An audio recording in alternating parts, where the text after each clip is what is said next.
challenges in the MSME development sector towards the creation of a world-class business ecosystem of entrepreneurs in India. The past edition of the conference have presented unique solutions, correctives, and changes, some of which have been path-breaking, and we expect that today will be yet another milestone in the evolution of simple solutions to complex challenges which is being faced by the heterogeneous MSMEs across India. Throughout this event, we will witness insightful discussions and transformative opportunities that will help empower our MSMEs to thrive in the global landscape. So let us celebrate, connect, and collaborate to build a stronger and a more self sufficient India. I would now like to introduce and welcome Ms. Sushma Morthania, Director General of India SME Forum, to share the experiences and role of India SME Forum as a leading organization for the MSMEs today.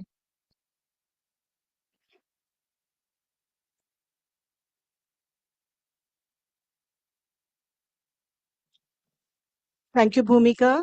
And very good morning once again. A very hearty welcome to all our dignitaries, esteemed guests, friends, members, speakers, and very special audience gathered here today who are our winners of India SME 100 Awards. Who have traveled from across India who are present here today. It's a great moment of honor for me to welcome you here today for this sixth annual conference presented and organized by India SME Forum with our long-standing supporters, Axis Bank, um, and of course, it goes without saying that the Ministry of MSME has been our long standing supporter for all our initiatives and endeavors that we do for MSMEs of this country. Very briefly, I would like to introduce India SME Forum as an organization. It was conceived and started in May 2011. Since then and now, we are 98,000 plus membership strong. And among that, we have 8,400 plus women entrepreneurs who are part of that, which is a great, matter of pride for us. It's not that as an organization we only serve and facilitate and support the direct paid members, but I'm also very proud to mention here that we have more than 12 lakh MSMEs who are subscribers to India SME Forum and who are engaged with us through different modes and means where they constantly engage and interact with us. India SME Forum is today present in 19 states through its 19 very, very strong and dynamic chapters, represented by some very leading entrepreneurs of those states and leaders in their same industry sector. And I'm once again also very proud to say that over these 15 years, we have been able to create our space, identity, and also we've been able to push certain reforms, including introduction of Udyam Aadhar with the support of our ministry. We've been able to, introduce export enablement programs for first-time exporters. We've been able to work towards introducing women's reservation in public procurement policy, and the list goes on. But these are some major reforms we've been able to achieve. We've also been able to train and mentor more than 2 lakh MSMEs in these last 15 years, and we've continue to do so through a mentorship pool of around 300 subject matter experts who are empaneled with India SME Forum. So throughout the day, definitely I will keep talking about the works of India SME Forum, but without holding any of you further, we will start our day with things that we are meant to do today. So, once again, a hearty welcome to each one of you. And I would like to take the privilege of inviting our dignitaries today present here on the dais. So, may I have the privilege of inviting Shri Ishtiaq Ahmed, Program Director, Industry and MSME, Niti Aayog. May I please welcome you, sir, on the dais. Let's welcome him with a big round of applause. May I also invite Madam Anna Roy, Principal Economic Advisor, Niti Aayog, and Mission Director, Women Entrepreneurship Platform of Niti Aayog.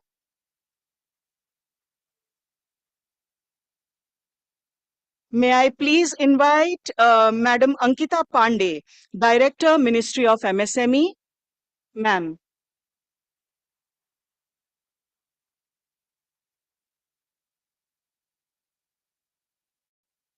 May I request Mr. Prahlad Kakkar, Chairman, India SME Forum, to please come on the dais. So, okay, thank you. And may I request Mr. Vinod Kumar, President, India SME Forum, to please come up on the dais.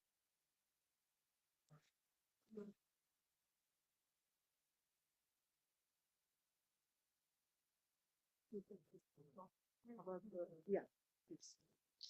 Thank you so much, ma'am. It is with immense pride and excitement that we move to a transformational moment, the inauguration and launch of a Million Women Arise, a joint initiative by the Women Entrepreneurship Platform of Niti Aayog and India SME Forum. This powerful initiative is set to empower, uplift, and enable a million women entrepreneurs across India, equipping them with resources, networks, and opportunities that they would require to scale and succeed in their business. I would like to request the dignitaries to please press the button on the remote and mark the symbolic launch of this initiative today. This initiative is a gift to all the women entrepreneurs in India, and as soon we are going to celebrate the International Women's Day, I feel this is a great moment to launch this. So I would request the dignitaries, please.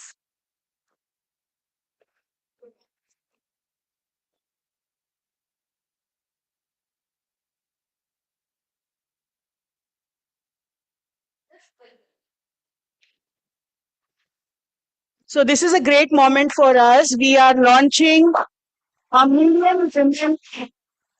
This initiative is a joint initiative being launched today under the MOU signed between WEP Niti Aayog and India SME Forum.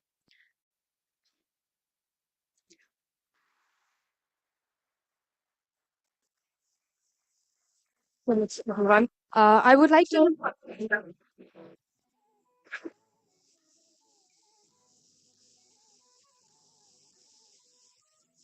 Bharat में 8 करोड़ से भी अधिक महिलाएं विभिन्न आजीविकाओं से स्वयं सहायता समूह या SHG के माध्यम से जुड़ी हुई है, जहां महिलाएं मिलकर अपने घर आधारित व्यवसायों के द्वारा वित्तीय संसाधनों को इकट्ठा करती है।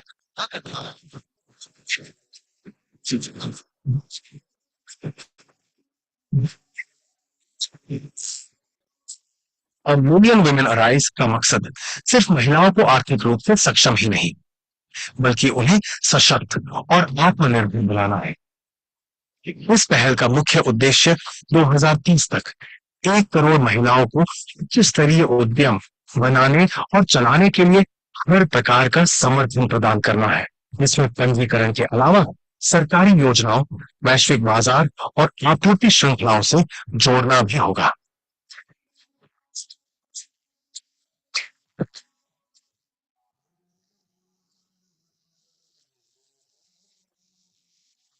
इन उद्यमों में 5 करोड़ महिलाओं को रोजगार देने का लक्ष्य भी इस पहल का एक जरूरी हिस्सा है।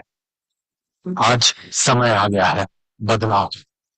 आइए इस बदलाव का हिस्सा बने और मिलकर भारत की महिलाओं को सशक्त बनाकर देश के लिए एक मजबूत और समृद्ध भविष्य बनाएं, क्योंकि महिलाओं की उन्नति में ही देश की प्रगति है।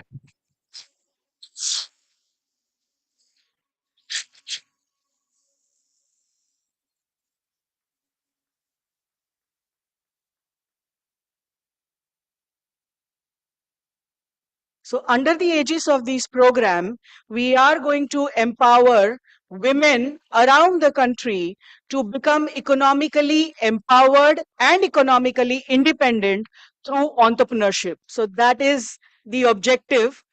हम कह रहे हैं उद्यमिता से आत्मनिर्भरता, यही इस इनिशिएटिव का हेतु और ऑब्जेक्टिव है. So I would like to now invite Madam Ankita Pandey to say a few words, please.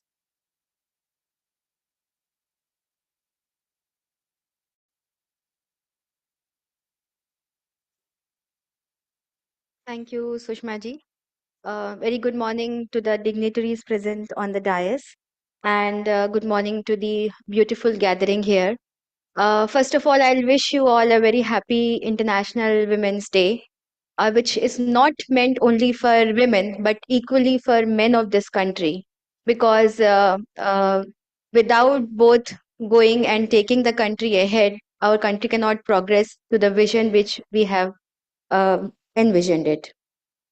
I also congratulate India SME Forum to initiate this 1 million Women Arise program with in collaboration with Niti Aayog.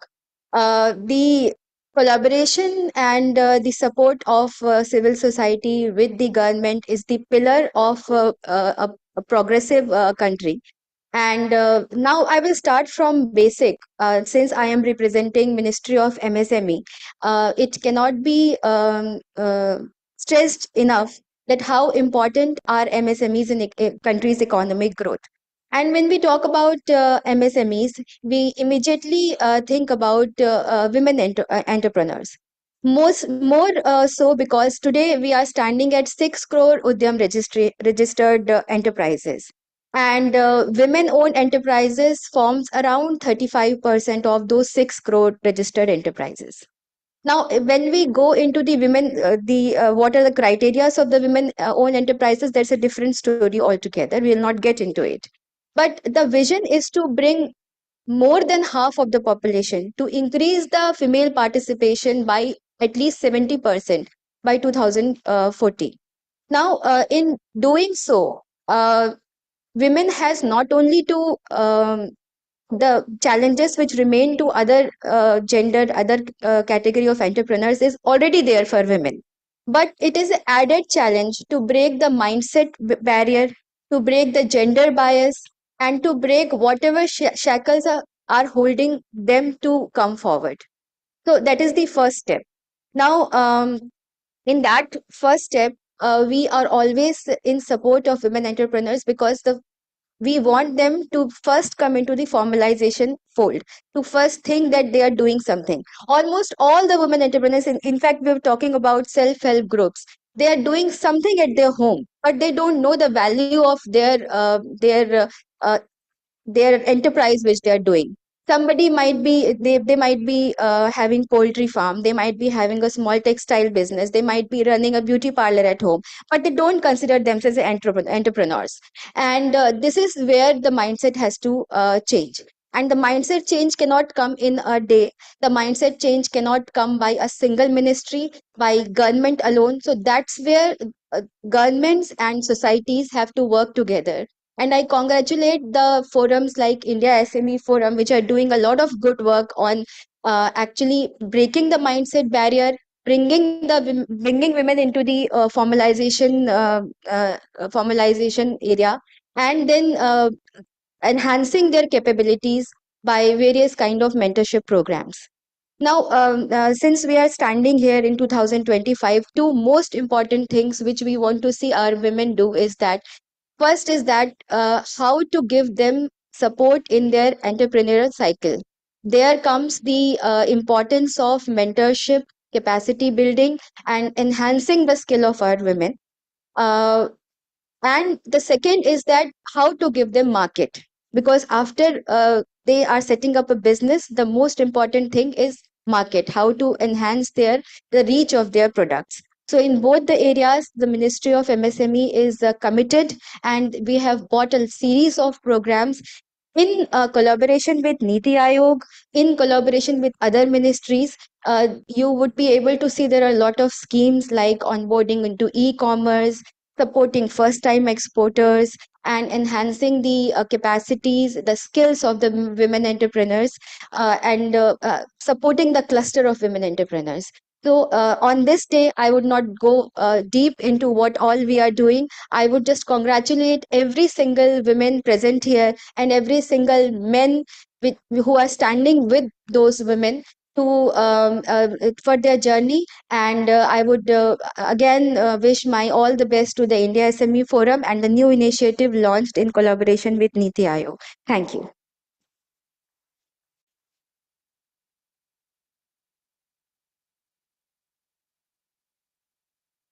Thank you very much, ma'am, for those kind words, because without the support of Ministry of MSME, we would not be able to claim the work that we are doing in this space, and all the facilitation and resources that you extend to us wherever we go to do these programs.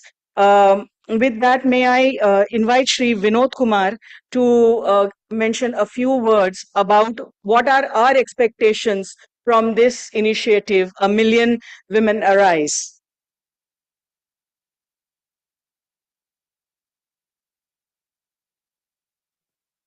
Honorable Shri Ishtiaq Ahmed, Honorable Anna Roy ma'am, Prahlad Kakkar sir, and Ankita ma'am from the ministry. A warm welcome to all of you and to all our friends that are here, including some people from the media that are here. It's a pleasure to talk to you in the morning today. Well, we are talking about this initiative. This initiative has come to the fore primarily because we are looking at the work Anna ma'am has been doing at Niti Aayog, single-handedly trying to drive women entrepreneurship. First of all, can we give her a big hand for that, please? You know, the fact that the nation's topmost planning body has a focus of engaging with women, that itself, talks a lot about the government and what their intention is. So, with that, when we looked at the work that they have done, the platforms that they have created, and then the number of people that are engaging with the platforms, that is where we wanted to support them, engage with them, so that we can take the same programs, the mentorship programs, the platform, the resources that they have created, the millions of people that we have talked to on the ground. When we go on the ground, we see women that are in dire need of resources, of mentorship, of hand holding. Some very simple templates at times would be of great use. A lot of the women at the ground level are not digitally empowered. They don't know how to use digital mechanisms for business or even their own livelihoods. So that is where we felt a new initiative needs to be put into place, a new arrangement, a collaboration, where we invite everybody else to join us, all the partners that we have, all the corporates that we have, all the well meaning people that would love to see millions of women in India become independent, run their families independently, and obviously, just imagine, even if 5% of the women in India were to actually become entrepreneurs, where we could be in the next 5 years. So, thought I leave you with. So, with that, thank you very much for the opportunity.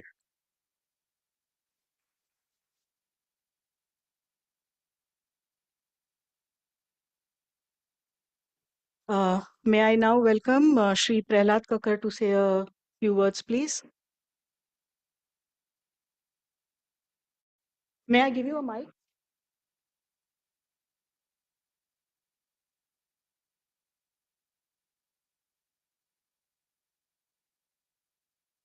Morning.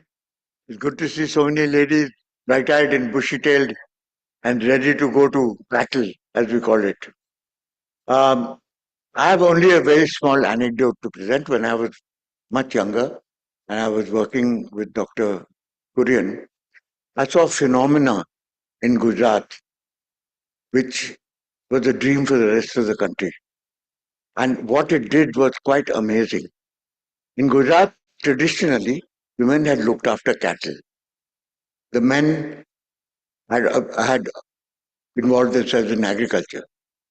So when the cooperative dairy was started by Tribhuvan Das Patel and Dr. Kurian, the recipients of the income from milk were the women. It changed the face of Gujarat because suddenly there was a woman member of an agricultural rural family actually bringing home money because she was looking after the cattle and selling the milk to the dairy. That is the beginning of Anand. And from there, we learnt because the veterinary doctors used to go to the homes and teach them in each society about balanced diets, about veterinary care for the buffaloes, about how to look after the cattle, etc., for better yields. The women added 2 and 2 made 22, not 4, and said if it is good for the buffaloes, good for us.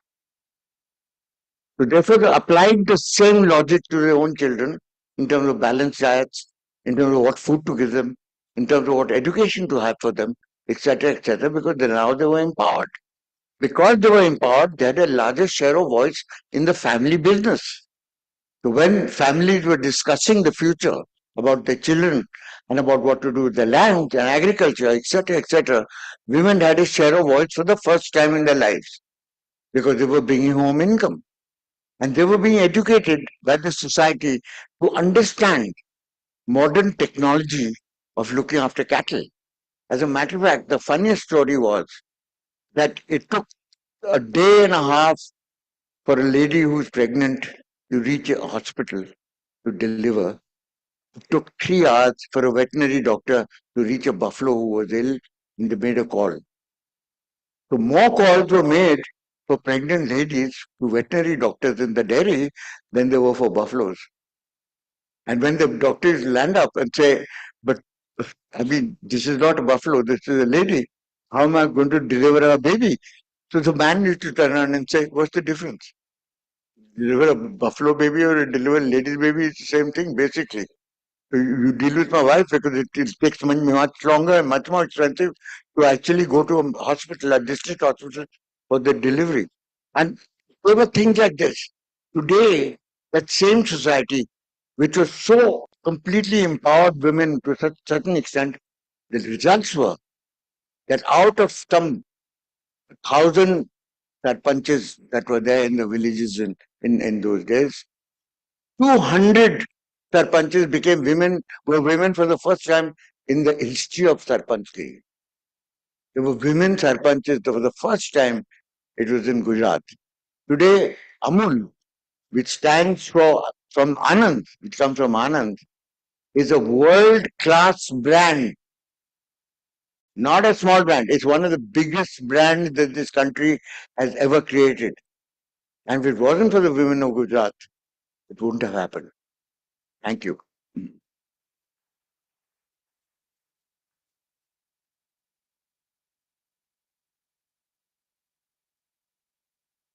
I must say, PK sir is one of the greatest supporter for women to become entrepreneurs. You know, he has a track record of all the people, especially all the women who work from him in his entire advertising career.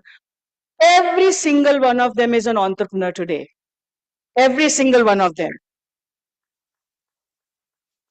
And now, the lady herself, may I request Anna ma'am to please say a few words about this lovely initiative that's her brainchild. Good morning. First of all, I would like to say that do not say women entrepreneurship of Niti Aayog. It used to be of Niti Aayog, but in 2022, it transitioned to a public-private partnership where presently we have 5 other ministries, including Ministry of MSME.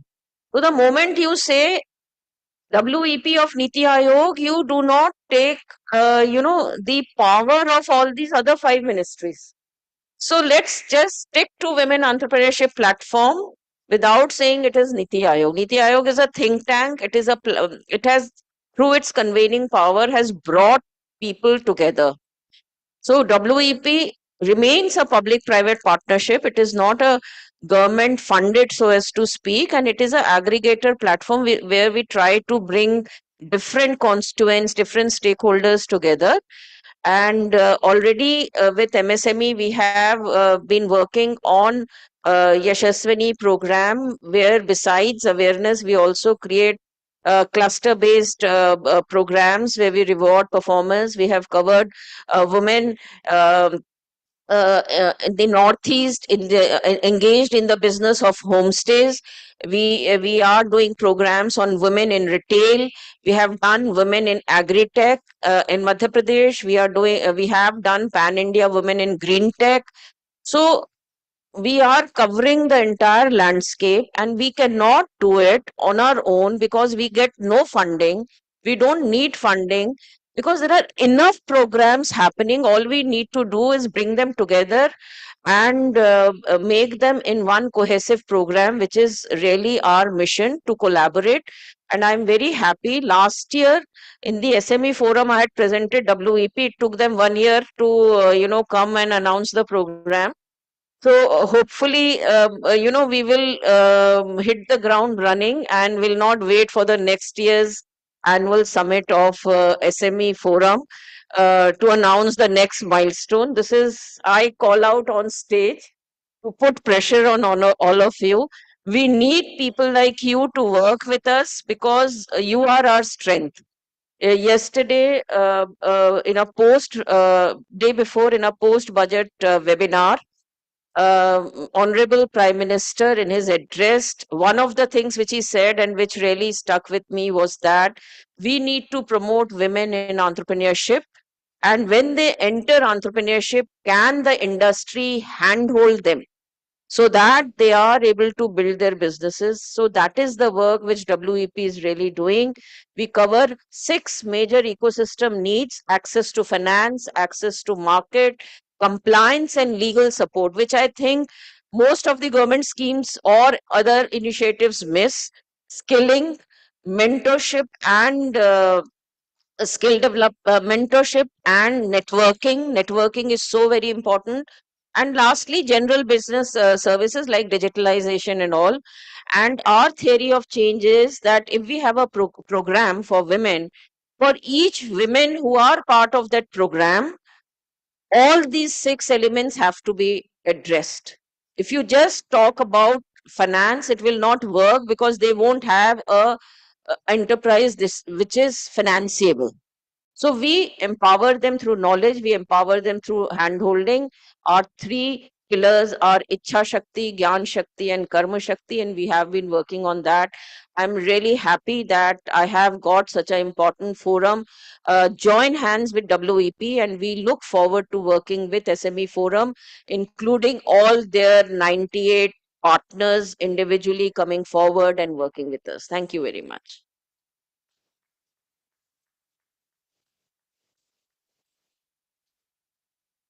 Uh, Thank you very much, ma'am, for motivating us and laying out a roadmap in front of us. But I'm also happy to submit here that we have already planned a roadmap and we are going statewise.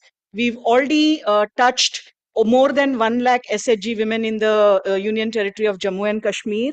And now we are already engaging with 7.5 lakh SHG women from the state of Andhra Pradesh, and another 4 lakh women engaged in SHG in Uttar Pradesh.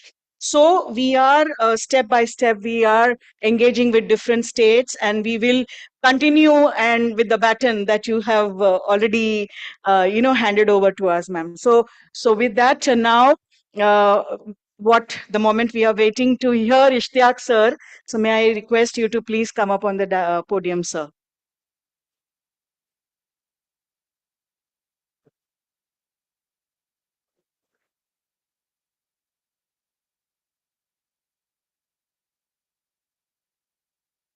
I will not be reading it.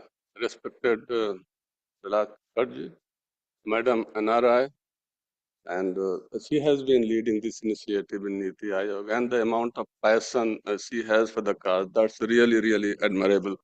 Shri Vinod Kumar Ji and my colleague from MSME, Ms. Sankita Pandey. Thank you very much for inviting in this program. And this is a wonderful initiative that the India MSME Forum has launched in partnership with the WEP. So I give a slightly broader context of the things. If you look at the journey of the country towards Viksit Bharat, there are two important, central to this Viksit Bharat and making India a developed country. One is the MSME, other the women, and both have to be empowered to make India a developed country. And we need to work on that. If you look at the MSME, how much they have been contributing, they are contributing now 29% to the GDP, 40% to the exports, unemployed 60% of the population. And as earlier I was mentioning in the chat, so this is despite the fact that our MSMEs face challenges with regard to the finance, with regard to the scale, with regard to the technology, with regard to the market access. Despite that, this is the immense contribution the MSMEs are making. When we look at the women participation, they make around half of our population, but contributing just 18% to the GDP. When it comes to the workforce, their participation is just 20% and only 24%, and just 20% of the enterprises are women-led.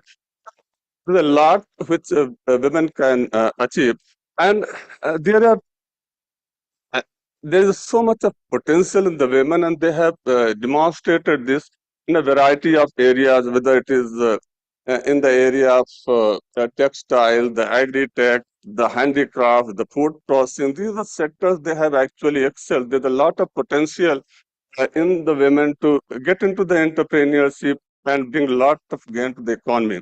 But there are number of challenges with the women face. One is the historical challenge they have. We know that, and there's a societal challenge, and third, the structural. These are the three challenges the women face when they want to venture into the entrepreneurship. And if we go into the other challenges, this is the financial challenge. When it comes to the action, the finance, it's a general that smaller businesses get less of the finance. They don't have that kind of connect with the bank. They can't navigate the process the bank follow. So gets difficult for the women enterprises to avail the finance. It's not that's not happening, but there's a lot which can be done to improve the finances. Second part is because these women enterprises, the localized, they do not have larger access to the market. So getting them access the market, because once you are able to trade the goods, it actually catalyzes the manufacturing. So another important thing for women enterprises would be accessing the market. Third important thing is the regulatory landscape, because these enterprises, again, are the small enterprises, they don't have the legal team who can actually help them to navigate the regulatory landscape of the country. Then third important thing for the women enterprises, the challenge is the regulatory process. There are a number of initiatives that the government has taken, the ministries have taken, and when it comes to the uh, providing finance, there has been Mudra scheme, there is a Stand Up India scheme, which has actually helped uh, smaller enterprises and also the women enterprises in availing more and more finance. There's also a public procurement policy of the Ministry of MSMEs, where women get some share in the procurement that helps to scale up their businesses. And the program which Madam Nora mentioned, the Women Entrepreneurship Platform, that's the one program which is an initiative which is actually trying to empower the women so that they can scale up into businesses. So what needs to be done? So first of all, the most important thing for the women enterprises would be enhancing the financial access. That's the most important thing. Second most important thing, which is also very relevant to the MSMEs in general, is the access to the technology. Because when you are going to sell products in the market, what you need is the competitiveness. Where from it happens? It has to have top quality and the cost competitive. So access to the technology and access to the finance are very, very important for women entrepreneurship. Second thing, we should have a women-centric ecosystem so that we can have these incubators where we can actually incubate the women enterprises, they can scale up. And also we have to create our workflow places which are women friendly, the child care, the women accommodation, all those things are very, very important for women to enable them to migrate, to get into the entrepreneurship. And also we would be, as moving forward, as we transition towards Viksit Bharat, we have to have Industry 4.0. So in that case, we require a very, very high level of skilling for the women mind force, so that they can participate extensively in the entrepreneurship and also garner larger share of the value chain.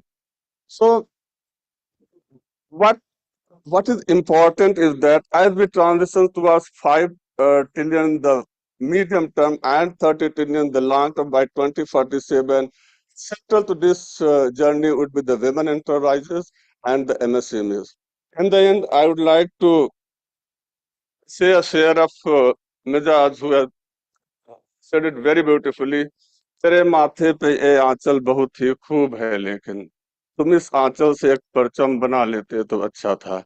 So this aanchal of the women has to be a flag. Thank you very much.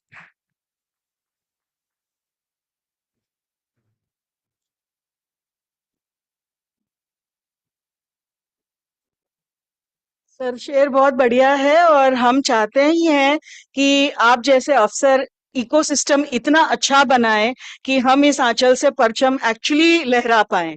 So yes, I mean a big round of applause to all the dignitaries on the dais who are so encouraging, so motivating, and so supportive of entrepreneurship for women. So, as we come to the end of this inaugural session, I would like to request our chairman, Shri Prahlad Kakkar, to hand over this small token of appreciation and gratitude to our dignitaries on the dais. Uh, to Ishtiaq sir, please. Prahlad sir.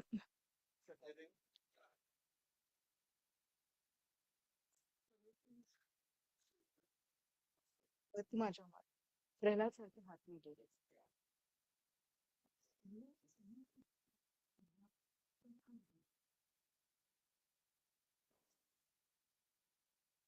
To Anna ma'am, please.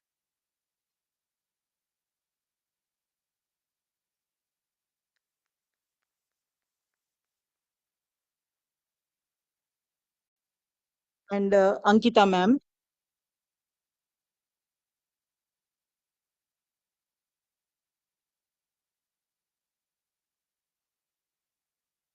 So once again, thank you very much. May I request our dignitaries to please come closer for a group photo, please.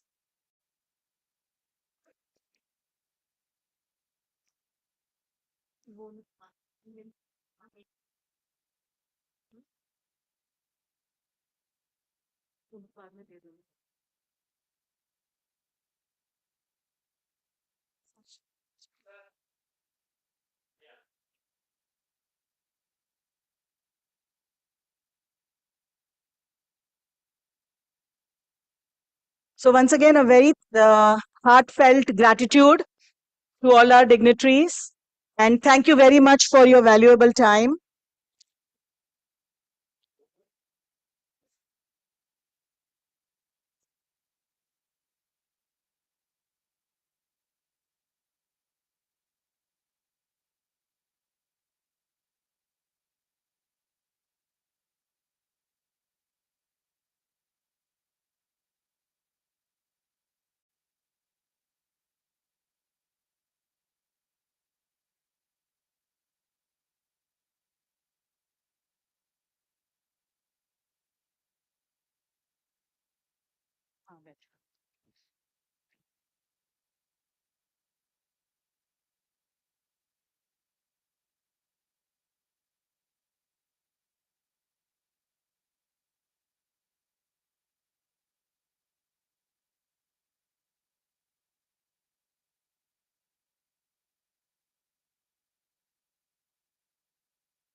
So now we move on to our first panel. Uh, yeah. So while we are still, coming out of this moment of having launched 1 million Arise, 1 million Women Arise initiative, we want to continue some discussion on how we are going to make that possible. And the first session that we are going to delve into today is Waking Up the Silent Giant, Empowering Women Through Entrepreneurship. And for this session, while Ankita ma'am just sees off our dignitaries and joins us again, I would like to invite my co-panelists, Dr. Nisha Taneja, Professor Ikrier, to please join us on the dais. Dr. Nisha, let's welcome her with a round of applause. To join her, may I invite Miss Starleen Sharma, founding partner, Green Artha.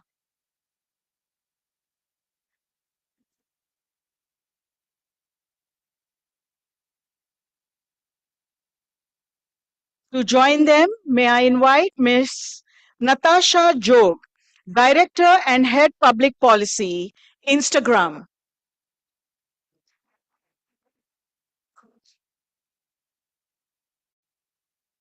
And Madam Ankita Pandey, Director, Ministry of MSME.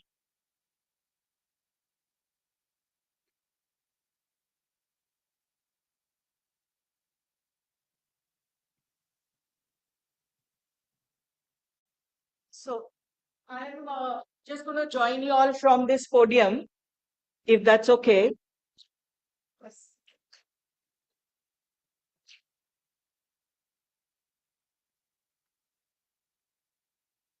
These are the questions, sir. So, yes, we talked about 1 million women, how we want to empower, but just to give you a little gist about what does the women entrepreneurship universe looks like, and where do we stand, or what is our, that we share as far as the MSME ecosystem concerns. So, as we know today, on the Udyam, more than 6 crore, that is 6 crore 5 lakh Udyams or enterprises are registered on the Udyam portal. Among these, 20% are women-owned, women-run enterprises. And if we take into account the Udyam Assist platform also, wherein these enterprises are not formally registered.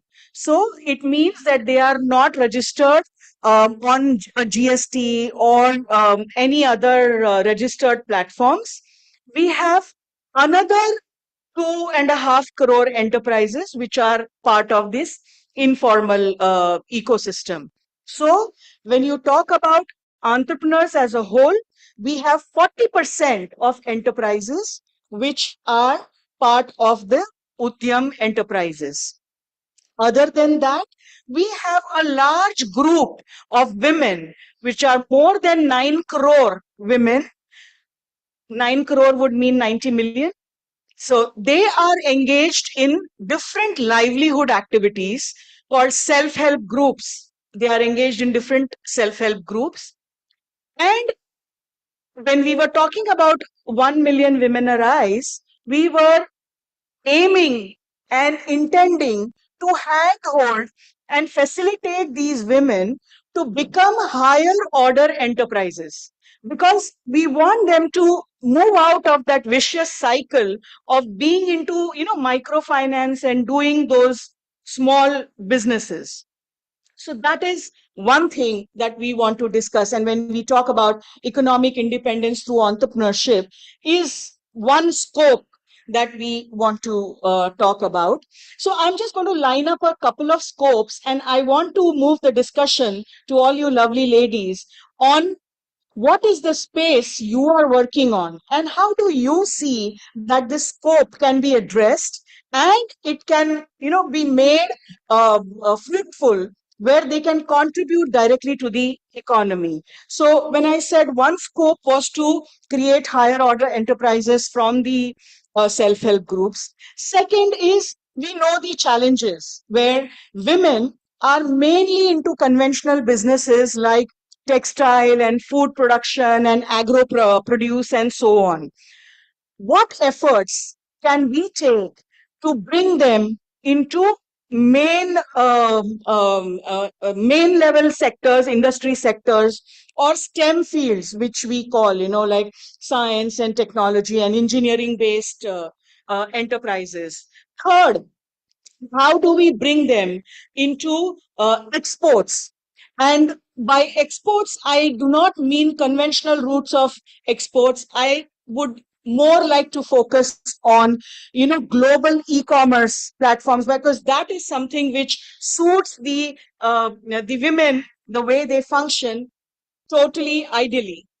And of course, transforming themselves digitally, because I'm sure they have less number of resources, lack of resources, and so many limitations with which they have to work with.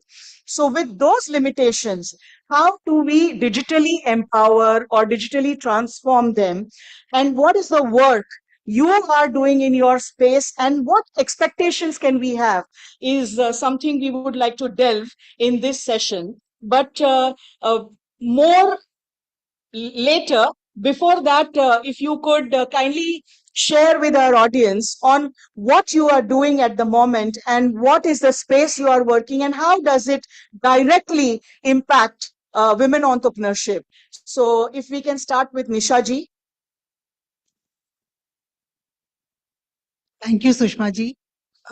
It's a pleasure to be here.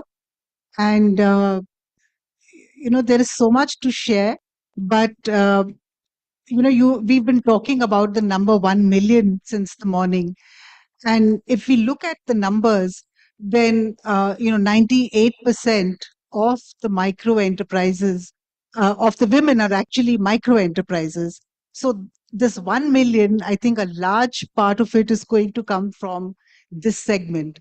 So we can't, uh, we have to put in more focus on this segment.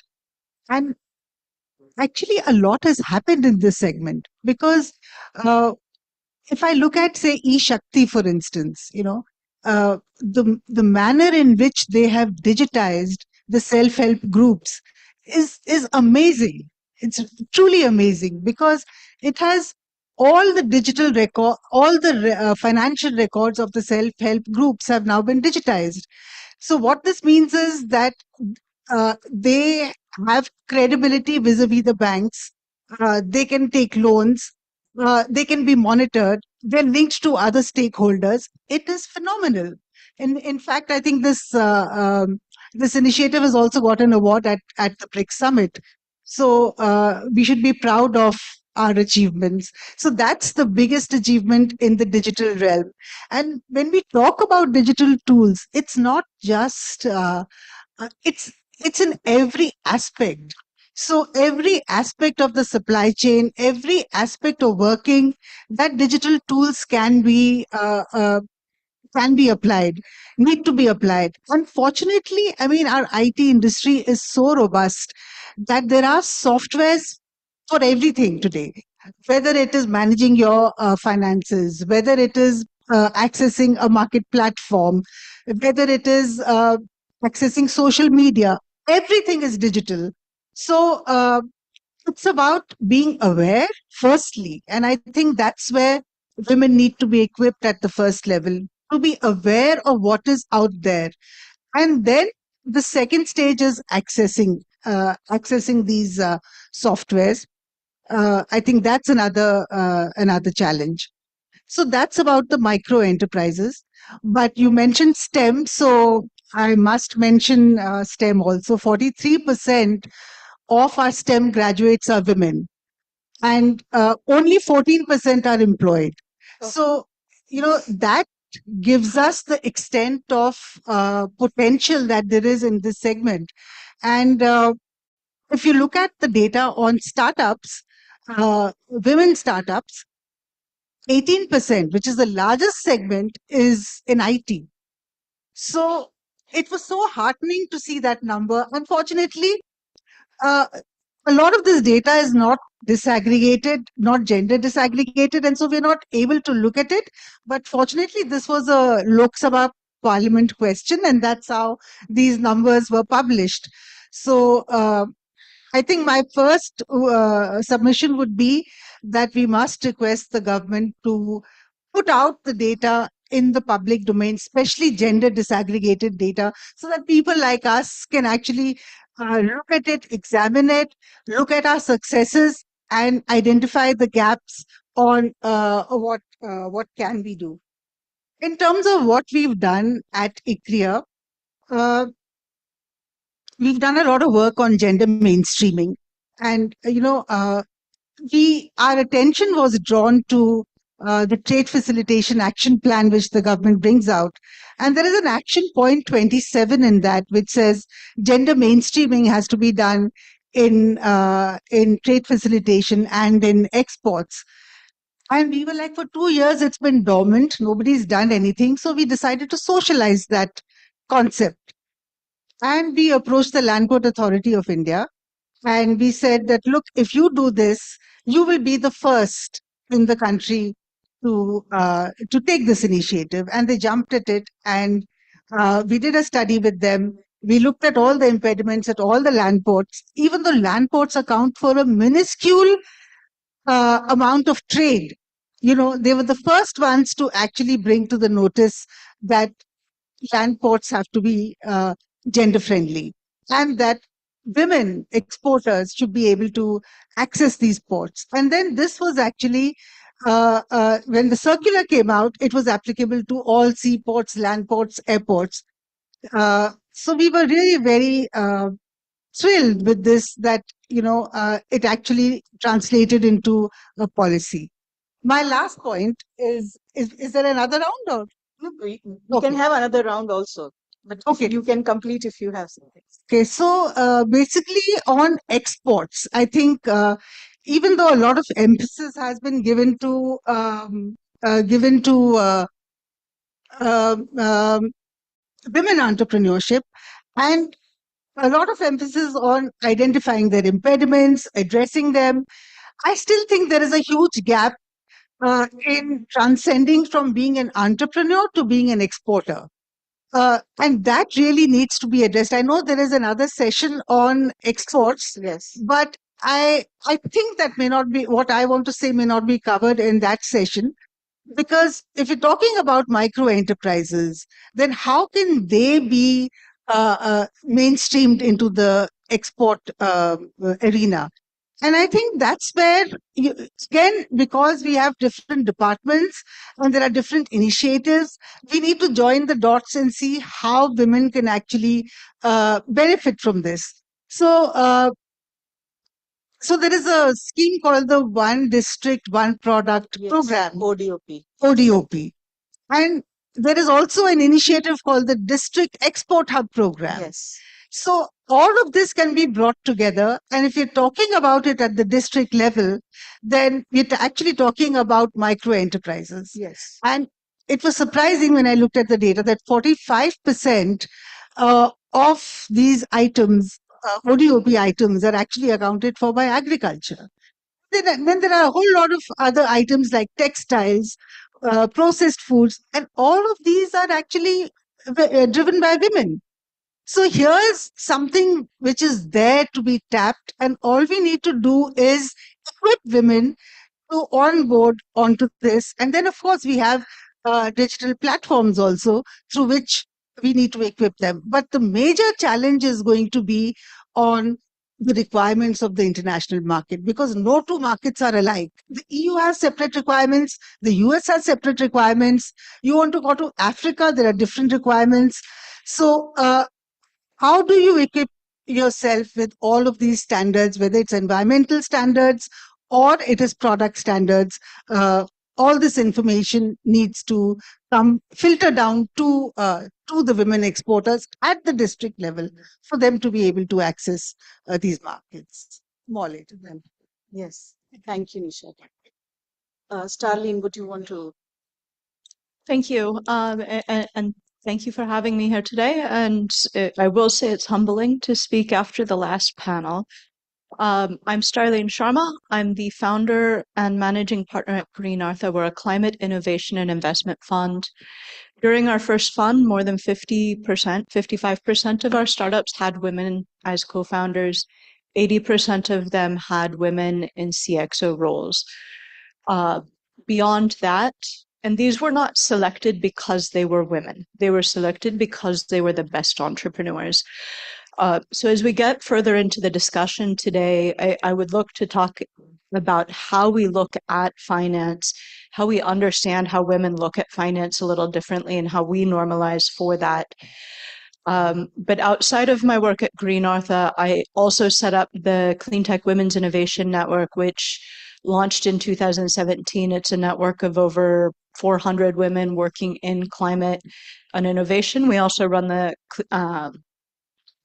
Climate Capital Network, and so we tried to bridge between the two. But I could say definitively creating networking opportunities for women, making sure that they have networking places where they're comfortable and are included and know about what is happening within the larger ecosystem is something that we found is very critical to seeing more women succeeding in the climate space.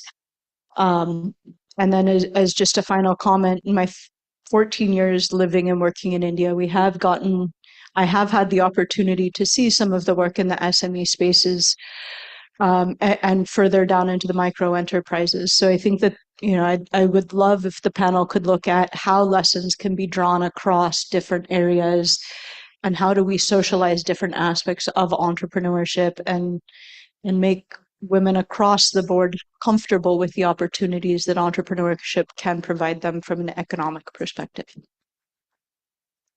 Great. Natasha. Thank you. I'm Natasha. I work at Meta, so I'll be speaking today about some of our work across.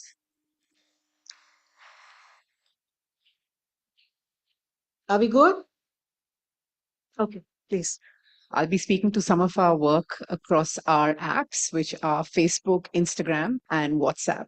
The way that I would like to kind of just speak to the work that we do is across different buckets or pillars. So the products that we have to make it easier for entrepreneurs, especially women entrepreneurs, to navigate the platform, the programs that we run on skilling, on digital literacy, the partnerships that we have. I think someone made a really pertinent point on the last panel that it really needs to be a whole of society approach. And I just kind of touch upon briefly on that as well. And so I just kind of talk to you through some of this work. Every day there are millions who come to our platforms, and apart from building communities, they're coming to, to build their livelihoods, to find new markets, to grow their businesses, to find new customers. And it really is very humbling for us to just see the scale of the platforms and, where they have reached. I want to kind of just quote from a study that, we recently did.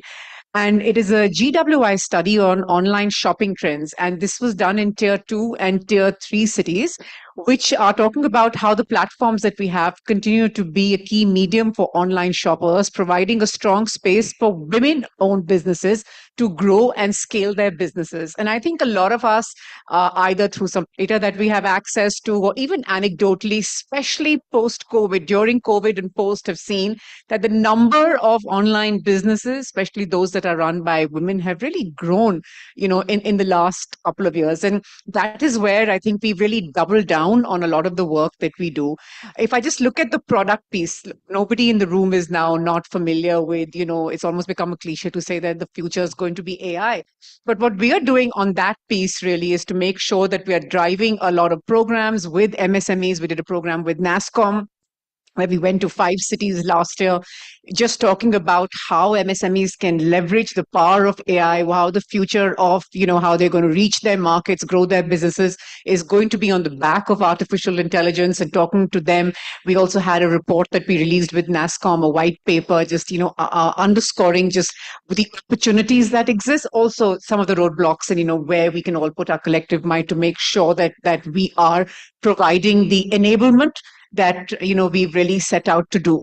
On the product piece, I mean, I think this room would be more familiar than me, but just on the way platforms like Facebook and Instagram have help on targeted advertising, where there is more return for investment, you get your value for money. Marketing is kind of very sharp and focused on who the audiences are that you want to target.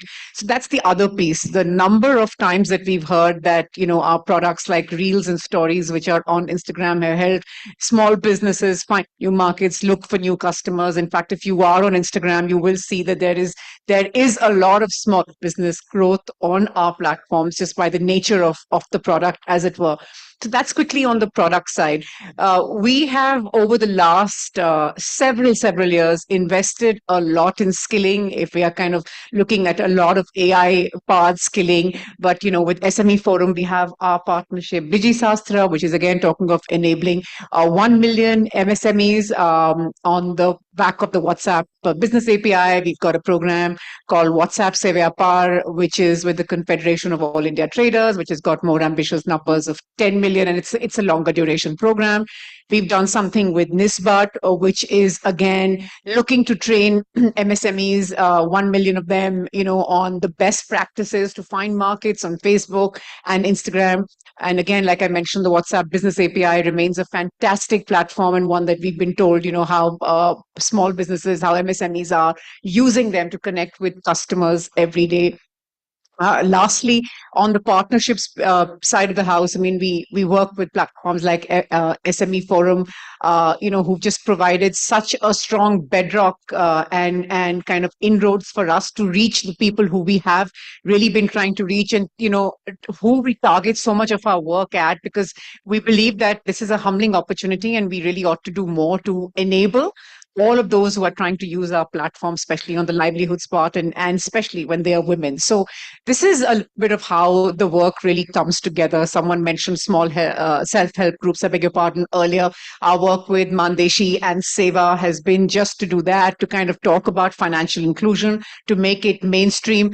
I think we've heard a lot of the data come in, through the previous panel. Ma'am mentioned some here as well, and it's both sobering in places, but I think we can all agree that there is a lot of headroom for growth that remains, and a lot of hunger, I think, that one really sees to capitalize on this, to kind of go in and understand the platforms. We get a lot of incoming to say that, we want to understand how to kind of, get smarter on digital advertising. How do we run these courses? We've got a lot of stuff online that exists, trying to make it easier for access to happen across a lot of these platforms as well. So that's kind of like a zoomed out, very quick view on how our platforms come in and where we can connect.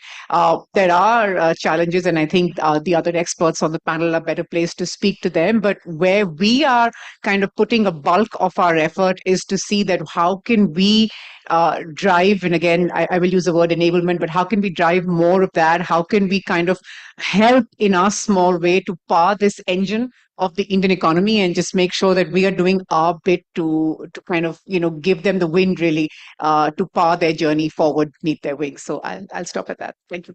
Thanks, Natasha.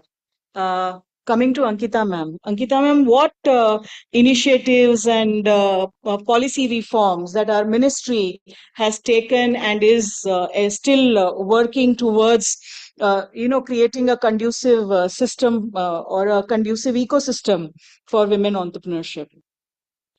So, as a Ministry of MSME, though we are sector agnostic, gender agnostic, but at the same time, it is our commitment to create a kind of ecosystem where women can not only come out and start with being a part of the formal ecosystem which MSME provides, but also scale up to greater heights. So the first step, as we all know, is the formalization, how to bring them into the formal area. So there are a lot of initiatives from our local offices all over India in each state, how to locate informal SHGs, self-help groups, and bring them into the form of registration, either through Udyam Register or Udyam Assist, where GST is not required. And apart from when they get into this formal ecosystem of MSME, the host of initiatives which are a part of the ministry becomes open to them. So now if we go stepwise. When we talk about access to credit, then there is a plus benefit for women, which CGTMSE provides through more guarantee cover. It is 80% to guarantee cover, which is now being increased very soon to 90%. And other schemes like PMEGP, where extra margin money is provided to women and entrepreneurs, especially to women from rural areas. We talk schemes like PM Vishwakarma, where stress is being laid on women traditional handicrafts artisans to make them a part of the process, and provide them loans. And when we move to access to technology, a lot of skill development programs are being planned so that they can be made technologically capable, digitized. And in that process, there is you must have heard about Z certification. So for women entrepreneurs, it is 100% free. And we are also planning to bring some kind of plus program in our training centers, which can be technology centers which are all over India, so that some kind of hand holding be provided to women entrepreneurs. When we talk about access to market, we have come out with giving them a boost and giving them a open towards the e-commerce, the digital market. So we have come out with a team initiative, where out of 5 lakh intended beneficiaries, we vision that 50% of them, 2.5 lakh, could onboard women entrepreneurs through e-commerce platform, which is ONDC, opening a host of possibilities to them. Then we talk about skill development programs. So we are collaborating with various institutions, incubators, women entrepreneurship platform, and the various industry associations, where they could mentor, they could handhold, and make the skill development of women possible. So the right now the focus of ministry is to change the entire narrative that the women entrepreneur is looking at their business. So that is the host of initiatives.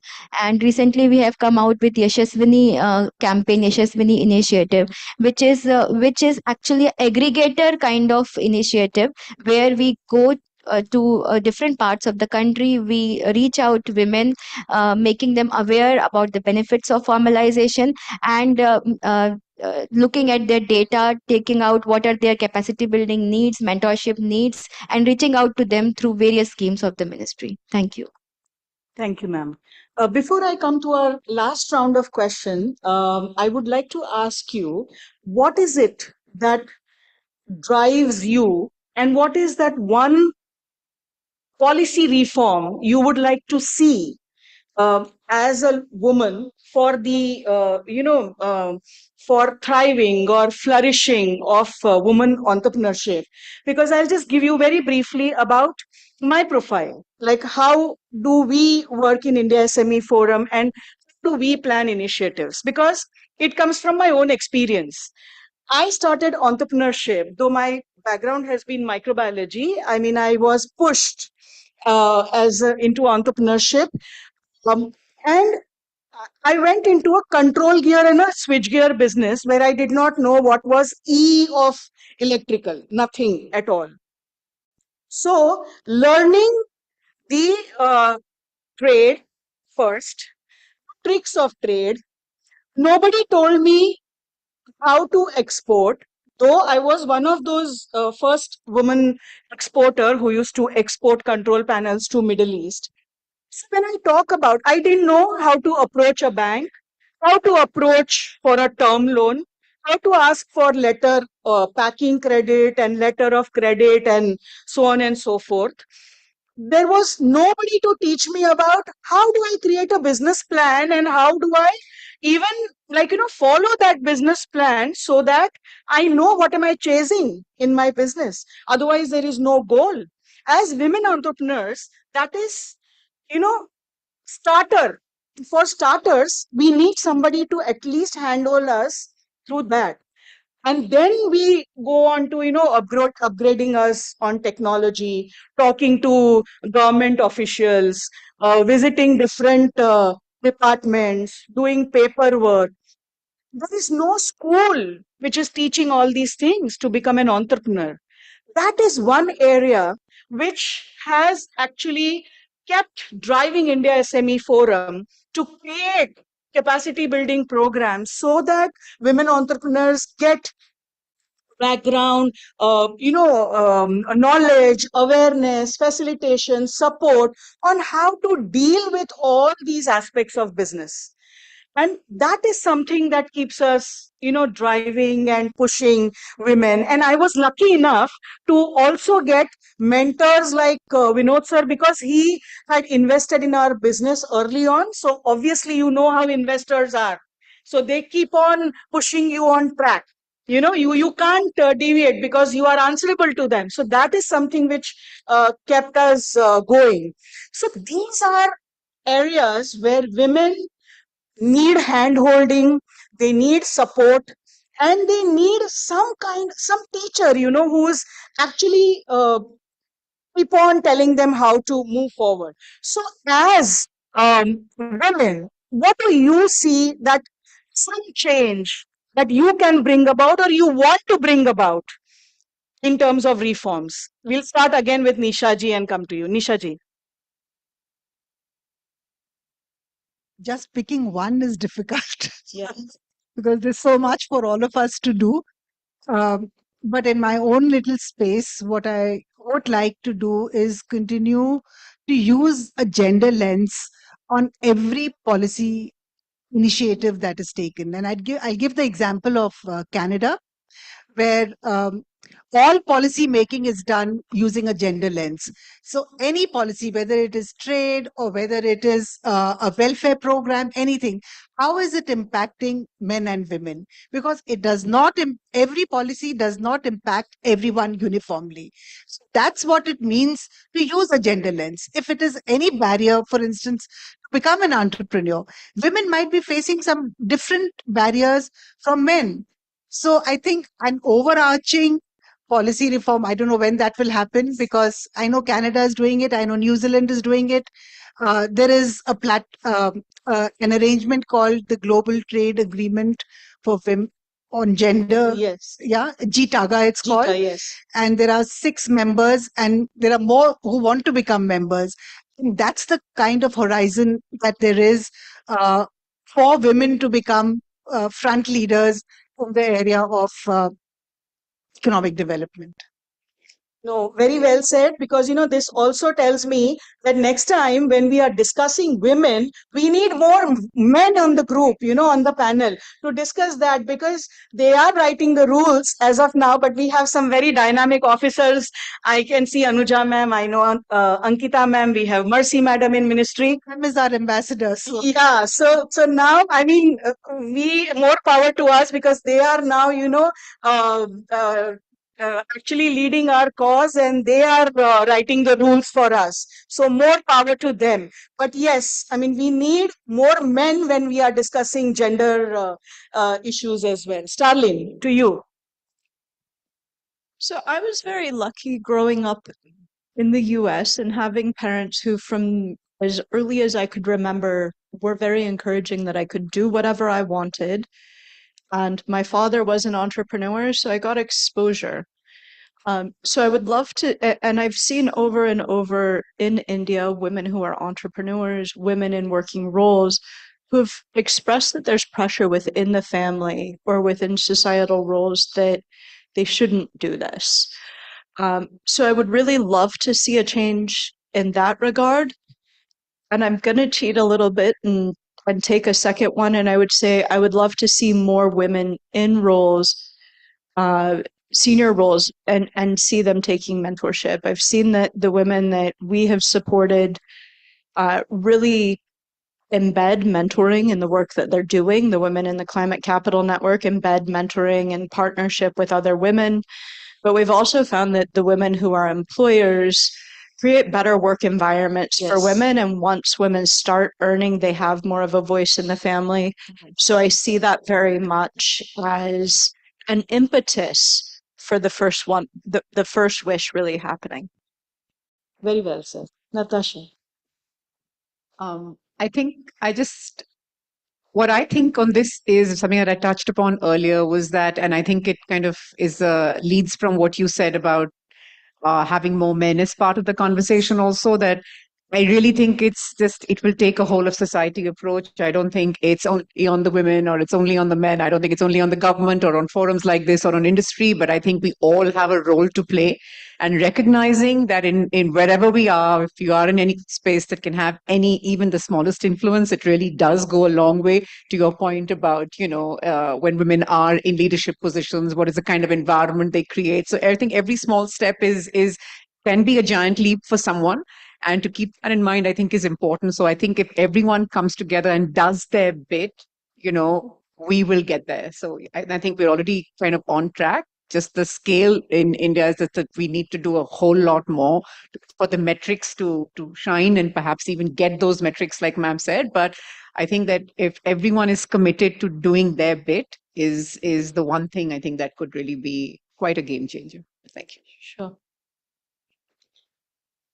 Ankita ma'am, I'm curious about one question. I know being with the ministry, you may or may not be able to say something, but I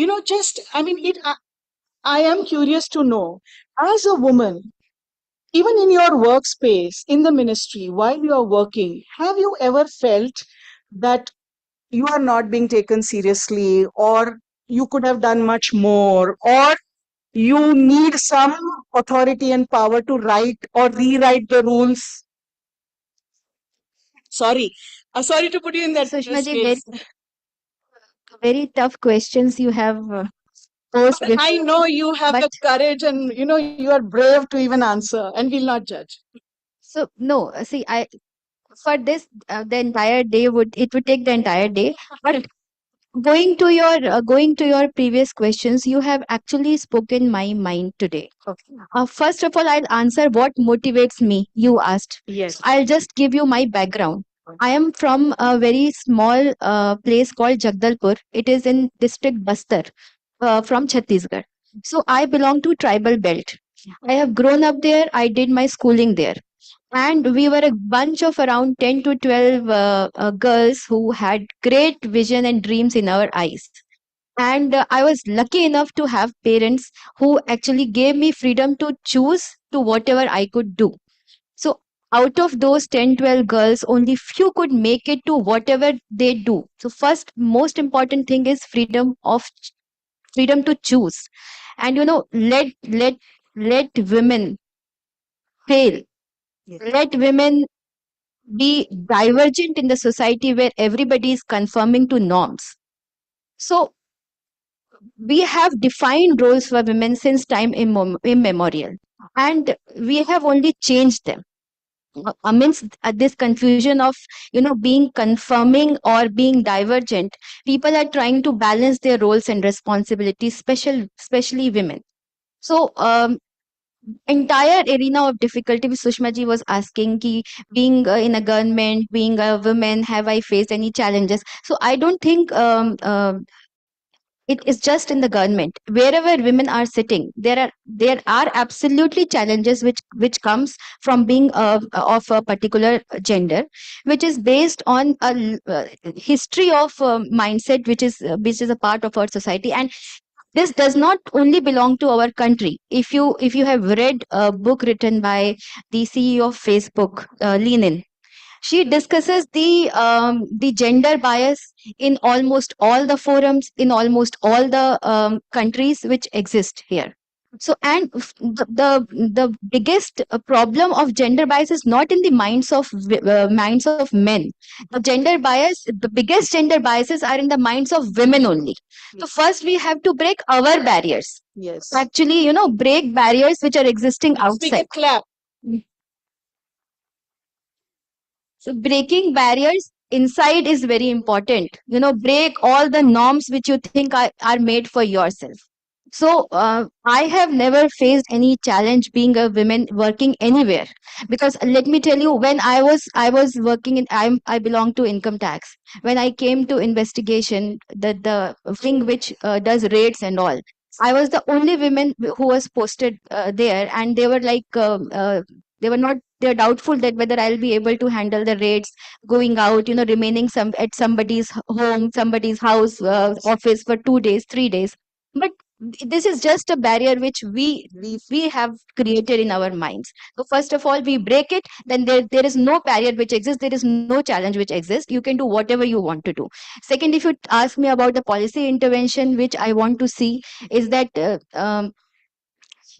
like you said that there is no idea and there is no hand holding to women. So I would like to have some policy intervention where we provide life cycle support to women. Yes. End to end life cycle support, right from entering into the formal arena, then how to make your loan proposal, how to have a good credit score, where to go for technology training, where to go for skill training, then how to market your product. So yeah, the complete life cycle support. There are so many schemes which are existing in the government, various ministries, but those are existing into different fragments. So I don't know how this would happen, but I would definitely like to vision a kind of life cycle support to women entrepreneurs. Thank you. Oh, that's lovely. So it was wonderful talking to each one of you, and very true, as the title of this panel suggested, waking up the silent giant. There is definitely a giant there, and it just needs to be nudged a little bit and just given a little bit of push, and it is going to stand up strong and tall. With that, a big round of applause to all these dynamic, enterprising ladies on the panel here. Thank you. Since this was more of an informal discussion, we'll not take any questions as of now here, but they are here. So if you have any questions, you can connect with them on the sidelines. We are running 10 minutes behind schedule. So we'll conclude this session, and we would like to hand over this small token of appreciation and gratitude to our lovely panelists here. Thank you.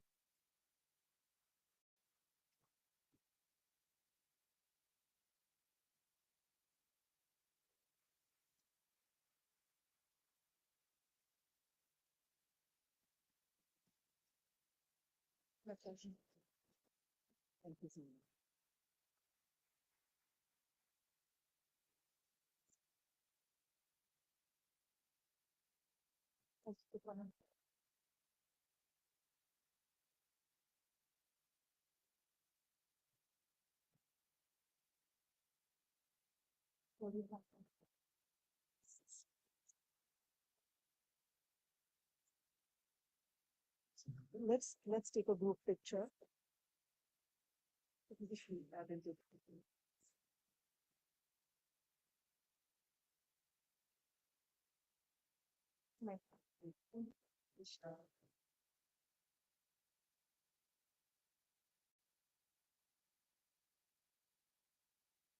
Thank you.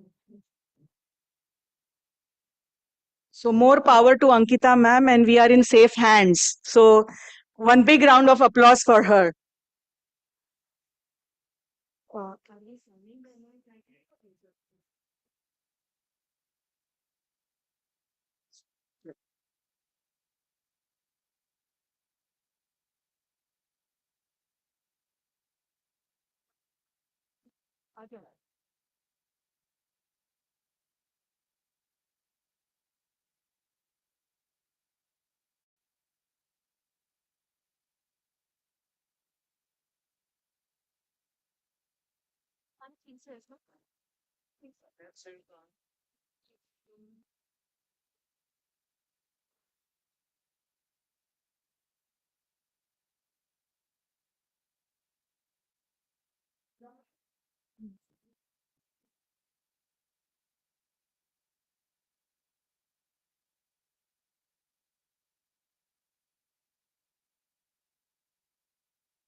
We have come to a significant moment in today's event.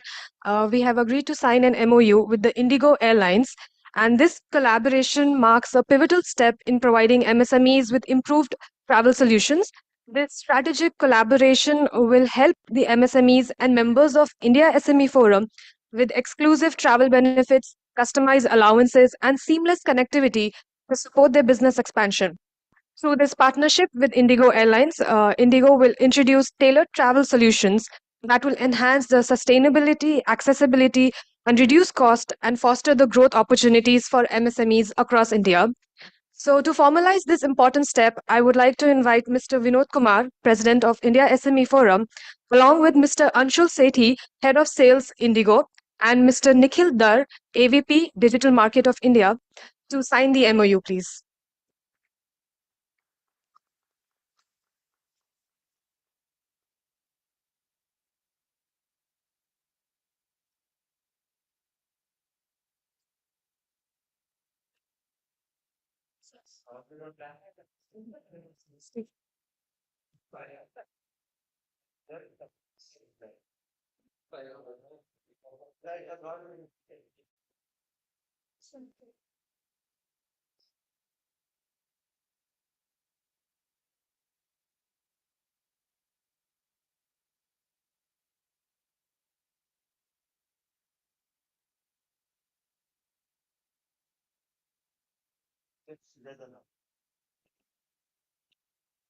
So under this aegis of the MOU signed between India SME Forum and IndiGo, all our members and SMEs will be entitled to open an SME account with IndiGo Airlines, and they'll be entitled to some exclusive offers with definitely some terms and conditions, which are being sent out to all our members, award winners, and subscribers on your registered email IDs. So you may connect with our registration desk to know more about the offers that IndiGo has to offer to our members. So.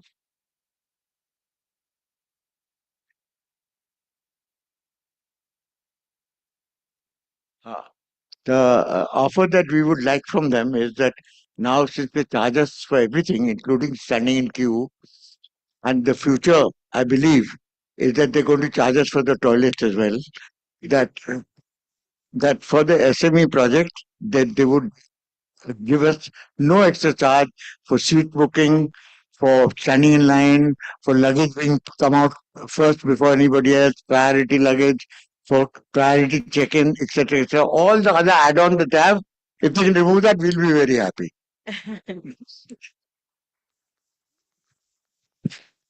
We'll definitely not charge you for the lose, but as long as you see, as long as you charge us for the toilets, we're okay, because then we know that you'll have to keep them clean.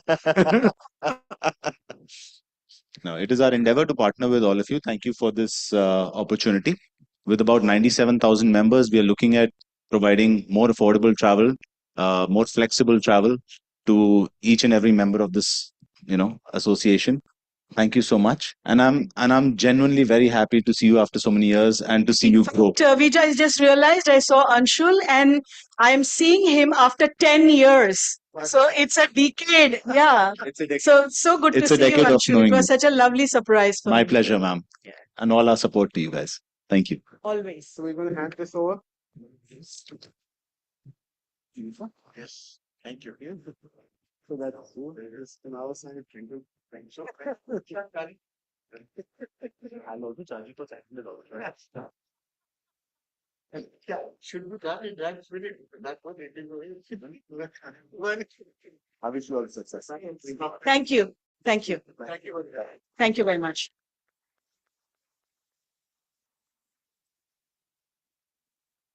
And now I have the privilege of inviting Shri P. Sandosh Kumar, Member of Parliament, Rajya Sabha, and Member of Parliamentary Committee on Industry. We are very privileged to have him here with us today. And Mr. Vinod Kumar is going to engage with him in a brief conversation to know about his vision and perspective for the ecosystem for MSMEs. Sir.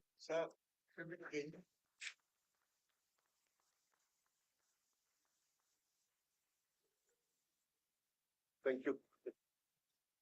So first of all, Prahlad is telling me that I am the one who is looking the Keralite here because I'm wearing the mundu and he's not. So PK is more Keralite. So from every aspect, PK. But why the mundu? Can you tell all of us why the mundu? I spent 15 years in Lakshadweep, and everybody there wears a mund on the island. And I had to wonder why. And we used to wear shorts. And we were bitten all the time by sandflies. And none of the islanders were bitten by sandflies because the damn sandflies can't climb up the mundu from inside. So we all switched to munds. So 15 years of wearing a mund on the island from sandflies. Now I wear a mund for formal occasions so that we VIPs don't climb into my mund. Like the sandflies. So friends, in many of our interactions with people in high places, people in government, we come across a lot of politicians, people's representatives that work for various committees of the government of India, various committees of the parliament, and all that. And in one such interaction with the Parliamentary Committee on Industry, we met Sandosh sir. And when we met, of all the people in the committee, he had the right questions. He was posing the right feelers to people about what he wanted to know. His grasp of industry. He is member of the Parliamentary Committee on Industry. His grasp on the subject and the questions and the information that he had collated, the homework that he had done was really, really outstanding. So when we met him, we said that, we need to, dip into this pool of information that you are. And we can't get a bigger supporter of micro, small, medium enterprises than you, who understands the subject, who understands what it means for an entrepreneur to go out there and set up a business, and what all does he need, whether there's a conducive ecosystem or not. So, we all, Sundorji, we all want to hear from you. You've been on the Parliamentary Committee for Industry for quite a bit of time. You've heard so many cross sections of people, bankers, associations, government bureaucrats, officers, the entire lot. What is your idea? Where do you think um, the MSME is standing today? The micro or the small entrepreneur is standing today? And what do you think are the most urgent things that need to be attended to? First of all, thank you for inviting me to such an important event. And thank you for your positive comments on me. Now, as you know, we have a standing committee on industry in the parliament, in which 31 members are there. So we all are fortunate enough to travel across the country and meet people like you, entrepreneurs, business groups. And to your query, I have a very straight answer. That's you might have heard about the finance minister delivering her concluding address in Rajya Sabha on 12th of February.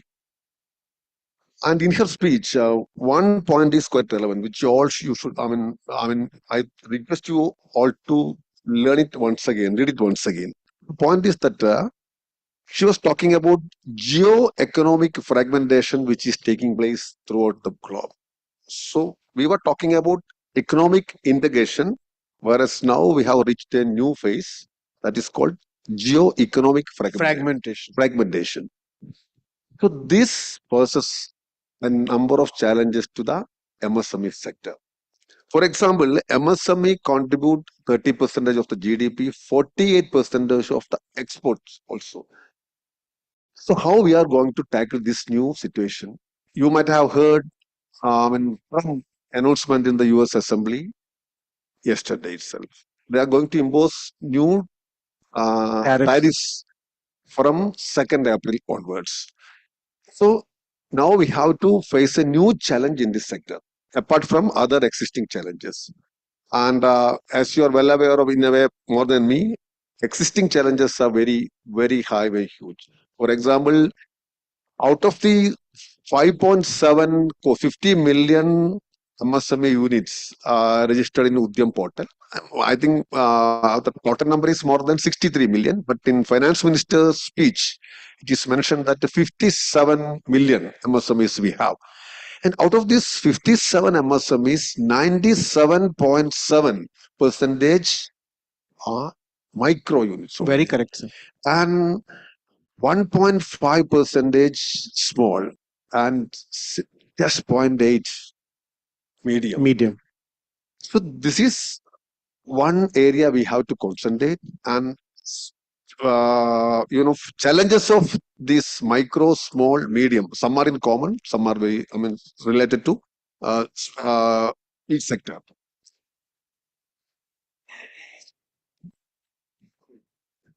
To let's say focus fully, we talk about this huge problem that India has of unemployment.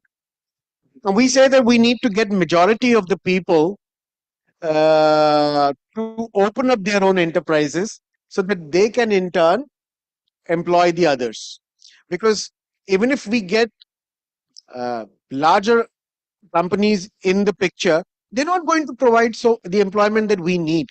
We need to have maybe many more micro, or maybe many more micro, small, medium enterprises which can offer jobs.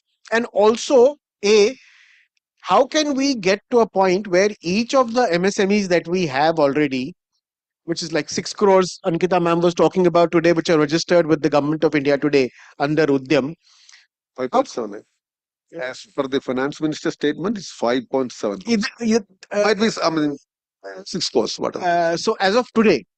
Okay. So as of today. So maybe on that day, that was the number we were talking about. So when we talk about these 6 crores, how can we ensure that each one of them hires 2 more people at least?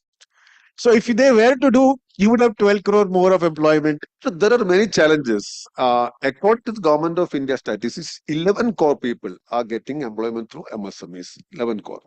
And when we talk about the registration, Udyam portal registration, there are lots of issues. For example, no proper verification is taking place. You simply register. Very correct. You will get that status. Okay. So no cross-checking, nothing.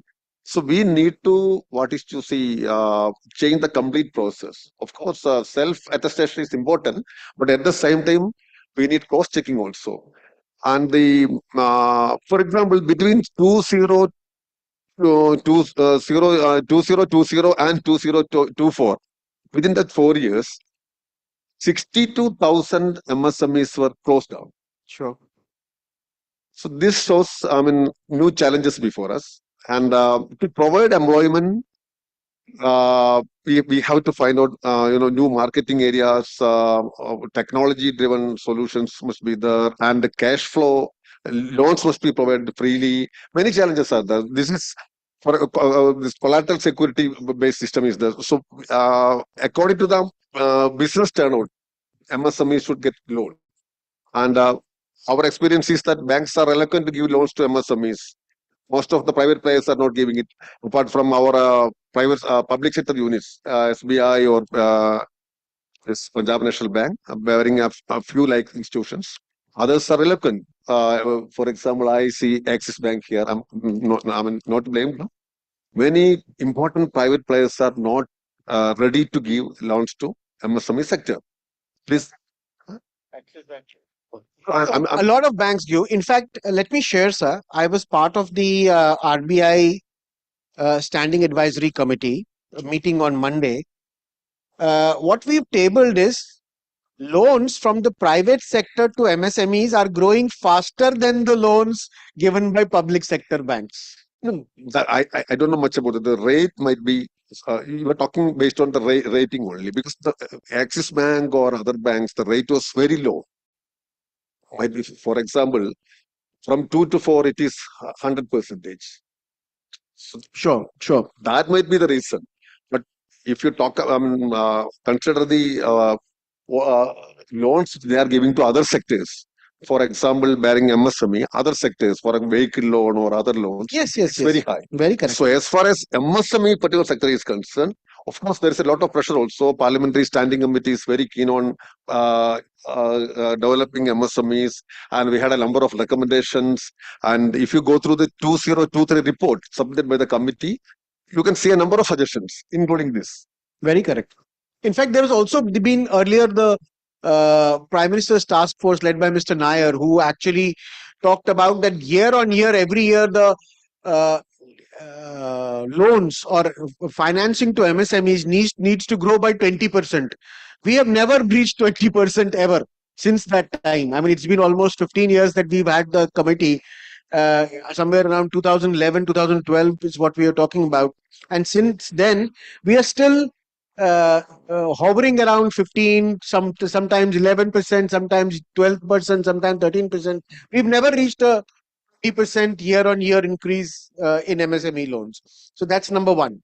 Number two, when we talk about compliances, one of the issues that the committee was also talking about, 27 lakh enterprises are registered as companies under the Companies Act, out of which less than 60% are actually functional or alive.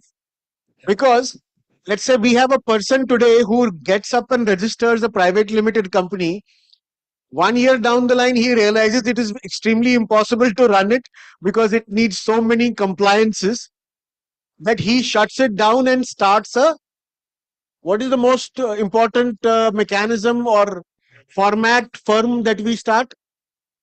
Proprietorship or partnership, which is unincorporated. So when we talk about unincorporated, you have on one hand 16 lakh companies which are incorporated, compared to that for which there's a 300-page Company Act. And on the other side, you have unincorporated who are free to do whatever they want. They have no registration and still money, and they have no money any which ways. So you see, people are going for that unincorporation mechanism, even though the government is trying to put in place, the single a single person OPC, LLP, which is the private partnership. I mean, if you want to register a partnership firm, Taxi drivers, all of these. But what we are unable to realize is the MSME, the micro or the small enterprise, does not need compliance. With the result, we have 6.5 or 7 crore unincorporated enterprise, out of which, if you look at the total number of people that are paying GST or registered in GST, all over India, we have only 1 crore that are registered for GST. So there is a huge number of people that are trying to stay outside this system, because we have not maybe made it easier for them to come into the system. Because once they would come into the system, money would be easier. They could get help. They could get technology support. They could get IP support and other things. See, the whole problem with government policy so far is that it's never a win-win situation. It's always a win-lose situation. That the government wins and everybody else loses. So how can it work like that? No, but in this recent budget, a new scheme is being announced by the finance minister. There is Kisan credit card. There's a Vyabar credit card system. If you go to the speech, I just forgot the exact technical term of that scheme, but the finance minister announced something which is quite beneficial to the entrepreneurs. It's Vyabar credit card. Vyapar credit card. No, the exact term is not like that. Vyabar, which is beneficial to number of entrepreneurs, and it's likely to provide more than 5 lakh credit cards. 10 lakh within a short span of time. 5 lakhs in the first year and 5 lakh in the first time. I have to go through the speech once again.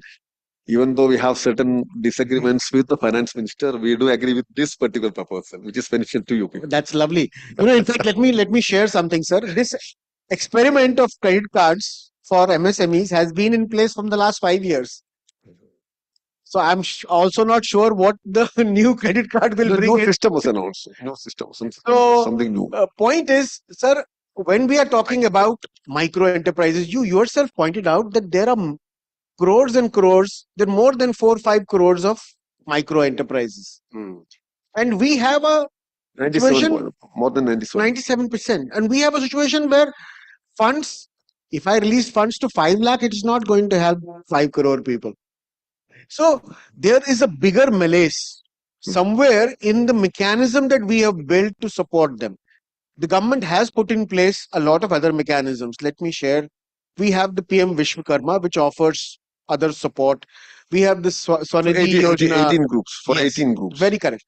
So you have also the food processing industry. There is a specific scheme there also. So there are some places, there are schemes available where you can, connect and you might be able to get funds from some or the other place.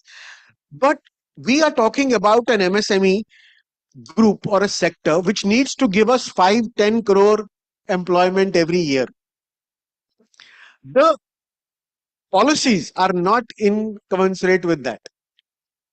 The reactions are not commensurate with that, because what we find is there's a huge gap between. I'll share one very important gap. If tomorrow 5 crore enterprises were to decide that we need to start a business of manufacturing papad, for example, do we have the space to offer them? Do we have the industrial space to offer them? No, but that is what we are trying to do, no? With your experience, we will try to change the policy. We will help you to, the government of India, we will give suggestions, and so that the government can change its policy. Sure. From your experience. That's why I am here and we are... Very correct. So you are the entrepreneurs and you... my point is that you have very good experience, better than us. We politicians don't have that much experience, no? No, but sir, you are one of the most knowledgeable persons I have come across. My knowledge, I am here to learn from you people. And whatever you suggest, all positive suggestions can be taken into account. And we will try to, pressurize the government at the maximum to change their policies. See, we have also failed as a community, to be very honest, to convince the government that we are the largest purveyors of employment. No, the figures and all are there. But convincing that we are capable of absorbing all the extra graduates, all the people who come into the work area. Sir, I humbly disagree with you. The point is that in her speech, Finance Minister's speech, it is clearly mentioned that is a second growth of it. Very correct. Second engine growth. Very correct. The role of MSME is highly appreciated and doubt. So that is second engine growth. So government of India is giving much priority to that. So how it is going to be practical and what is coming out is something secondary, but the importance is very much there. So we can. I completely agree. We cannot deny that. In fact, even in the last report that the parliamentary committee has cited, that there is enough work happening on the ground in terms of all the subsets to be covered and various people to be covered. The issues. We are covering the issues, but we're not covering the solutions. So sure. So one thing is that when I wanted to ask you this, sir. For example, you come from Kerala, sir. Yes. So we all talk about this Viksit Bharat, which is a developed country where I want my children, their children tomorrow to set up businesses, grow, to have an economy that is maybe the biggest in the world, and be able to provide food, accommodation, the very basics, clothing to everybody in the country. That is what essentially would mean a Viksit Bharat. What in your mind, what in your perspective is the right connotation of a Viksit Bharat, specifically when it comes to enterprise or micro, small, medium enterprise industries?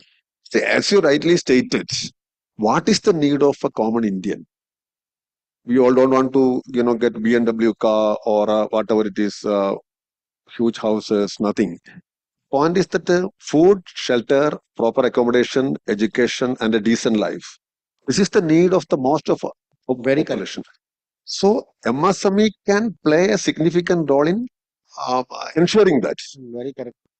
And I think today it is 11 crore people, and the number can be increased if government changes its policy.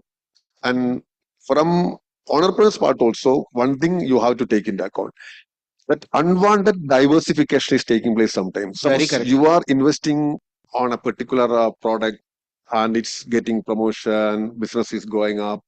Thereafter, within a short span of time, these people may diversify into another area. Very correct. So then you talk about puppet. So the one who is producing hair oil immediately will shift to Very correct. Very puppet. correct. So this unwanted classification, I mean diversification is creating some MSME and technology. When we talk about technology, we need to adopt modern technology. And when we talk about training programs, who are these trainers? This almost all these groups are getting local training only. Why can't you link with the NIFT, this fashion technology? When we talk about export, I mean this textile, 10% of the export is from textile sector only. But what is the training they are getting? So you need to adapt modern technology and modern training. Very correct. For that, in each and every district, you need to start special training centers. And innovation fund also should be created by the government of India to adapt new technology. So lots of solutions are there, and I think we can work together jointly. And from your point suggestions, we'll accept it and we'll submit the same to the government of India. Sure, sir. Sure, sir. Prahlad, you any question that you have to our honorable MP? You know, my first impressions of Kerala, when I first went there for the first time, was a little surprising. But when I realized later why it works as a whole for the state, because everybody in the state supports each other. It's a very strange thing. People don't think so, but I know that for a fact. Is when I went to the railway station for the first time in Kochi, I had a big bag, and the coolie asked me. He said, "I'll charge you 500 rupees to take it to the taxi stand." So I said, "But it's only 100 meters away." So he said, "Yeah, that's the rate." So I said, "No, I'll carry it myself." So I carried the bag with me to the taxi stand. He followed me. Didn't stay there. He followed me. And I went to the taxi and I asked the taxi, how much did you take me to Mutton Cherry, to the jetty? Cochin. Yeah, Cochin. So he said, have you paid the coolie? So I said, no. So he said, why should I pay him? I carried my own suitcase. I said, but that's not his problem.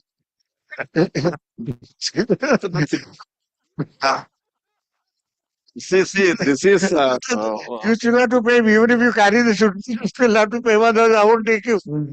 so Fine. Taking their luggage on their own. So forget it. I mean, that's my request. Forget it.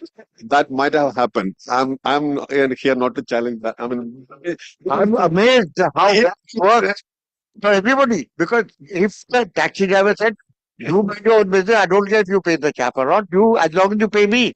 See, everywhere in the country, it's every man for himself. In Kerala, it's every man for everybody. But that's a good thing. in a way, no, the other side of the event is also important. No? That's good from the corporation, but the porter charged unnecessarily. That's also there. So the point is that the Kerala is a very friendly state for you all, no doubt at all. So I invite you, or I mean, who are interested to come there.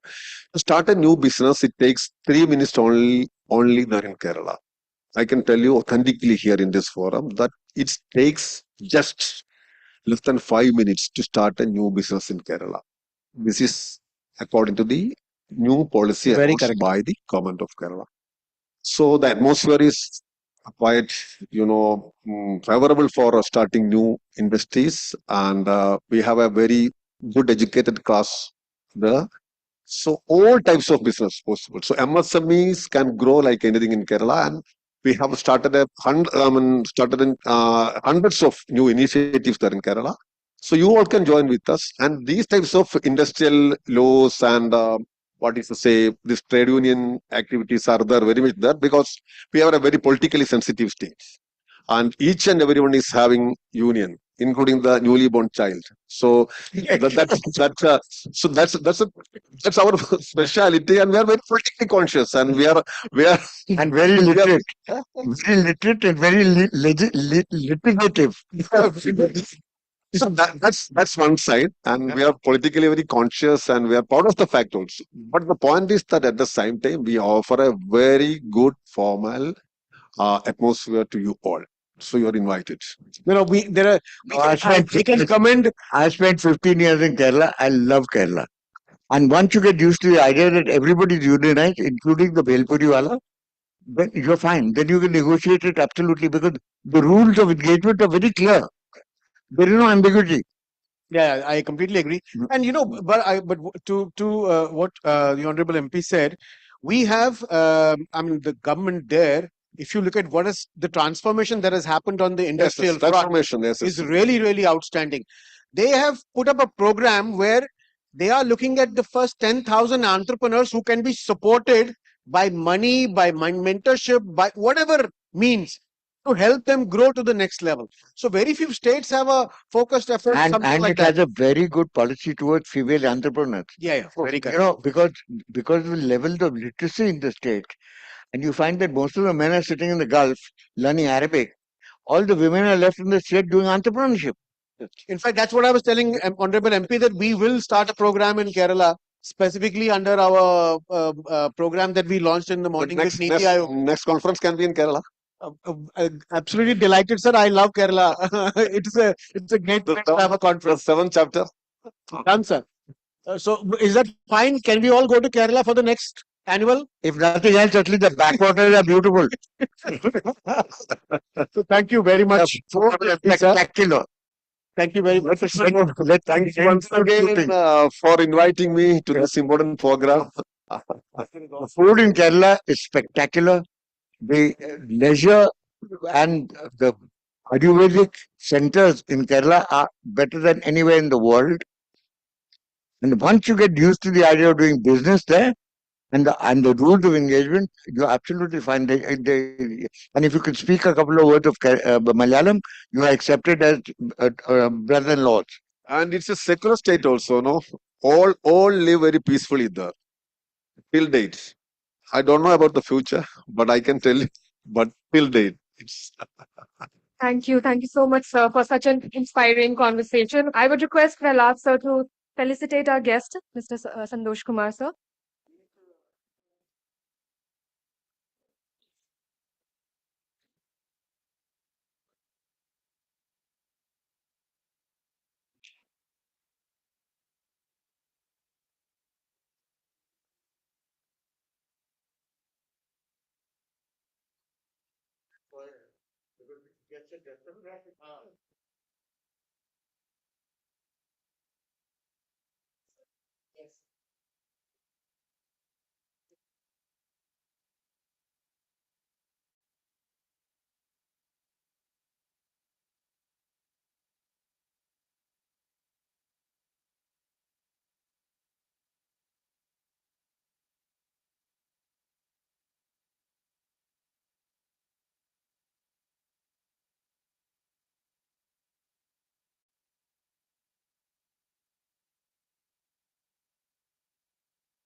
Moving on, we move to the second session of the day, Expanding Horizons, the Future of Indian Exports.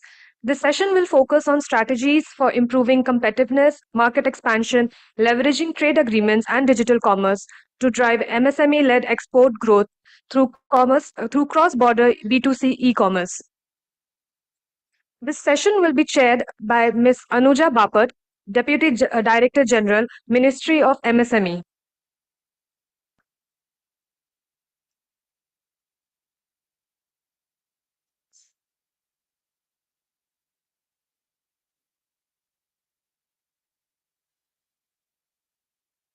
It is my extreme honor to introduce the esteemed panelists for this session.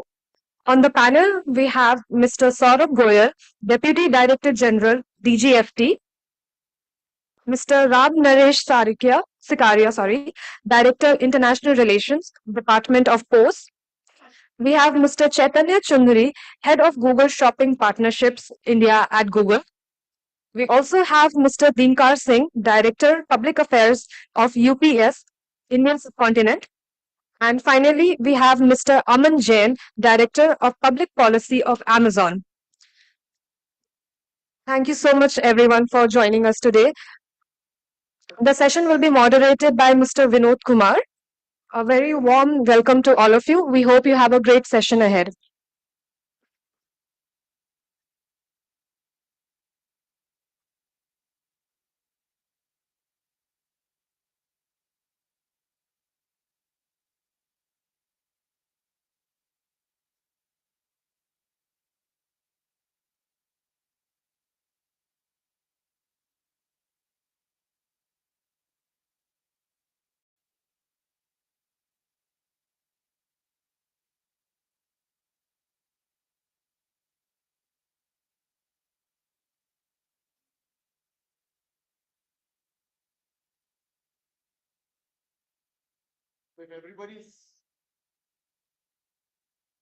So, very important session that I've been told to moderate.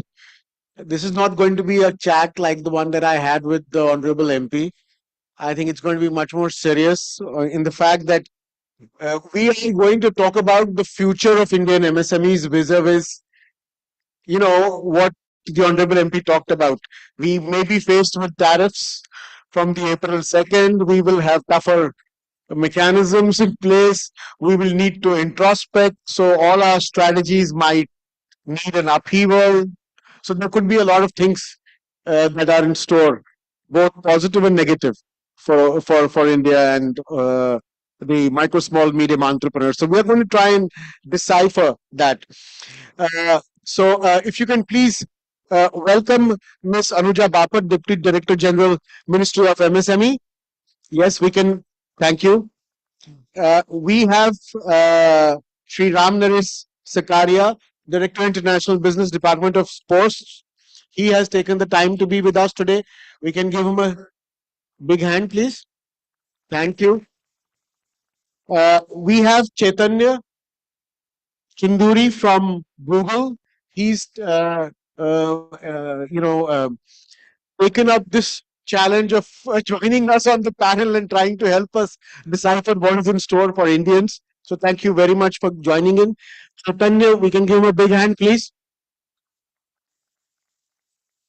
We have Saurabh ji. Saurabh ji and I have gone on various camps, export camps in the past. So thank you for coming in. He is part of the Director General Foreign Trade Office, and he does a lot of work on the e-commerce, evangelization, and also promotion. So thank you very much for coming here, Saurabh ji. Let's give him a big hand, please. We have Dinkarji. Dinkarji has been a very old friend, very big supporter of India SME Forum and our MSME exporters. A lot of our members have become customers of UPS over the last 4 or 5 years. So a warm welcome to him, please.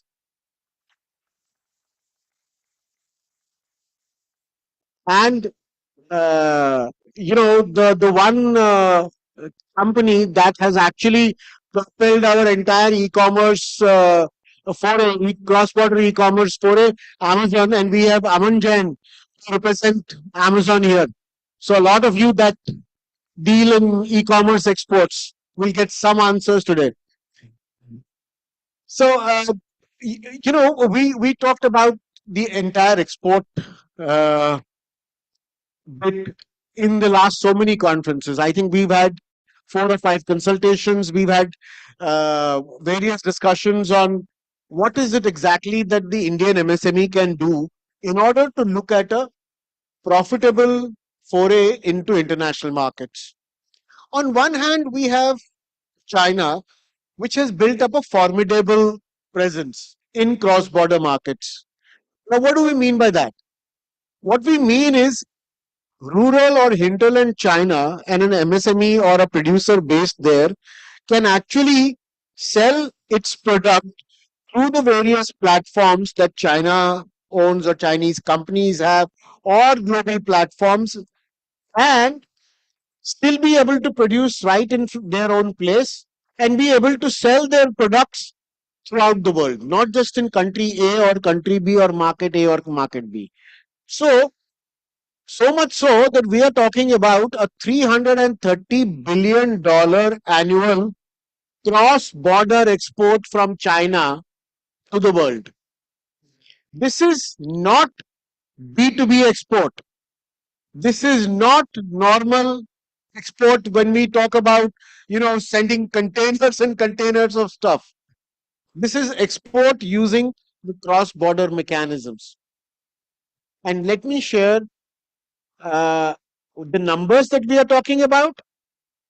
$829 billion worth of cross-border exports last year, which is in December.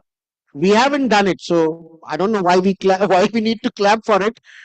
India, how many of you can guess? Not the speakers. All of the MSMEs that are here, all the people that are here. How much does India do in cross-border exports? 5. Okay. Anybody else? Nobody is willing to hazard a guess also. 40 billion. 30. I'd love that figure if that happens. Aman, what is the cumulative export that we are talking about? Less than 4. Yes.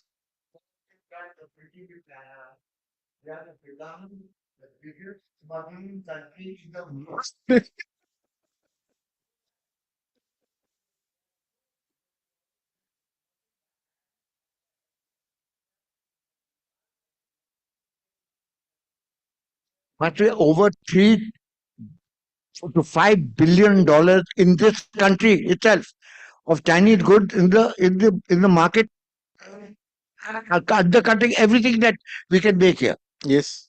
And absolutely. It is an organized smuggling racket, and it is done officially by the Chinese government. You want to compete with them? Do that here. We'll be better than them. That's me. But we have quite a few people who are competing with them there also. We have quite a few smugglers. We also, sent a lot, millions of We smuggle in, we don't smuggle out. No, but we've smuggled people out. Ah, We are sending them back now. True.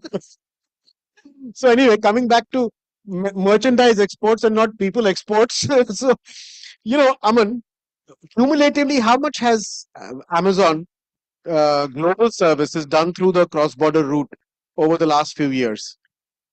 So last few years, firstly, thank you for having me here, and congratulations to you and your team again on putting up a great event. And I love being part of sessions that are either right before lunch or right after lunch. So we hopefully the conversation is really engaging. To give you a sense of it, we started B2C e-commerce exports from India in 2015. We ended last year at cumulative close to about $13 billion is what we've done between 2015 to 2024. Look, to give you a sense of it, and so I'll ring in optimism, and I'm sure there'll be enough sort of repetition stroke concerns and worries that will come up through this conversation, but I'll sort of ring in optimism in saying that we think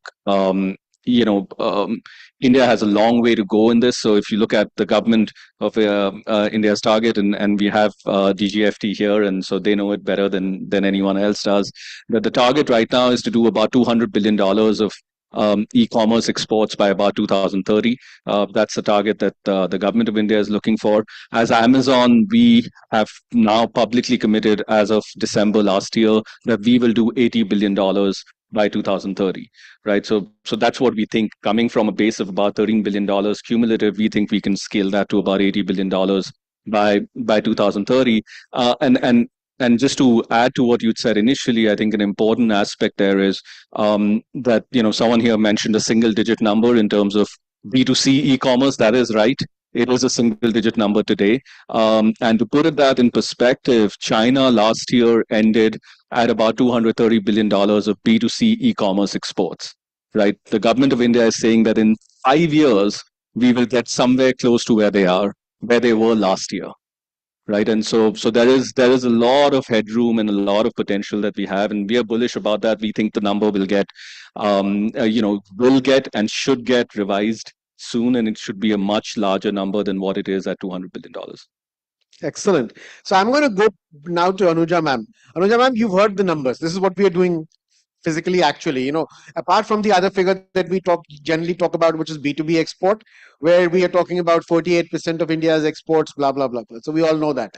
But looking at what to do in the future, what do you think should be the most important strategies we need to put in place to ensure that we get to a respectable figure when it comes to 2030 vis-a-vis the target that we put to ourselves? And what do you think are the various ways we can actually make it happen? Obviously private companies like Amazon and eBay and everybody else are going to try in their own way, but their targets are much lower than what the government of India has set for itself. They're still talking about 40% of what we are talking about. So we will still need to do a lot more. Thank you for inviting me to this discussion. And so if I look from the government of India perspective and the recent budget announcements, I think there's no need to say that government of India has recognized that export-led growth is what will change the game for us. And for that, and again coming from MSME side, when we look at the announcement again, the scaling up is one thing that needs to be taken care of. And as you were talking about in your last two sessions, we have a large number of very small units. Although if you look at our own registered data on Udyam, we have number of exporting units growing on Udyam also. In last 3-4 years data that we have on Udyam, from 50,000 odd MSMEs, we have close to 1.875 lakh exporting units which have registered on Udyam, and which are doing good, which are doing in diverse areas. 45% of the total export from MSME is a number in itself. But we need to look at a lot of things.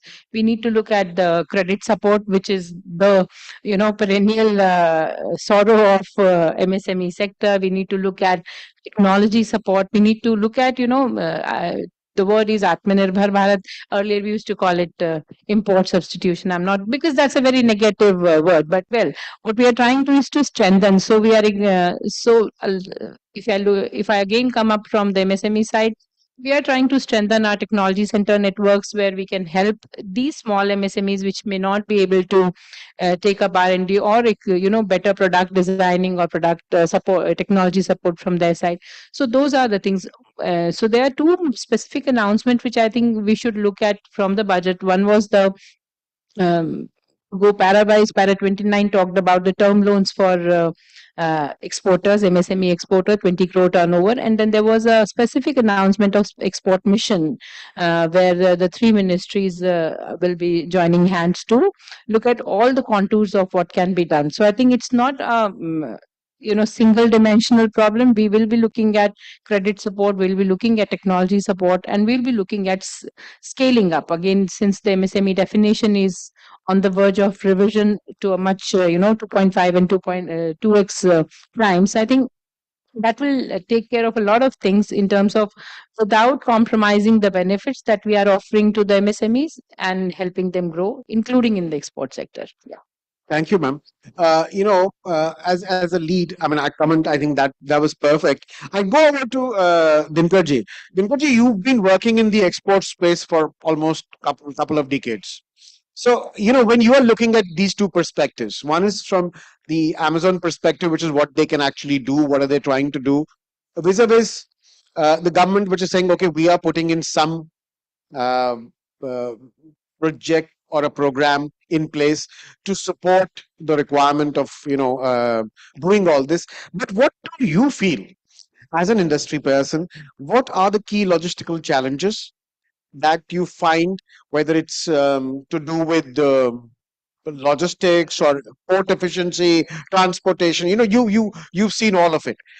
That MSMEs will be facing on a daily basis. Like we'll also go to the MSMEs here and some of the exporters that are talking, that are exporting, to get their perspective also. But from the industry side, can you give us a perspective on that, sir? Thanks for this question, Vinodji. So when we talk about this logistic challenges, I think UPS is obviously UPS, and I am the best person to solve all your challenges because when you talk about MSMEs and when we talk about the traditional exporting process, then we see that there are more than 5 vendors which an MSME has to contact for exporting a goods internationally. It can be a local transportation, then custom broker agent at the origin port, then having a space in the flight, whether it is cargo or passenger flight, then the destination clearance, and last mile delivery in the country where you are exporting. Now, mostly the e-commerce, it will be a consumer, so they don't want, this customer don't want to get involved into all these activities. Neither you as an SME, when you have 30 or 100 shipments per month, or a single shipment or 2 shipments per day, you would also not like to invest a full-time employee for doing all these activities. So there the express operators play a biggest role. As a UPS, I will say that as an exporter, we give you the best possible solution, from picking up a shipment from your door and delivering it to the final customer with a predictable time and tariff. Now, what I want to say is that how you are going to choose the logistic partner, you have to decide considering all these problems. Whereas now, coming as a logistic player, what are the challenges? Warehousing. If you see, when we talk about e-commerce, and when we talk about e-commerce, I think these are opposite sides. E-commerce customer, they want their shipment at the earliest. I will not say on the same day, but a predictable time of 2, 3, 4 days, whatever the distance it is. Whereas as soon as we talk about warehouse, we want to keep a shipment. Now, holding a shipment will be a cost. So that is another story. Warehousing, obviously warehousing is needed for another type of industry, or sometime for fulfillment center if you talk about. So that is one part. And even though if as an MSMEs, if you want warehousing facilities, there are companies, 3PL companies, which are providing you these warehousing facilities, and you can get a space and all your activity can be handled there. So that is one part of the warehousing which I want to say. For us, and from the government as a logistics player, their side facilities plays a biggest role in handling the freighters. And if you, what I would suggest is that the traditional approach, when the privatization of the airport was being done and UMDA was getting signed by the government, at that point of time, the more focus was on passengers, whereas the cargo space or cargo terminal was a secondary thing. So we understand that it was means somewhere we missed that, but whenever there is a privatization of brown field airports, we should again consider in the UMDA. And if there is again a greenfield airport, then the same priority should be given to cargo facilities also. So that the handling of the goods should be at the same pace as the passenger luggage. Yeah, if that can happen, then that will be the best. Second, obviously, the digitalization part. I always say that there are 2 things which is moving. It's not only the physical goods, it's also the data of that goods. And any one of them gets slower, the overall transit time will increase. So the data movement of that goods should also be very fast, on similar line with the physical goods. And that can be only done through digitalization and seamless connectivity of the various platforms where this information need to travel, whether it is GST to custom board, CBIC, or any other department where it is needed. So these are few challenges, not one means for the logistics player also. And for MSMEs, obviously there are a lot, if I start talking about the challenges in international exports, There are you should know your market. You should know the rules of that market, and the InCo terms. A lot of stories are there which you should be aware of, because the pricing also plays a bigger role. You may feel that you are taking a profit on the price which you have quoted, whereas there are hidden charges at the destination countries.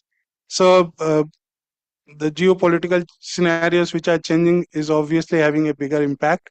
I will come to that later on if there is any question on that. Yeah? Excellent. So I'm going to take the cue from there, and I'm going to go to Sikaria Sahab. Sikaria Sahab, we have consistently talked about the fact that there's a lot of mechanism that we are putting in place to handle some of these challenges right at the ground level, in rural areas, in urban areas, in both. Can you explain to us how this is happening, this change, and what do you think? How are we preparing for this deluge that can happen if we are able to get close to the numbers? First of all, thank you, Vinodji, for having me here, and congratulations really for such a nice event. See, I mean, taking cue from the previous speakers also and from the previous discussions also, a large number of MSMEs are there. 97% are micro. So they need such solutions which are suitable to their present status. We cannot build a solution which is suitable more for a medium or a large enterprise, and we can assume that the micro and the small enterprise will be able to export. So from that perspective, the government of India in the last couple of years is coming together as a whole single entity to recognize that there is a large potential on B2C export. First, because of course, there's a large number of micro enterprises which do produce goods and for whom there is a market ready which needs to be exploited. When we talk about China, export from China, our export from China differs in a large perspective also. China largely plays on the volume game. We largely play on the value game.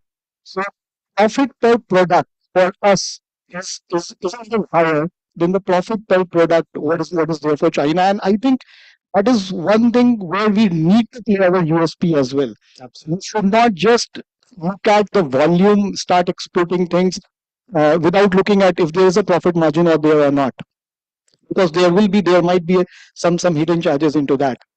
So from government of India perspective, if you focused on the recent budget speech given by the finance minister, he started for the Department of Post that this is one such organization which can be a catalyst to the rural economy. The hint was that yes, we have been taking some initiatives like Bharat Niriyat Kendra. 1,000 such centers have been opened up across the country with a seamless digital platform. And as Dinkarji just said, that we need the speed of the physical product as well as the digital data to go towards hand in hand. Very correct. If you slow everything out, your speed will slow up. So now we are going to the next phase of Bharat Niriyat Kendra, wherein we understand that these micro enterprises, so let's say we have a platform wherein they can sell, but do you really think it's possible for these micro enterprises to go catalog their products that easily? It's a difficult job. So now we are going to in the second phase of Bharat Niriyat Kendra provide some cataloging, photography studio, some kind of infra that we can create to enable these micro enterprises to see they can catalog. That's the first step. Once you are cataloged, you receive an order. Then the problem starts: how do you package? How do you ship it? How do you label it, and all that? So that will be the next step, wherein the packaging, labeling, and shipping solutions would be provided. And the most important thing is how do you train them? That's the biggest challenge. 5 crore micro enterprises, and as ma'am said, the numbers of the exporters are also increasing. How do you train such a large number?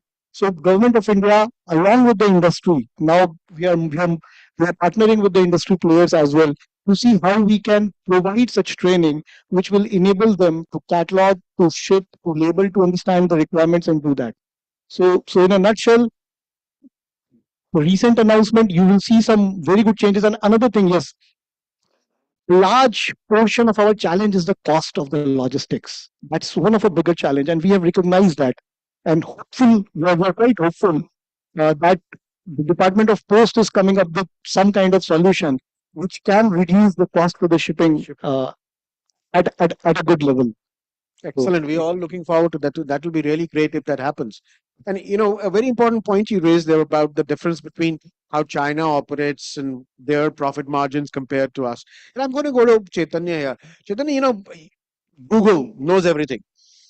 Google is all persuasive, everywhere. So, this question to you: how does the world view India vis-a-vis China? Right now, mostly you have all the data on, what's the difference in perspective. Also about how do Indian MSMEs create a brand identity which is going to be different than what China has? What are your thoughts on that? Sorry. Thank you so much for having me here. And I should say, hearty congratulations for the team that has put this together.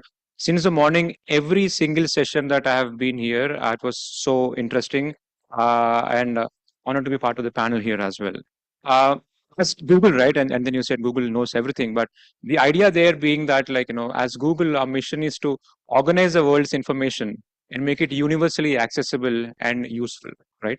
And as Google Shopping, essentially the team that powers the shopping experiences across multiple surfaces, from Google Search, Google Shopping, Google Lens, Maps, YouTube, practically every surface that a consumer could be and has a query that has a shoppable intent.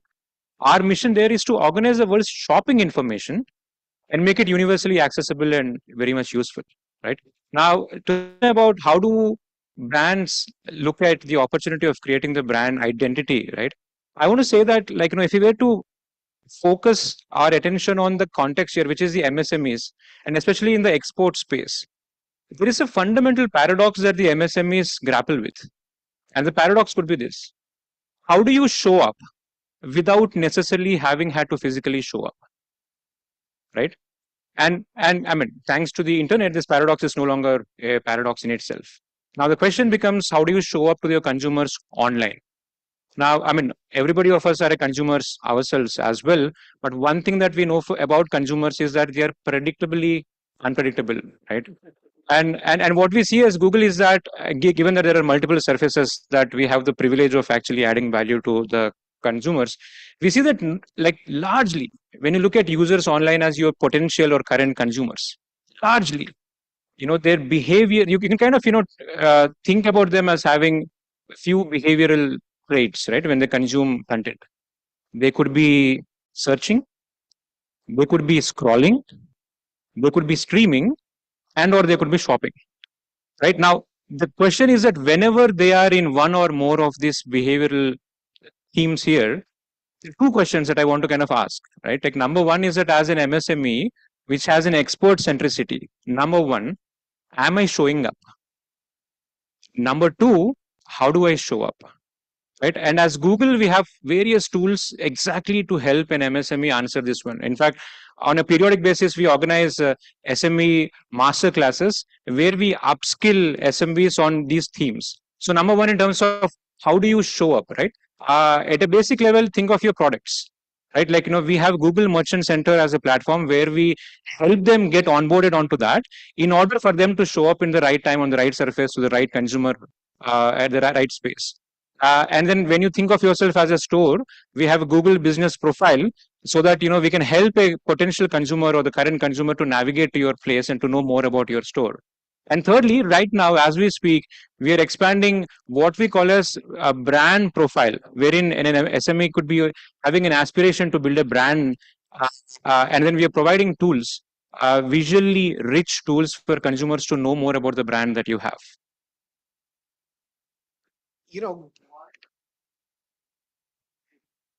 In the future, I feel majority of the work that Google is doing today, you will still continue to know all. Do you have mechanisms where you can get people to actually develop stuff on your own? In terms of creating content on their own, yes, kind of thing. Yeah, I mean, it kind of, in a way, is related to the where I ended my last one, right? Like, are you showing up, right? When you think of your offering, we say a shopping listing, right? In fact, when we talk to the SMEs in the master classes that we have, we start with this theme called as an anatomy of a shopping listing, right?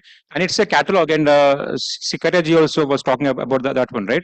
So when you think about your catalog, it starts with your name of your brand, the description of your brand, the titles that you have for your product, the image that you have, the videos that you might want to create for that one, right?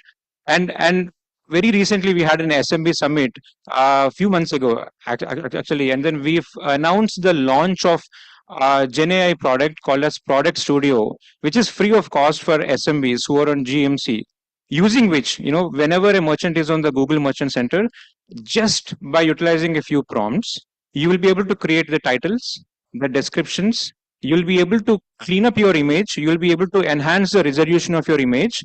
And best of all, you'll be able to create a scene by just with a few prompts. Say you have one product image, and then you'll be able to customize the product depending upon the theme that it is. Like with just a few prompts, you can do that one. And then we're also enabling piloting this feature to help an SMB to create a video from just a few images that you give them. Excellent. In fact,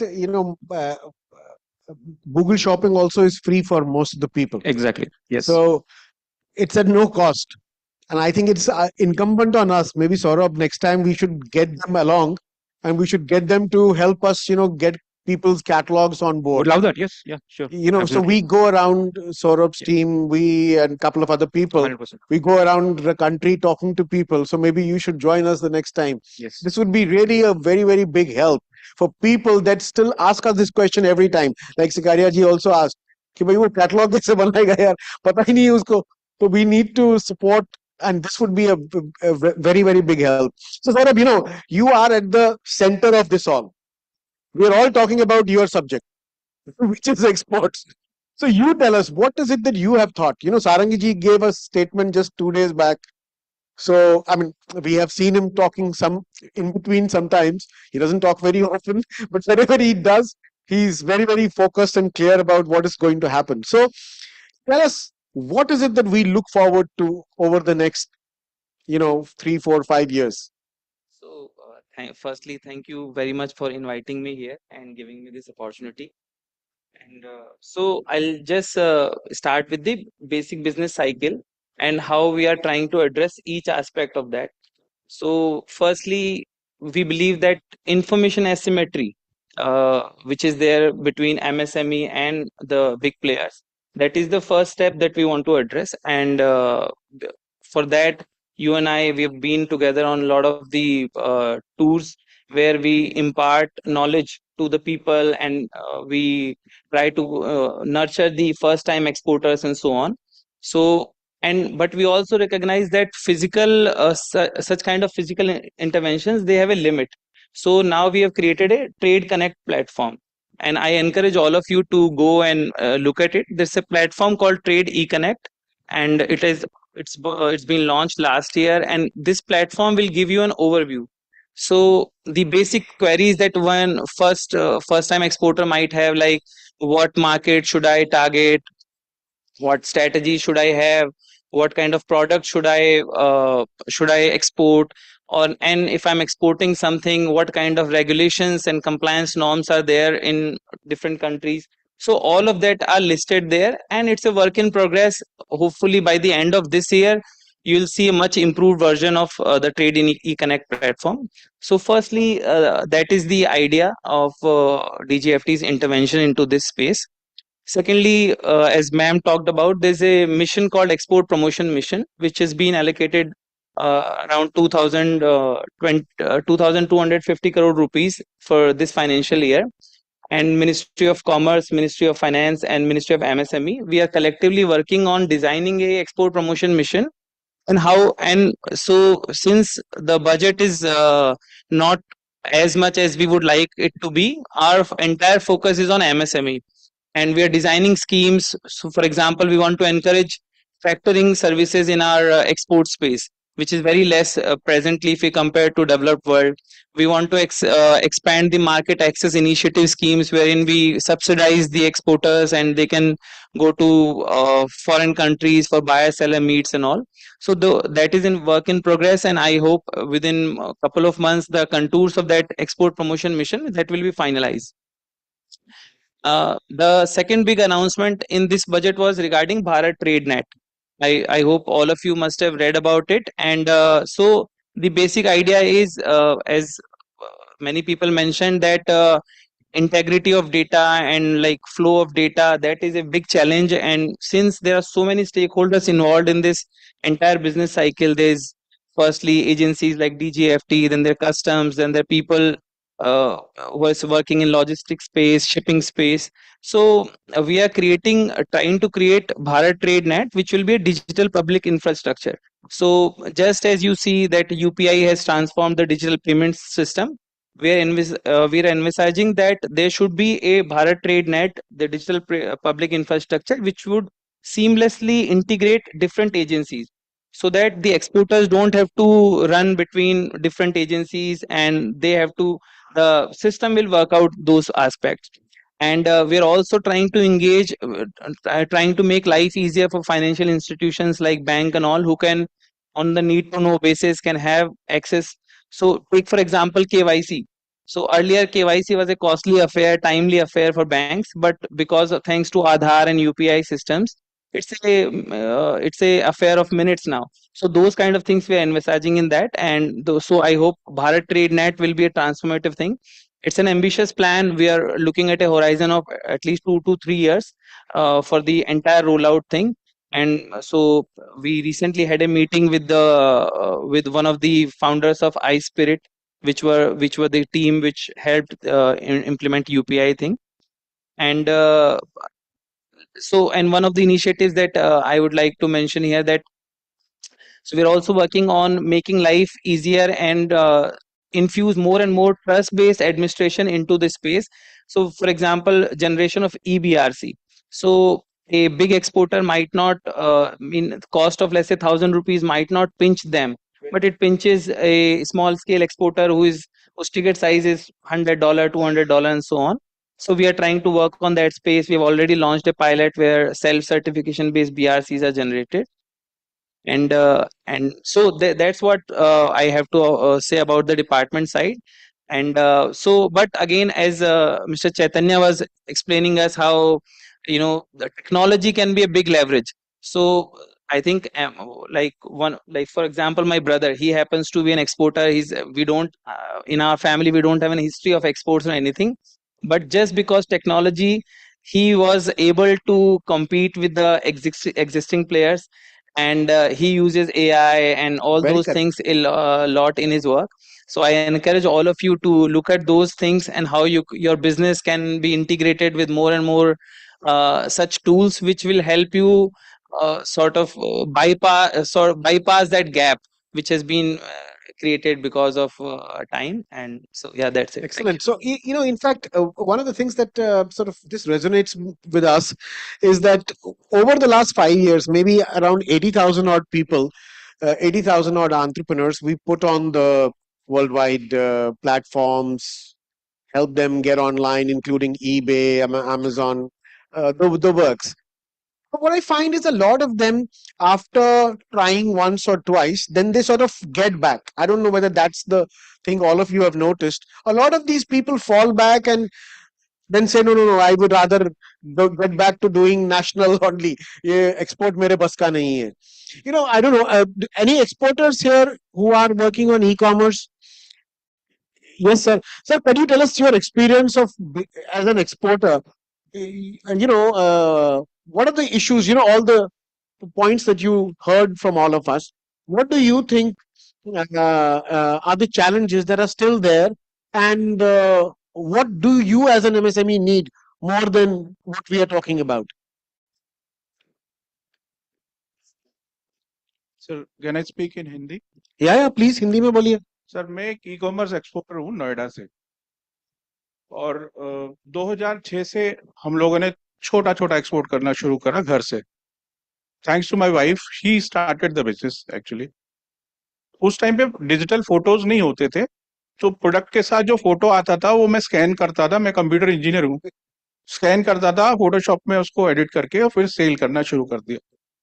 वो काम हमें ऐसा हमें अच्छा लगा, हम दोनों ने जॉब छोड़ दिया। आज भी हम ई कॉमर्स एक्सपोर्ट ही करते आ रहे हैं। आज मेरे पास 20 से 22 लोगों की टीम है जो कारीगर है, सिलाई करते हैं, हाथ का काम करते हैं।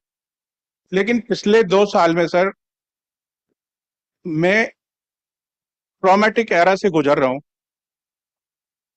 जो बिजनेस हम कर रहे हैं, जो भी हम एक्सपोर्ट भेज रहे हैं, उसका एक शिपिंग बिल जनरेट होने लग गया है। मेरे शिपमेंट वैल्यू होती है $20, $15। अब वो शिपिंग बिल जब जनरेट होता है तो वो बैंक के पास चला गया। अब बैंक ने मुझे मैसेज भेजा कि आपने एक्सपोर्ट करा है, आप इसकी पेमेंट मुझे मैच कराओ। That's an RBI guideline. अभी मेरी तो शिपमेंट्स बहुत ज्यादा है, मेरी तो आधी जिंदगी वो मैच कराने में ही चली जा रही है सर। अभी मैं जैसे तैसे 2 साल का डेटा निकाला, कुछ मैच हुआ, कुछ नहीं मैच हुआ। उतने ही टाइम में मैं बैंक से बात कर रहा हूँ, बैंक ने मेरे अकाउंट से पेनल्टी काट लिया। ये सब करते करते मैं लगभग 200 लोगों से जुड़ गया, और लोग इतने परेशान है सर देश में। किसी के अकाउंट से 12 लाख, किसी के अकाउंट से 10 लाख, इस तरह की पेनल्टीज काटी जा रही हैं। All these are small e commerce exporters. तो सर पेनल्टीज हो गया, कंप्लाइंस हो गया। अगर किसी तरह से किसी ने थोड़ा बहुत डेटा पहुंचा दिया बैंक में जाके, तो बैंक वहां पे पर शिपिंग बिल रेगुलराइजेशन मन चाहा चार्ज कर रहा है सर। वो 500 रुपए भी हो सकता है, 1000 भी हो सकता है, 1500 भी हो सकता है, 2000 भी हो सकता है। अब आप मुझे बताइए, मैंने $10 का शिपिंग बिल एक जनरेट करा है, उसकी कीमत 2000 रुपए में कहाँ से दूं सर? तो ये चीज हमारे लिए बहुत बड़ा प्रॉब्लम क्रिएट हो गया आज की डेट में। इसमें प्लीज हमें हेल्प करें। बहुत बहुत धन्यवाद आपका। आप बिजनेस कर रहे हैं अभी भी कि बंद कर दिया? सर मैं तो कंप्लाइंस ही कर रहा हूँ, वाइफ वुमेन पावर मेरे साथ है तो वो चला रही है। कंप्लाइंस में लगे हुए हैं आप। बहुत बहुत धन्यवाद आपका। This was the point I was trying. बहुत बहुत धन्यवाद, आपने मेरा आधा काम कर दिया। Saurabh ji, I think will talk about this. They have been handling the issue. So, your issue is well taken, and you are not the only one who has flagged this to us. This has been last 1 year we've been working on this issue. तो इसमें देखिए, पहले अभी जो हमने इसका कुछ part था वो अभी रिजॉल्व कर पाए हैं, ईबीआरसी को लेके था। तो जैसे ईबीआर जो भी एक्सपोर्ट इंसेंटिव स्कीम्स होती हैं उनमें बीआरसी जनरेट करना होता है। तो उसमें आप पाएंगे अभी हमने सारा जो भी स्विफ्ट के ट्रांजैक्शंस हो रहे हैं वो सभी अभी डीजीएफटी सर्वर पे फ्लो होते हैं, और हमने एक्सपोर्टर्स को अपने अकाउंट से लॉग इन करके वो खुद अपना ईबीआरसी जनरेट करते हैं। ये पावर हमने उनको दे रखी है सेल्फ सर्टिफिकेशन की। This pilot was launch 6 months back and it is working fine. So कुछ हद तक वो एक सोल्यूशन हमने वो निकाला। दूसरा, अभी हम लोग आरबीआई के साथ इसमें कंसल्ट कर रहे हैं। देखिए, बैंकिंग चार्जेस का क्या है कि we as a regulator can't intervene that how much a bank should charge for their banking services. That's for the customer and the bank to decide. So उसमें हम इंटरवीन नहीं कर रहे हैं, लेकिन हम चाह रहे हैं कि इस तरह का सिस्टम जहाँ पे एटलीस्ट एक सर्टन लेवल के ट्रांजेक्शन्स को या तो एग्जेम्प्ट कर दिया जाए या सेल्फ सर्टिफिकेशन बेसिस पे एक्सपोर्टर्स को अलाउ कर दिया जाए। So you will see the result in few months. We are already working on this, and this issue we are well cognizant of this. I think not just people like myself, even the people at the very top of the hierarchy, they are well cognizant of this issue. You'll see a solution of this. So, Aman, now, for example, a situation like this, what is it that you feel needs to be done to promote A, adoption, B, people do not run away from doing this, and people do not get embroiled in compliance and stop doing business? What is it that you are the asks that you have from the government immediately in view of all this? I think, as Saurabh mentioned, I think the first one is exactly this, which is compliance. Between EBRC, EDPMS, CSB5, there are a bunch of issues that, it just makes compliance heavy, right? If we want to be able to, as an MSME, truly and meaningfully compete, right, for being able to sell our goods, then MSME should focus on what they're good at, which is producing world-beating products, right? And compliance should become much easier, and there should be a process in which it becomes easier. I should call out, and we were part of that conversation last week with the RBI, and so I should call out the work that DGFT is doing, that the Commerce Ministry is doing. I was very recently with the MSME secretary, and the plans that he has and the ministry has, and so across the board you can see it, and as ma'am mentioned earlier, that in this budget speech, there is a very clear recognition in whole of government that exports is a way to go forward. I do think that if you look at it sort of a step back for a second, then I do think that our government machinery and regulations in many ways is designed for B2B exports and large item exports. So it's not really thought through in terms of B2C e-commerce exports, right? So and EBRC, EDPMS in many ways might make sense when you're sending bulk and आपका 10,000, 20,000, $50,000 का total bill है और उस पे आप 2,000 रुपए दे रहे हैं to a bank is a very different matter than doing it per shipment every single time, right? Or some of the customs requirement, for instance, could very easily be waived off for under $1,000 shipments, for instance, or $5,000 shipments, and so on. So that's not necessarily the case. I think the steps are right. The intent is right. I do hope that it goes faster. For instance, Bharat TradeNet is a great step. I hope it doesn't take 2 to 3 years. And again, I know Saurabh, Moin, many others at DGFT are working very hard on this and trying to make it faster. Anything that helps to navigate IceGate, navigating IceGate itself is quite tough. And then, navigating 5 other systems on top of it does just make it tougher. So, we've had success with DPIs. And as Amazon, we know that well, 7 out of 15 DPIs today run on AWS. And so we recognize the value of DPIs and how they can help. So I think those would be the first one, which is just compliance in general. I think there is a need for it. Look, I'll give you a simple statistic, right? Today on Amazon.in, and I hope all of you are shopping on A.in, we have 1.6 million sellers, 16 lakh sellers that sell about 31 3 crore products on our site, right? Every single day. So you go on A.in, it's a pin-to-plane approach. You get all the different sellers selling. On the export side, we have about 1,60,000, right? We have 16 lakh sellers selling actively on A.in. On exports, it's 1,60,000. And why is that? A big part of it is compliance is what makes it tough, right? A lot of times when you get in, you can't think of it, right? And I'm glad your brother is doing it, for instance, but a lot of times folks would find it tough to just get a footing in or get a start in. And so we recognize that. We try to make it easy at Amazon. So you come in today, you have something called Seller Central.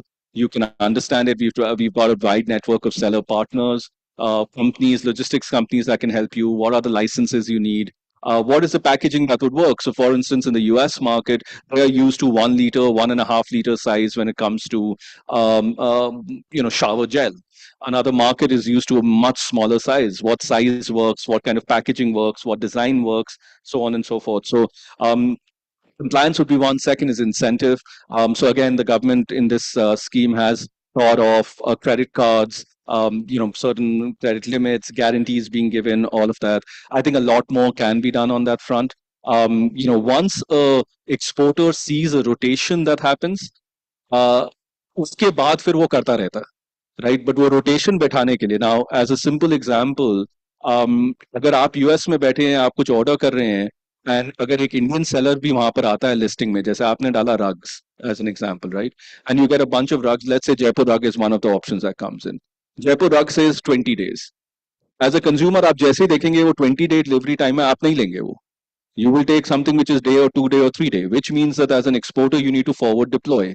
For you to do forward deployment, it means you're taking an inventory cost, right? So your rotation has set up, you're not going to forward deploy because you'll say, मेरे पास ये छोटी सी inventory है, मैं Indian market देखूं या global market देखूं, and then global market में इतने सारे markets देखूं, इससे अच्छा मैं Indian market देख लेता हूं, right? So if there are incentives that help in it, then that will help. The last thing I'll say, and I think that is something that we need to think about, again, whole of government approach. We've been talking about this quite a bit. I recently had a chat with the Commerce Secretary also about it.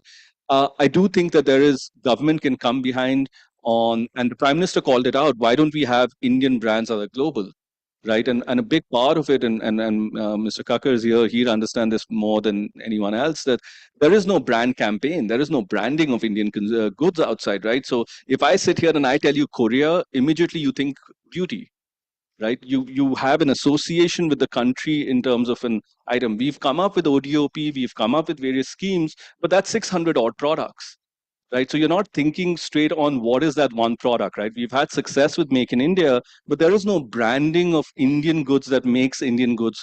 And I can tell you this, right? Just as an example, today in a category like toys, India is doing better than most parts of the world. In fact, on STEM toys, India is considered the best in the world, right? But there is no campaign that talks about STEM toys in that way, right? That Indian toys are the best in the world. And then you've got various other categories, textiles, for instance, home furnishing, bed linen. These are categories that are growing for us at 50% CAGR, right? And so if there was a campaign like Make in India, right, where we plaster Davos, if you go to Davos, you can't go anywhere, 100 meters without not looking at a Make in India sign. Similarly, if there was a campaign that was talking about Indian MSMEs and their prowess and particular products and areas, and I think that will go a long way.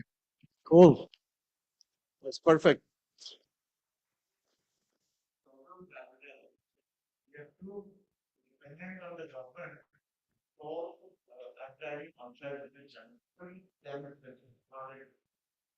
But what we need to do is add appreciation of that particular product. Say product. If you have an Indian association of soil filter, and if that association then advertising Indian soil, then they have to take $10, $5 for the profit, not thousands of dollars. Not thousands of dollars for that particular ad to actually sell that thing. So I think what the government should actually, and association like ours should actually do, is turn around and make lobbies of each association, whether it's Indian wines, whether it's Indian toys, whether it's rugs. Each category needs to come together as an association, contribute a little bit of money, and then afford to advertise abroad, and not just be dependent on the government to do it in Davos. Because I believe, and I've been telling the SFAC for all this time, it says, Joe, you look at two things in life. You look at God and you look at the government as people who are going to miraculously arrive and solve your problem. And neither comes until you solve your problem yourself. And then the moment you solve your problem yourself, both arrive miraculously. Thank you, PK, for that interjection. I'm going to go to Anuja ma'am for a. Because people have been telling me that they sent me a couple of chits on the fact that we've crossed into lunchtime. So closing comments from you. You've heard everybody now, so you understand the whole situation. So how are you going to lead us through this entire quagmire? I think और मुझे चूंकि हिंदी में बात शुरू हो गई तो थोड़ा हिंदी में बोलने का मौका मुझे भी मिल जाएगा. तो एक्चुअली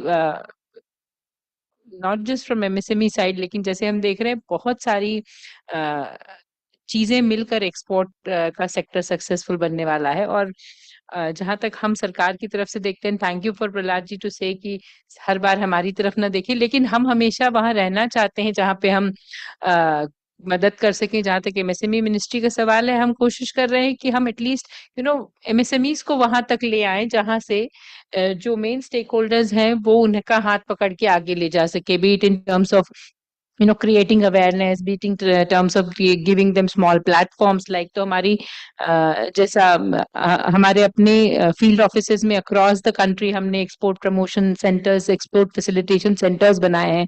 तो कम से कम लोकल जो एमएसएमईज हैं जो एक्सपोर्ट करना चाहती हैं किसी भी लेवल पे, वो वहां जा सके, उन्हें उसके बारे में जानकारी मिल सके. क्योंकि एक तरफ हम फैसिलिटीज बढ़ा रहे हैं, लेकिन दूसरी तरफ ये भी है कि उतने ही चैलेंजेस भी बढ़ते जा रहे हैं. नए ईपीआर के चैलेंजेस आ रहे हैं, नए ग्रीन टेक्नोलॉजी के चैलेंजेस आ रहे हैं, और एमएसएमईज को इन सब के साथ. और समटाइम्स कैसा है कि MSMEs they not be direct exporters, but they are in the value chain जहां वो they are supplier to the bigger exporter. तो even then they have to do those compliances की बात बहुत बार उठी है। कंप्लायंस बर्डन रिड्यूस करने पर भी सरकार काफी हद तक काम कर रही है। Deregulation is one of the biggest agenda on the governments mind, और हम उस पर काफी एक्टिवली काम भी कर रहे हैं। तो आई थिंक जो ट्रेड कनेक्ट की बात मैं कर रही थी और मैं सौरभ जी से कह रही थी, जो हुआ कि हमारा ब्रांड नहीं बन पाता, which is very true. And taking from what आपने कहा कि हम वैल्यू एड पे ज्यादा काम करते हैं, हमारा वैल्यू बेस्ड प्रोपोजिशन ज्यादा है। तो I think we need to identify sectors and we need to identify products where we can actually focus.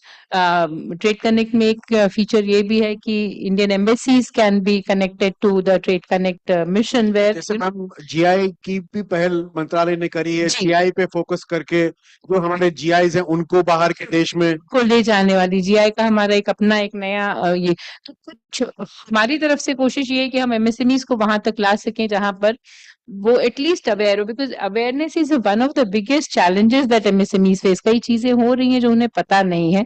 तो आई थिंक सबसे पहला शायद हमारा काम वही होगा, and then as a whole of government approach we are taking things forward, and I hope that the coming days would be better for us, all of us. Thank you. बहुत बहुत धन्यवाद। Yes, thank you very much to everybody. थोड़ा जोर से, थोड़ा अभी खाना वैसे भी जा रहे हैं जी, तो all the people. Thank you so much. Please, yes ma'am, sorry. Thank you so much, everyone, for sharing so much knowledge with our audience. I would request Dr. J.S. Juneja, sir, former CMD NSIC and Vice Chairman of India SME Forum, to felicitate the esteemed panelist with a small token of appreciation, sir.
Thank you, everyone.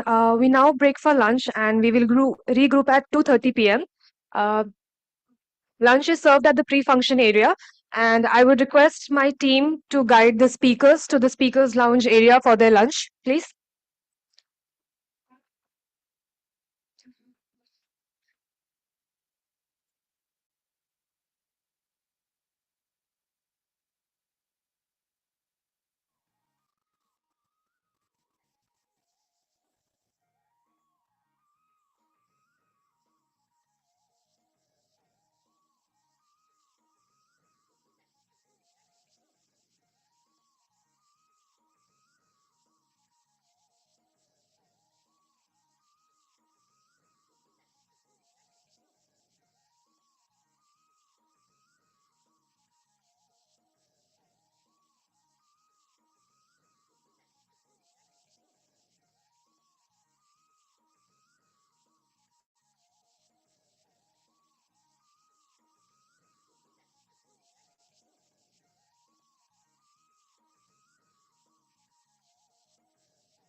Bustling local markets to global exports, MSMEs today are driving India's remarkable journey toward a $5 trillion economy.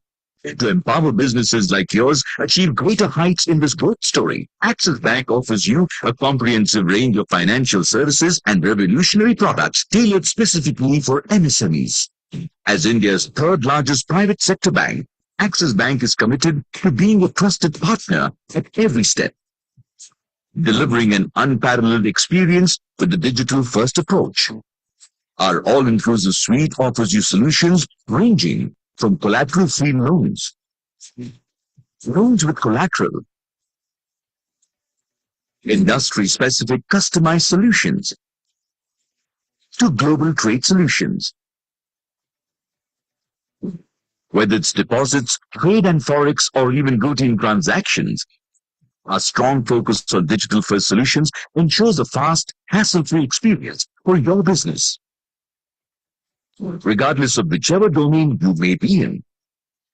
Driven by a commitment to providing you the best, our products seamlessly integrate into your daily operations, giving you the one Axis approach. Axis best-in-class customized digital solutions with Neo for Business that integrates transaction banking products with our domain.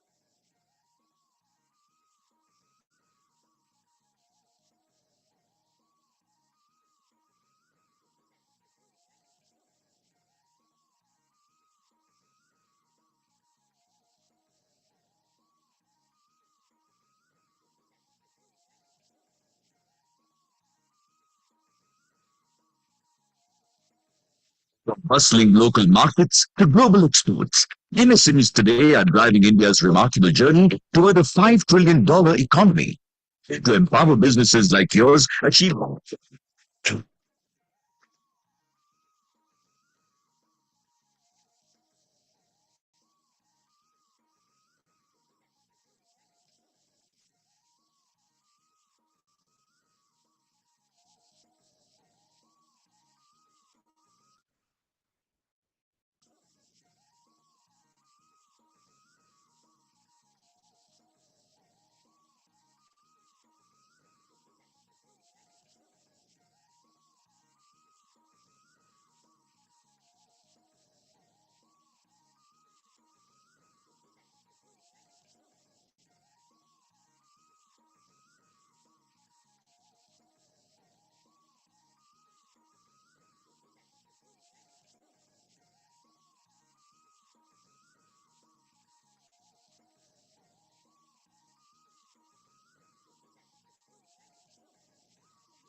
From bustling local markets to global exports, MSMEs today are driving India's remarkable journey toward a $5 trillion economy.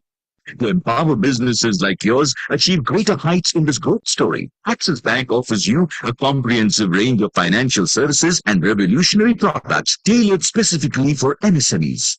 As India's third largest private sector bank, Axis Bank is committed to being a trusted partner at every step, delivering an unparalleled experience with the digital-first approach. Our all-inclusive suite offers you solutions ranging from collateral-free loans, loans with collateral, industry-specific customized solutions, to global trade solutions. Whether it's deposits, trade and forex, or even routine transactions, Our strong focus on digital-first solutions ensures a fast, hassle-free experience for your business, regardless of whichever domain you may be in. Driven by a commitment to providing you the best, our products seamlessly integrate into your daily operations, giving you the one access approach. Access best-in-class customized digital solutions with Neo for Business that integrates transaction banking products with our domain expertise that go beyond banking. So come, unlock the boundless potential of your business.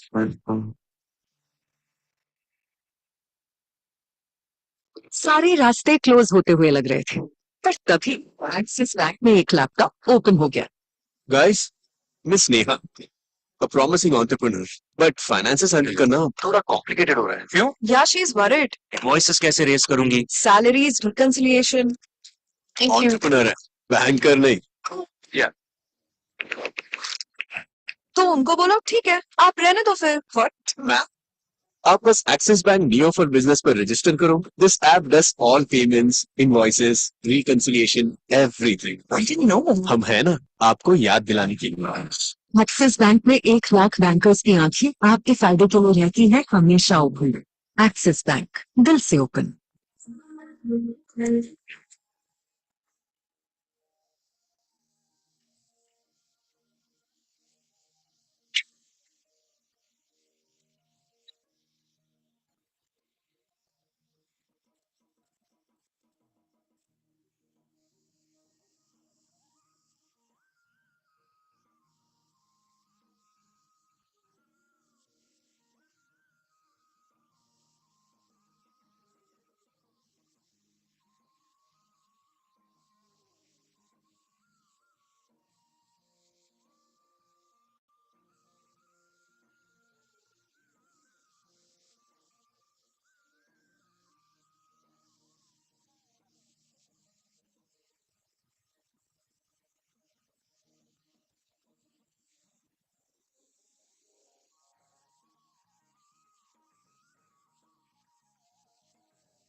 We're going through a really bad phase. We were not really following all the documentation and processes. So there were a lot of settling issues and there were a lot of, I was literally, we have the products in hand, but how to explore the international market? We were ready as a product for the export market. We weren't sure about the processes that were required to carry that forward.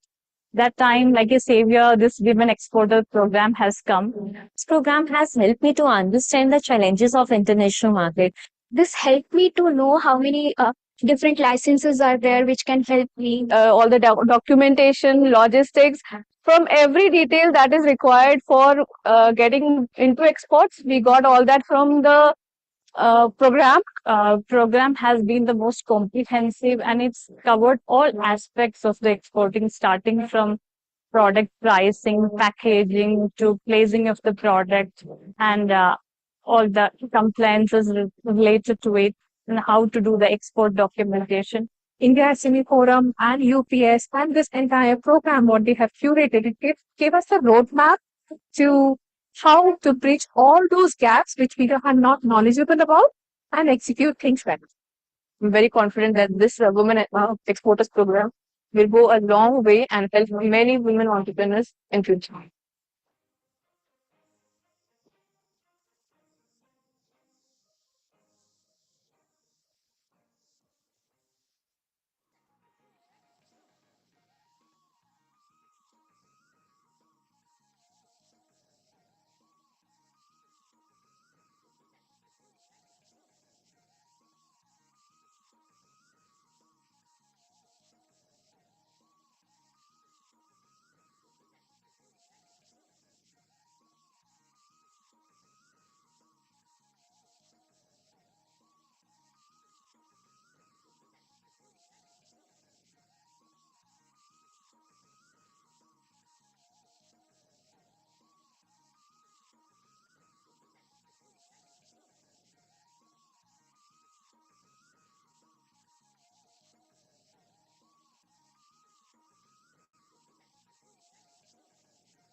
From bustling local markets to global exports, MSMEs today are driving India's remarkable journey toward a $5 trillion economy. To empower businesses like yours achieve greater heights in this growth story, Axis Bank offers you a comprehensive range of financial services and revolutionary products tailored specifically for MSMEs. As India's third largest private sector bank, Axis Bank is committed to being a trusted partner at every step, delivering an unparalleled experience with a digital-first approach. Our all-inclusive suite offers you solutions ranging from collateral-free loans, loans with collateral, industry-specific customized solutions, to global trade solutions. Whether it's deposits, trade and forex, or even routine transactions, our strong focus on digital-first solutions ensures a fast, hassle-free experience for your business, regardless of whichever domain you may be in. Driven by a commitment to providing you the best, our products seamlessly integrate into your daily operations, giving you the one Axis approach. Axis best-in-class customized digital solutions with Neo for Business that integrates transaction banking products with our domain expertise that go beyond banking. So come, unlock the boundless potential of your business.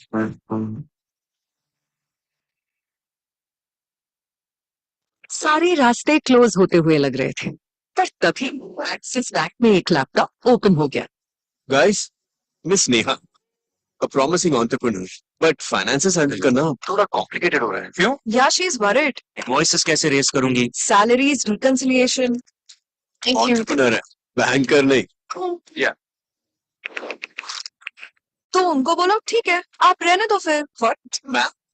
आप बस axis bank neo for business पर register करो. This app does all payments, invoices, reconciliation, everything. I didn't know. हम है ना, आपको याद दिलाने के लिए. एक्सिस बैंक में 1 लाख बैंकर्स की आंखें आपके फायदे के लिए रहती हैं हमेशा ओपन. एक्सिस बैंक, दिल से open.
were going through a really bad phase. We were not really following all the documentation and processes. So there were a lot of settling issues, and there were a lot of, I was jittery.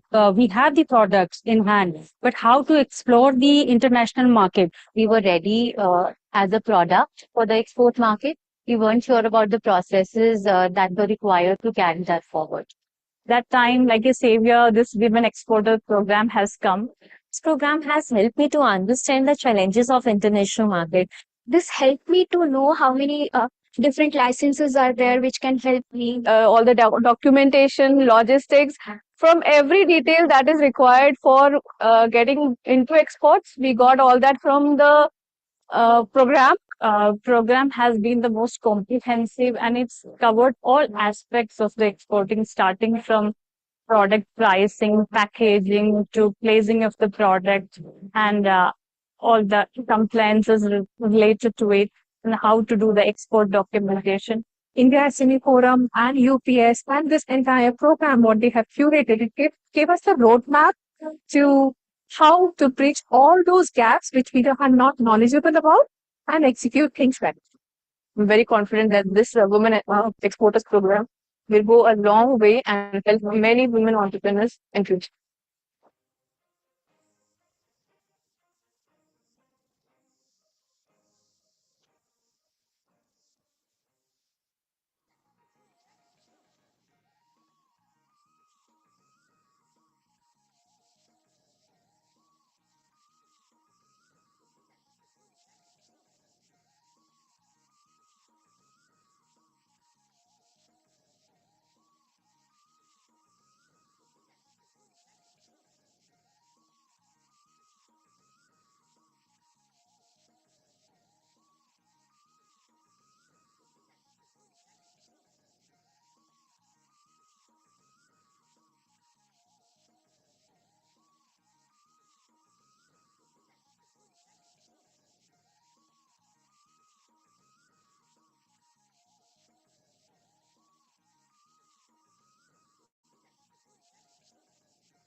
From bustling local markets to global exports, MSMEs today are driving India's remarkable journey toward a $5 trillion economy. To empower businesses like yours achieve greater heights in this growth story, Axis Bank offers you a comprehensive range of financial services and revolutionary products tailored specifically for MSMEs. As India's third largest private sector bank, Axis Bank is committed to being a trusted partner at every step, delivering an unparalleled experience with the digital-first approach. Our all-inclusive suite offers you solutions ranging from collateral-free loans, loans with collateral, industry-specific customized solutions, to global trade solutions. Whether it's deposits, trade and forex, or even routine transactions, our strong focus on digital-first solutions ensures a fast, hassle-free experience for your business, regardless of whichever domain you may be in. Driven by a commitment to providing you the best, our products seamlessly integrate into your daily operations, giving you the one Axis approach. Axis best-in-class customized digital solutions with Neo for Business that integrates transaction banking products with our domain expertise that go beyond banking. So come, unlock the boundless potential of your business.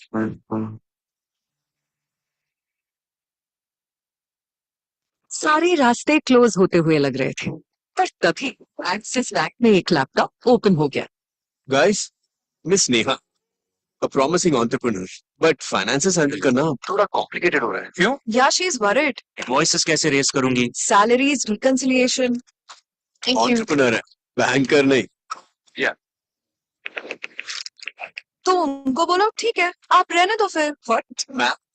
आप बस axis bank neo for business पर register करो. This app does all payments, invoices, reconciliation, everything. I didn't know. हम है ना आपको याद दिलाने के लिए. एक्सिस बैंक में 1 लाख बैंकर्स की आंखें आपके फायदे के लिए रहती हैं हमेशा ओपन। एक्सिस बैंक, दिल से open.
We're going through a really bad phase. We were not really following all the documentation and processes. So there were a lot of settling issues and there were a lot of, I was jittery.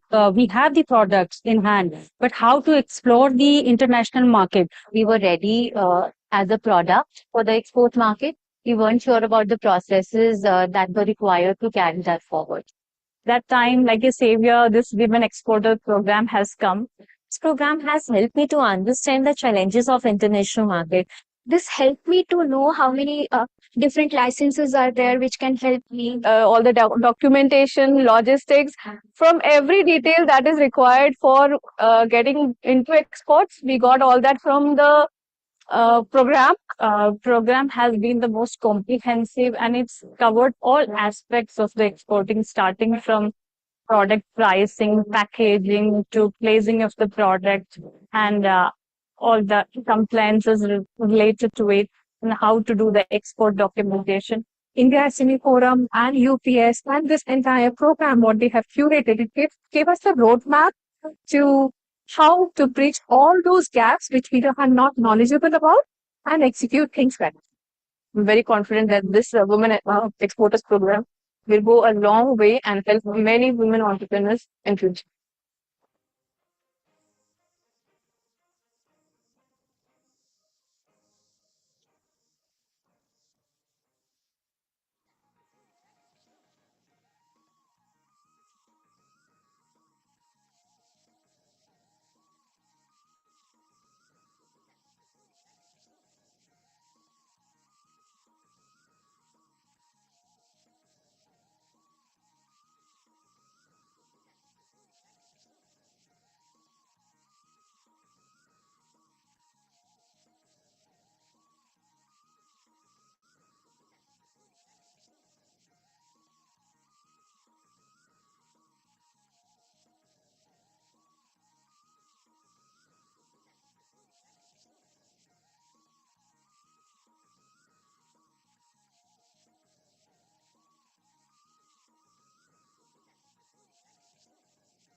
From bustling local markets to global exports, MSMEs today are driving India's remarkable journey toward a $5 trillion economy.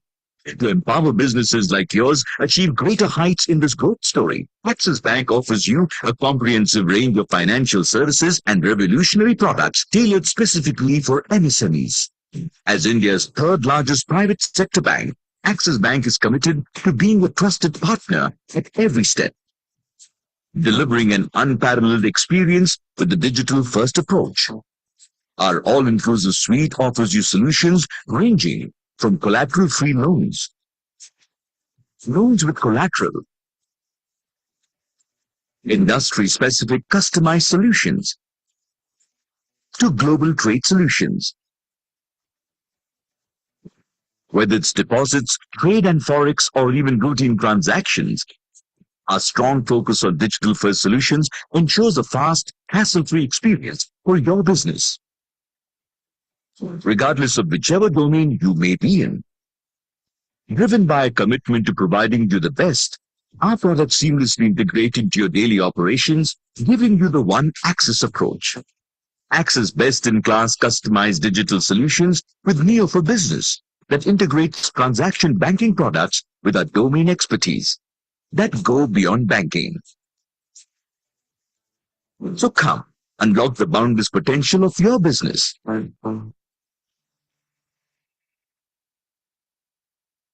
सारे रास्ते close होते हुए लग रहे थे, पर तभी axis bank में एक लैपटॉप ओपन हो गया।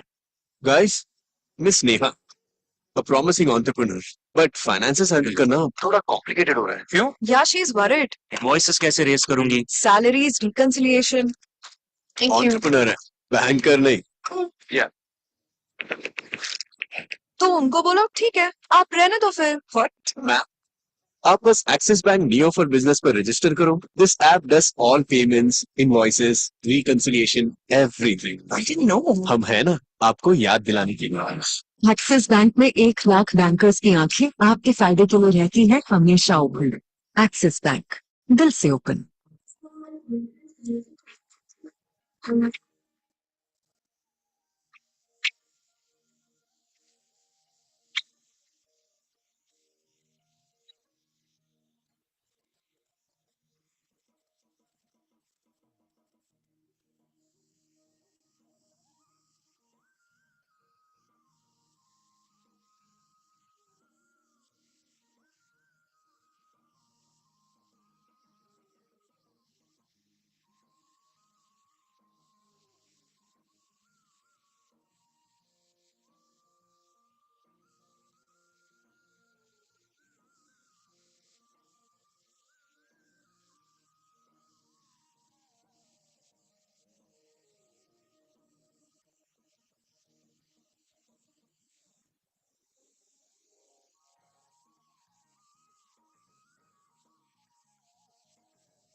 were going through a really bad phase. We were not really following all the documentation and processes. So there were a lot of settling issues and there were a lot of, I was jittery.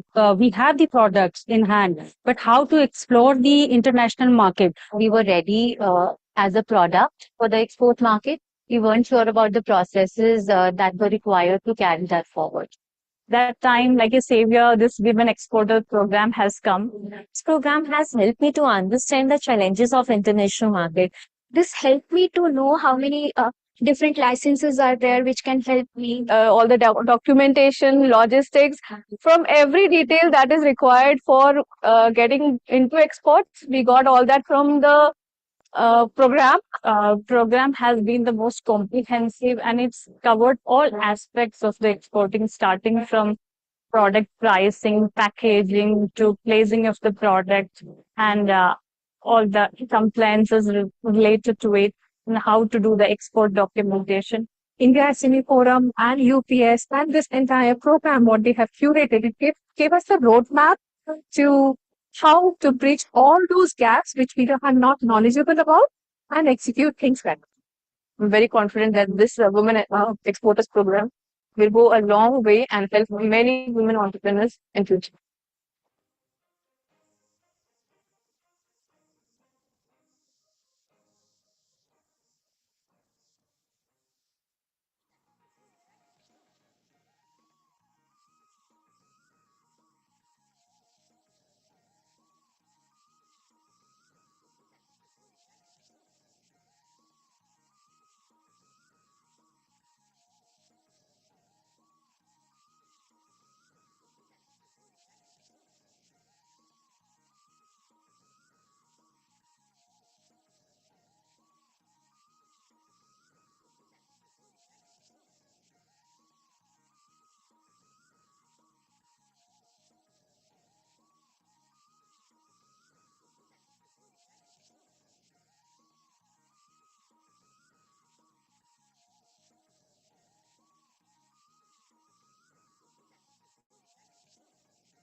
From bustling local markets to global exports, MSMEs today are driving India's remarkable journey toward a $5 trillion economy. To empower businesses like yours achieve greater heights in this growth story, Axis Bank offers you a comprehensive range of financial services and revolutionary products tailored specifically for MSMEs. As India's third largest private sector bank, Axis Bank is committed to being a trusted partner at every step, delivering an unparalleled experience with the digital-first approach. Our all-inclusive suite offers you solutions ranging from collateral-free loans, loans with collateral, industry-specific customized solutions, to global trade solutions.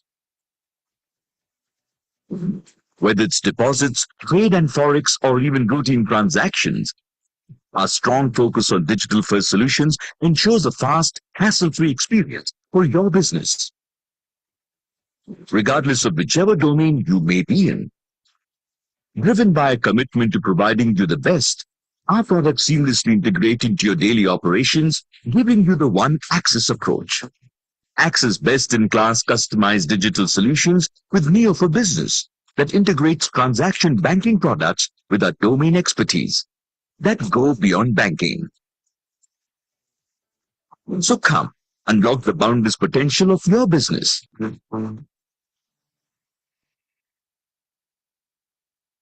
सारे रास्ते close होते हुए लग रहे थे, पर तभी axis bank में एक लैपटॉप ओपन हो गया.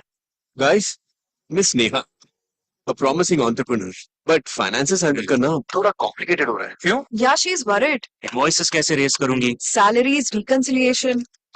Thank you. Entrepreneur है, banker नहीं. Yeah.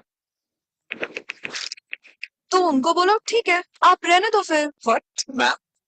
आप बस axis bank neo for business पर रजिस्टर करो. This app does all payments, invoices, reconciliation, everything. I didn't know.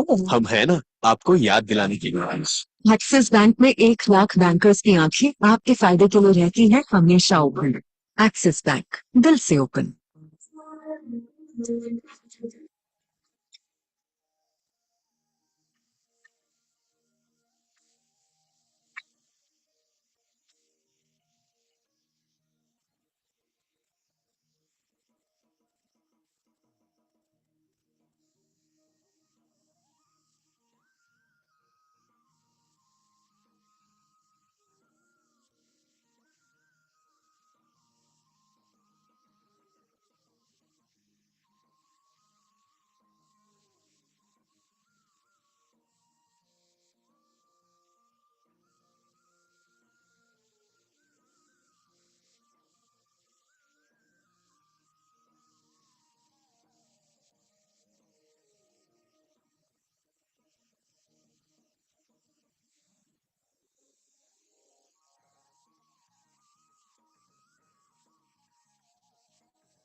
We're going through a really bad phase. We were not really following all the documentation and processes. So there were a lot of settling issues and there were a lot of, I was jittery. We have the products in hand, but how to explore the international market? We were ready as a product for the export market. We weren't sure about the processes that were required to carry that forward. That time, like a savior, this women exporter program has come. This program has helped me to understand the challenges of international market. This helped me to know how many different licenses are there which can help me. All the documentation, logistics, from every detail that is required for getting into exports. We got all that from the program. Program has been the most comprehensive and it's covered all aspects of the exporting, starting from product pricing, packaging to placing of the product and all the compliances related to it and how to do the export documentation. India SME Forum and UPS and this entire program, what they have curated, it gave us a roadmap to how to bridge all those gaps which we are not knowledgeable about and execute things better. I'm very confident that this Women Exporters program will go a long way and help many women entrepreneurs in future.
From bustling local markets to global exports, MSMEs today are driving India's remarkable journey toward a $5 trillion economy. To empower businesses like yours achieve greater heights in this growth story, Axis Bank offers you a comprehensive range of financial services and revolutionary products tailored specifically for MSMEs. As India's third largest private sector bank, Axis Bank is committed to being a trusted partner at every step, delivering an unparalleled experience with the digital-first approach. Our all-inclusive suite offers you solutions ranging from collateral-free loans, loans with collateral, industry-specific customized solutions, to global trade solutions. Whether it's deposits, trade and forex, or even routine transactions, our strong focus on digital-first solutions ensures a fast, hassle-free experience for your business, regardless of whichever domain you may be in. Driven by a commitment to providing you the best, our products seamlessly integrate into your daily operations, giving you the one Axis approach. Axis best-in-class customized digital solutions with Neo for Business that integrates transaction banking products with our domain expertise that go beyond banking. So come, unlock the boundless potential of your business.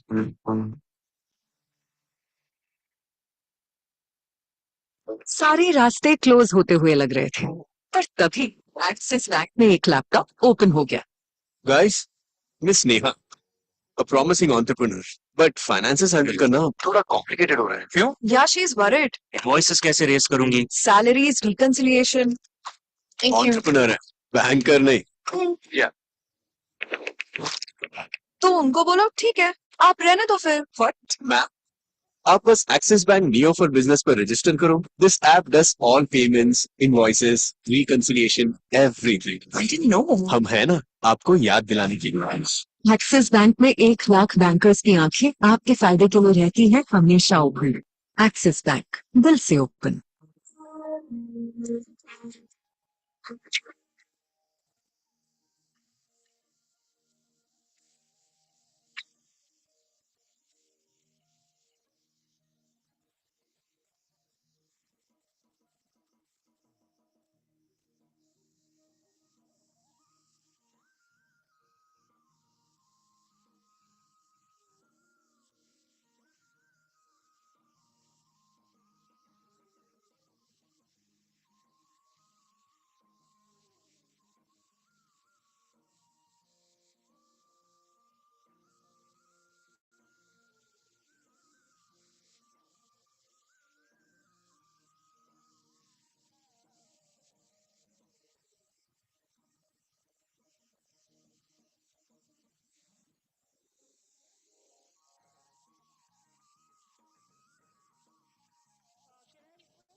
Side.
were going through a really bad phase. We were not really following all the documentation and processes. So there were a lot of settling issues and there were a lot of, I was jittery. We had the products in hand, but how to explore the international market? We were ready as a product for the export market. We weren't sure about the processes that were required to carry that forward. That time, like a savior, this Women Exporter program has come. This program has helped me to understand the challenges of international market. This helped me to know how many different licenses are there which can help me. All the documentation, logistics, from every detail that is required for getting into exports. We got all that from the program. Program has been the most comprehensive and it's covered all aspects of the exporting, starting from product pricing, packaging to placing of the product and all the compliances related to it and how to do the export documentation. India SME Forum and UPS and this entire program, what they have curated, it gave us a roadmap to how to bridge all those gaps which we are not knowledgeable about and execute things right. I'm very confident that this Women Exporters program will go a long way and help many women entrepreneurs in future.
From bustling local markets to global exports, MSMEs today are driving India's remarkable journey toward a $5 trillion economy.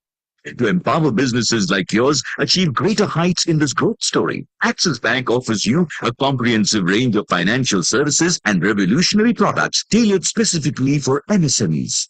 As India's third largest private sector bank, Axis Bank is committed to being a trusted partner at every step, delivering an unparalleled experience with the digital-first approach.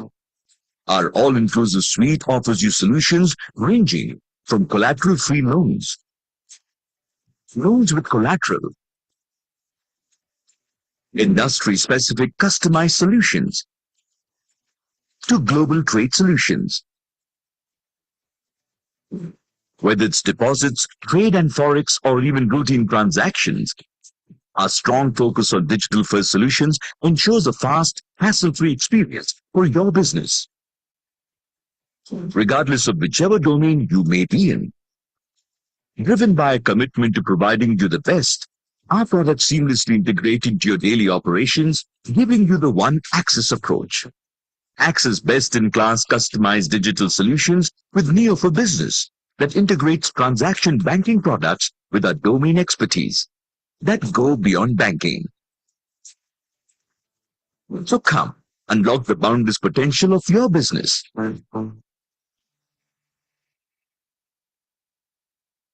सारे रास्ते close होते हुए लग रहे थे, पर तभी axis bank में एक लैपटॉप ओपन हो गया. Guys, Miss Neha, a promising entrepreneur, but finances handle करना थोड़ा complicated हो रहा है. क्यों? Yeah, she's worried. Invoices कैसे raise करूंगी? Salaries, reconciliation. Thank you. Entrepreneur है, banker नहीं. Yeah. तो उनको बोलो ठीक है आप रहने दो फिर What? Ma'am, आप बस axis bank neo for business पर रजिस्टर करो. This app does all payments, invoices, reconciliation, everything. I didn't know. हम है ना, आपको Welcome याद back to दिलाएं. everyone. Axis bank में 1 लाख बैंकर्स की आंखें आपके फायदे के लिए Back हमेशा ओपन है। Axis bank comfortably settled. Open. Let us now move to our third session of the day, which is on the topic ecosystem and enablers for sustainable competitiveness for MSMEs. This session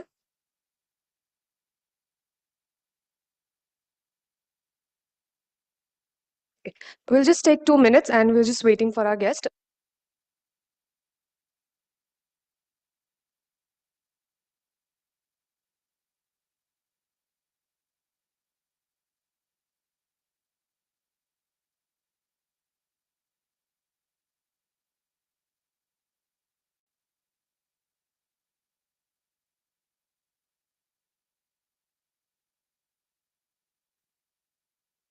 we are aware कि lunch के बाद थोड़ा सा ना laziness feel होती है and everything gets slow.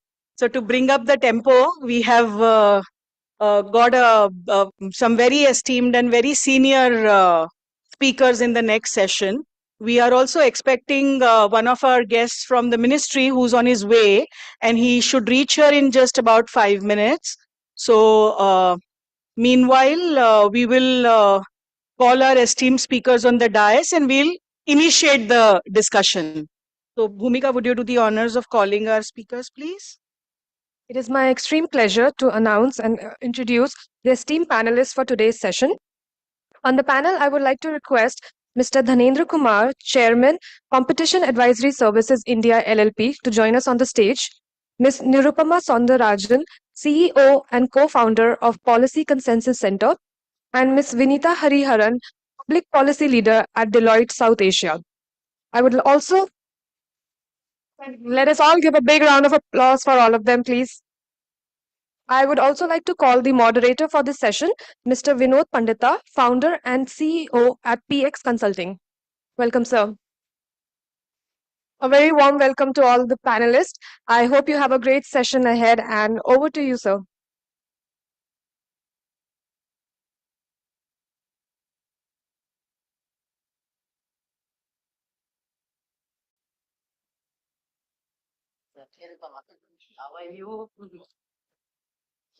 Very good afternoon, everyone. I hope you had a great lunch. I also reached at the nick of the time to have my lunch. So thank you, India SME Forum, for this opportunity. Thank you so much, panelists. So I think we have very esteemed guests with us today. And I think already they have been introduced. Probably I will introduce them little bit more. And we are also waiting for the chair, session chair. He is on the way. He is going to be with us very soon. His name is Shri Vinamra Mishra. He is the Director, Ministry of MSME. So I would like to, first of all, before we get into the session, because we just make the session a little more live. So I would like to introduce Mr. Dhanendra Kumar, as the Chairman, Competition Advisory Services, India LLP. Mr. Dharendra is a veteran civil servant and competition policy expert with over 4 decades of experience in governance, regulation, and policy making. A former IS officer, 1968 batch, he was instrumental in establishing the Competition Commission of India, CCI, and shaping its global standing. He has represented India at the World Bank and contributed to key global competition forums. Currently, he leads a strategic advisory firm offering expertise in competition and regulatory affairs. Welcome, sir. We have Ms. Nirupama Soundarajan here. She's a CEO and co-founder of Policy Consensus Center. She is a distinguished economist with over 20 years of experience and expertise in financial policy, defense economics, MSMEs, and e-commerce. As co-founder and CEO of Policy Consensus Center, she leads strategic research and policy advocacy. She has held key roles at FICCI, ICR, IER, and Standard Chartered Bank, and has contributed to multiple government committees on economic policy and regulatory reforms. Welcome, ma'am. Yes, a round of applause. I think after lunch we can have a little more, louder, so that everybody can wake up. Yeah, thank you. Thank you very much. We have Ms. Vinita Hariharan here. She is a public policy leader at Deloitte, South Asia. She is a public policy expert at Deloitte, specializing in governance, nation building, and policy strategy. With experience at DFID and the World Bank, she has advised senior policymakers on key development programs, a strong advocate for women empowerment and rural networks. She was honored with the Woman of Excellence Award for her contributions to public administration. So let's all welcome her. Welcome, ma'am. So while we are going to wait for Mr. Vinamra to join us, so sir and ma'ams, you know that today's this panel discussion is on ecosystem and enablers for sustainable competitiveness of MSMEs. So I've been myself involved in MSMEs for quite some time as a consultant. So there's a need today, and a resilient business ecosystem is crucial for sustained MSME growth in a dynamic market. The session will focus on reducing compliance, promoting quality standards and intellectual property registrations. That's what we are going to discuss. Adoption of global best practices and green certification to enhance MSME competitiveness for driving success and accelerating job creation. I think it's needless to talk about the strong backing of MSMEs in our economy. So I would like to start the discussion today with Ms. Nirupama, with you from the extreme left of mine. So the first question I would like to ask you is that how can research-driven entrepreneurship and product development be encouraged through funding and policy support? And I know that you are an advocate of this and you have better insights onto this. So I would like you to share your experience and how MSMEs can really become this research-driven entrepreneurship and they can drive the whole MSME space. Yeah. Yes. Thank you so much. Good afternoon, everybody. So this is an interesting question, and I'll start with the fundamental that for any MSMEs, not just MSMEs, for any business to undertake anything which is new, so whether it's in the form of getting green certifications and being SDG compliant or SHG compliant as well, whichever way you're ESG compliant as well, whichever way you're looking at it, it has to make business sense. Now, research is the first step to that. You can see very automatically that if you look at your market, you do some research around what the demand is, you'll do some research around what works for you and how it impacts businesses in and around you. You will be able to actually figure out what would make business sense in terms of implementation. Now, this also means, to some extent, research undertaken by MSMEs themselves, but this is not, let's be honest, their core competency. So, which I think is where everybody else steps in, as civil society, think tanks, consultancies, in which case you are able to see what is the impact of certain kinds of policy in terms of numbers and in terms of business for them. So, like, for example, a very simple thing I'll give you. So, the National Stock Exchange had actually undertaken a very detailed research paper about a year and a half or 2 years ago on whether it makes business sense for the top listed companies to be ESG compliant.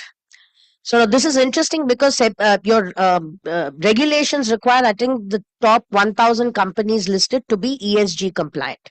Now, what they did see when they did the research was that when they are ESG compliant, you do see an increase in profitability. So in the long run, and not long run, not extremely long run, but actually in the medium run, between 3 to 5 years, you see that happening, that turnaround happening.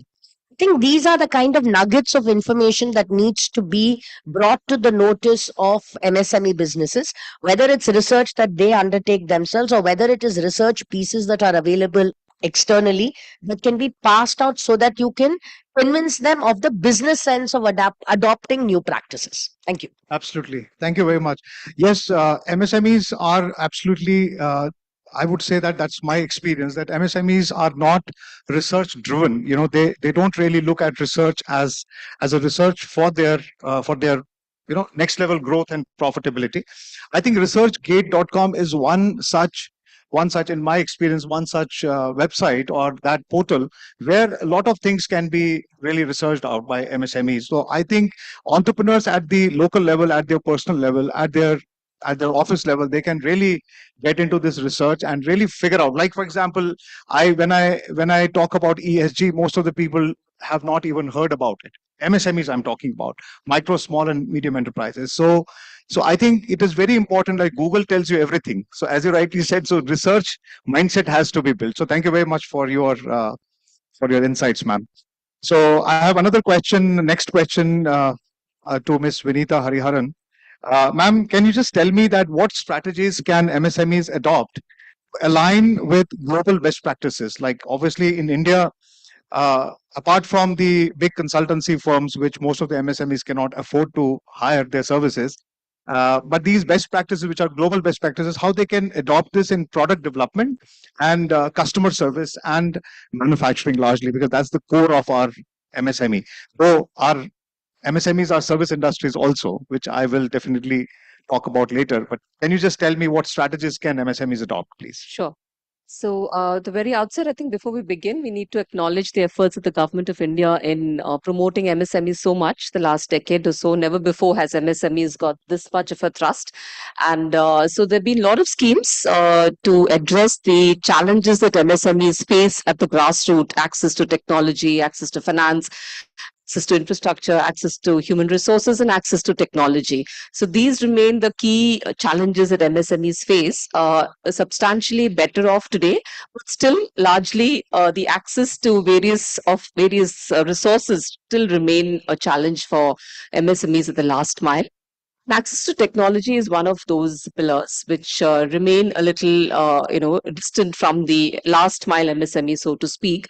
Although the government of India has these programs like Lean and Zero Effect, Zero Defect, and digital MSME schemes, but I think the penetration at the last mile it needs a little bit more of efforts in terms of actually seeing that the MSMEs adopt these competitive international best practices. So much so about what the government of India is doing and how much we can, help the MSMEs the last mile to adopt these facilitations which the government of India is giving to make them export ready or make them technologically savvy. But I think there's a long way to go, because starting from the books of accounts of MSMEs, MSMEs still are not very well versed with maintaining books of accounts and how their books of accounts could be credit worthy or credit ready. So I think that's one training that is really required to start with, to make them internationally competing with the MSMEs globally. That's one to start with. And then of course technology, the easiest and the most accessible today would be AI and AI driven technologies, which could be easily transmitted to the last mile MSMEs, because today I think the mobile penetration in India is so ubiquitous that it's easy to transform MSMEs digitally more than any other platform. So I think that's another way or strategy of making training the MSMEs in the state of the art best practices, and of course then training them on various international benchmarking standards, certifying the MSMEs in international benchmarking, like Nirupama ji just mentioned about the ESG. So ESG still remains an alien terminology for MSMEs. But still, we are talking about greening MSMEs. We're talking about rooftop solar installations. So there's a lot of piecemeal efforts, I think, which needs to be coordinated in a better manner. There's a lot of things that the government of India is doing, but I think private sector can still play a larger role. Larger businesses can handhold smaller MSMEs and train them and see how they can actually come up and be in the level playing field as other MSMEs are internationally. Yep. So I think these are some of the key points. Yeah. Thank you. So for the purpose of understanding for all the audience here, ESG is environment, sustainability, and governance. So there's a new standard where the sustainability reporting has to be done. So there are few MSMEs, largely the medium scale companies, who have the turnover of about 150 crores. There are few companies who have started looking into it. But having said that, It's environment, social, and social and governance. Yeah. So what I'm saying is that there are few MSMEs who have really taken up the challenge, and they are now participating in this because now looking at the global benchmarking, like there is one safety standard, like British safety standard. Now in India, British safety standards, Sword of Honor, and these kind of standards, a lot of companies are now adopting in India because there is a penetration of these. People have come here and they are trying to raise the benchmark of these MSMEs also. So I've been witness to these MSMEs. So this is something which is phenomenally happening in India today. So thank you very much, ma'am. So I have one question for you, sir, Mr. Darendra Kumar, that there is something called IP registration, which is intellectual property registration. So what government-backed IP registration support, subsidies, or simplified procedures can help MSMEs protect their innovations? There are attempts. Lot of MSMEs in manufacturing sector have started it, but it has not become everybody's cup of tea at this point of time. I think if you can just unlock this information for everyone to understand that how this IP can be adopted by MSMEs. So.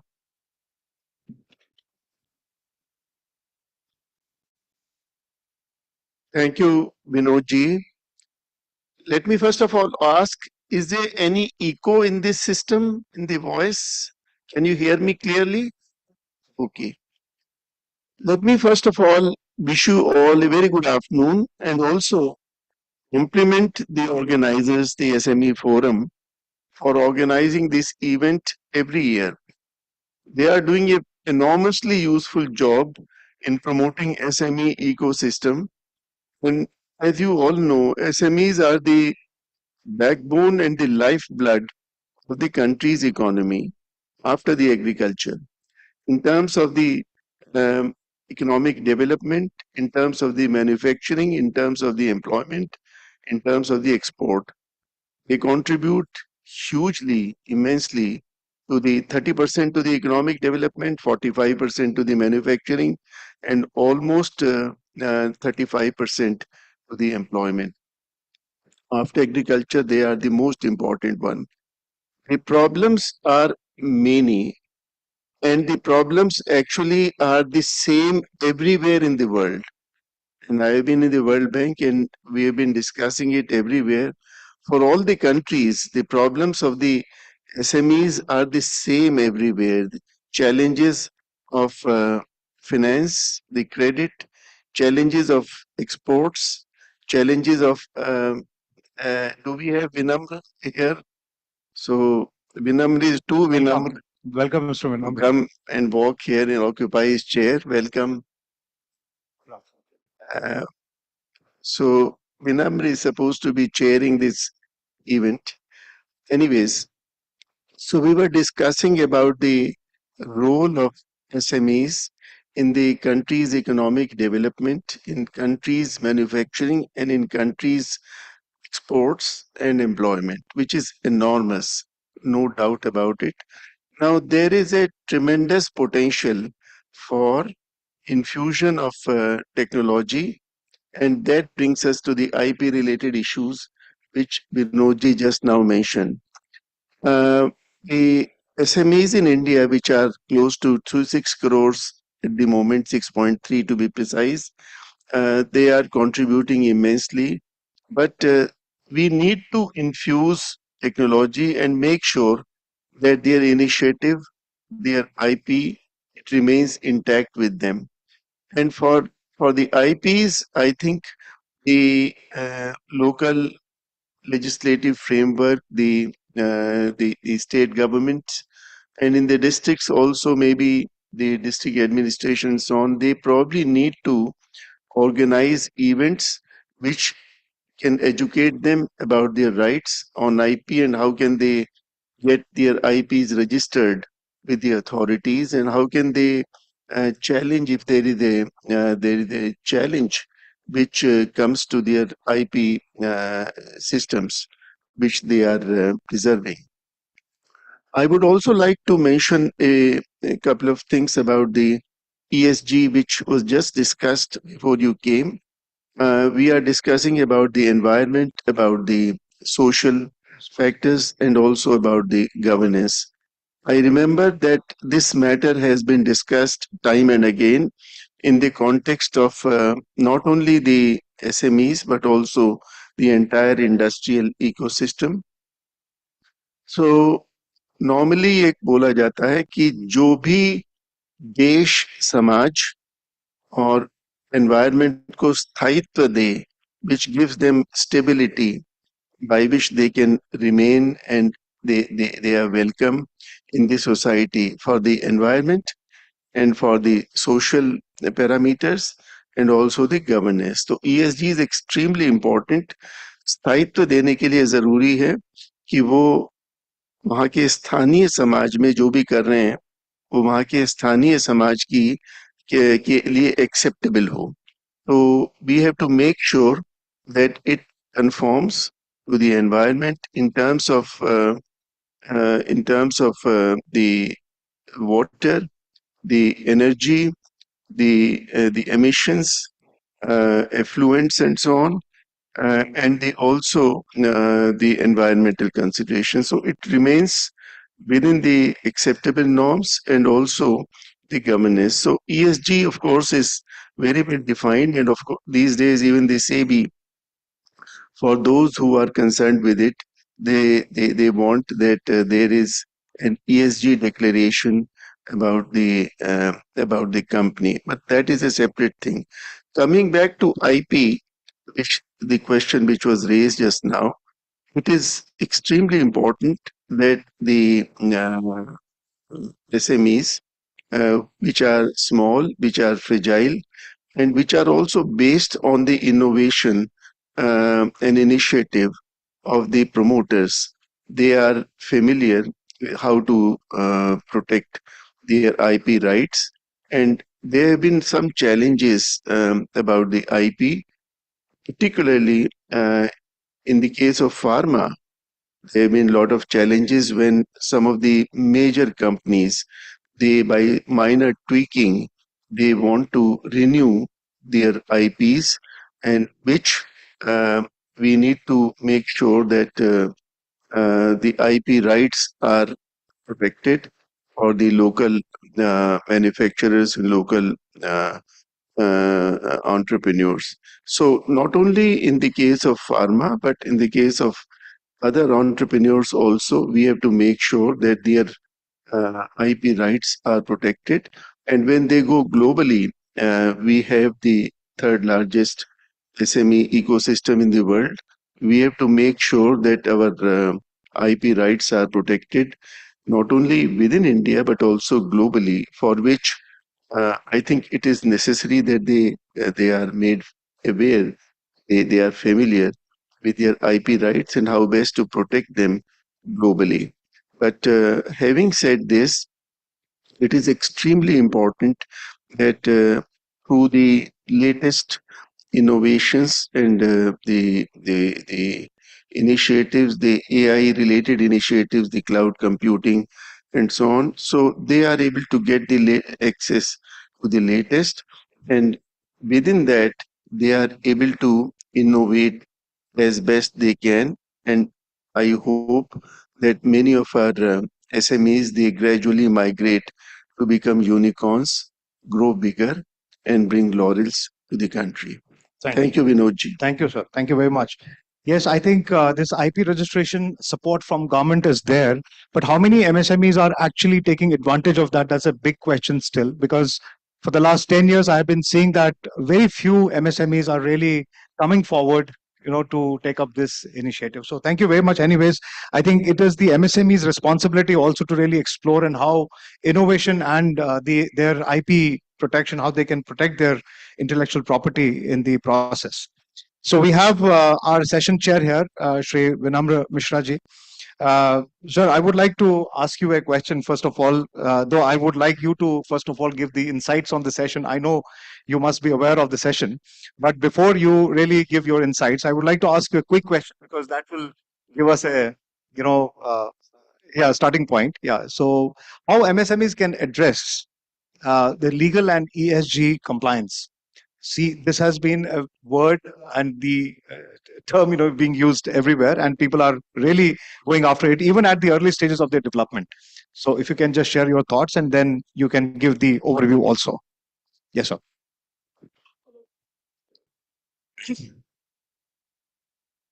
You can give me. I think it is fine now. Yeah. Thank you, Vinodji. All the good afternoon to all the panelists here, and hello to all the ladies and gentlemen experts who are sitting here, the audience. Obviously, the post-lunch sessions are an onerous task, especially for the audience. The speakers have their say, but let me not put it in a discourse kind of a thing, but almost like a storytelling kind of a way. So the thing is, let us think of a person who's starting an enterprise. He's just got barely registered on an Udyam registration platform, and there with a lot of challenges. I mean, this is a paperless exercise, online registration and everything, but he needs to be handheld for a few things, and then he finally gets registered. But having done that, he's already into some kind of a business, either manufacturing or services. And then he has his own enormous challenges. I mean, there have been so many committees, so many deliberations on the fact that what are the traditional challenges, like the credit, like technology, marketing, infrastructure, grievances. And then there are so many new neo challenges, information asymmetry, COVID related challenges. Then the ESG compliances, the EPR compliances, the ones who are into expos. There are so many other trade barriers that they have to think about. And then he's almost he's almost nowhere in terms of where to how to go forward and how to make things happen. And that is where I think the governments, the industrial associations, the peers have to come in picture, where they have to let them understand that with a few things with steps being taken on a treaded path, they'll be able to maneuver their way out into managing a lot of things, and many other things will come fall by the wayside, and then they'll be a pretty happy profitable lot. They work traditionally on a very thin profit margin, so they traditionally cannot invest largely onto forward looking things. They cannot plan too much in the future.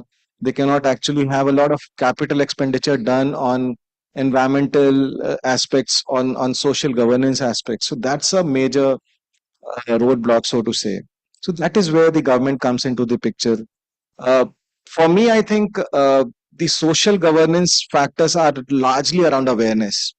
The environmental part, I'll kind of uh, at the moment I'll discuss it in detail, because environmental compliances needs a lot of things to be done before they are actually there for checking that checklist that they are doing that. For the social governance, it is largely on us to create that awareness and the information systems in place, so that they have some ready checklist that if you're doing this, at least document it. If you're doing that, you have to do that, and if you're already doing it, document it. If you're not, only a little small step that you have to take, and then you are social governance compliant. For the environmental aspect, I think it is something that they have to start thinking about.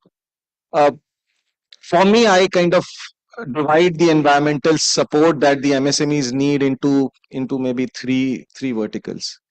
The first vertical has to be the adoption of RE into their systems. I mean, there has been a study which was done in 2015 by BE, which pegged the total carbon emissions by the MSMEs at 134 million metric tons, 115 million metric tons. So, assuming about 2% compounded, the increase is we are around 140 to 150 at the moment, which is almost 50 to 20% of the total industrial emissions. So, then what is to be done? So the three things that I was wanting to say. So the BE has done a very good job in this. They have actually identified the top 11 sectors which are the ones who are emitting these carbon into the system. And out of those 11, the top five ones are actually responsible for 60 to 65%. And these different 11 sectors actually reside in 180 odd energy intensive clusters, where the electricity bill is crossing maybe 30 to 40% of the total expenditure that the MSMEs are doing. So these are typically energy intensive clusters, and the MSMEs who are residing into it in that geographical cluster area, which need to be handheld with respect to adoption of RE. When the RE, which is the renewable energy electricity, which is produced through solar, through wind or biomass, if it is comparable to the traditional thermal electrical energy in terms of costs, is when, or if it is less, is when they are going to adopt it. So we'll have to have that foot in the door in the open access systems that the state governments are having, the RPO orders that are there, that the minimum RE purchases has to be done by the users. So there we have to put a foot in the door and say from the government side, yes, if you think that you are, say, per unit, per megawatt, you are, say, 2-3 rupees per unit, you are higher than the normal consumption, we are there to subsidize you. So that's what we are really thinking about. So the RE has to be the electricity adoption through RE route has to be subsidized for them to be able to take it up. So that is no more than will be a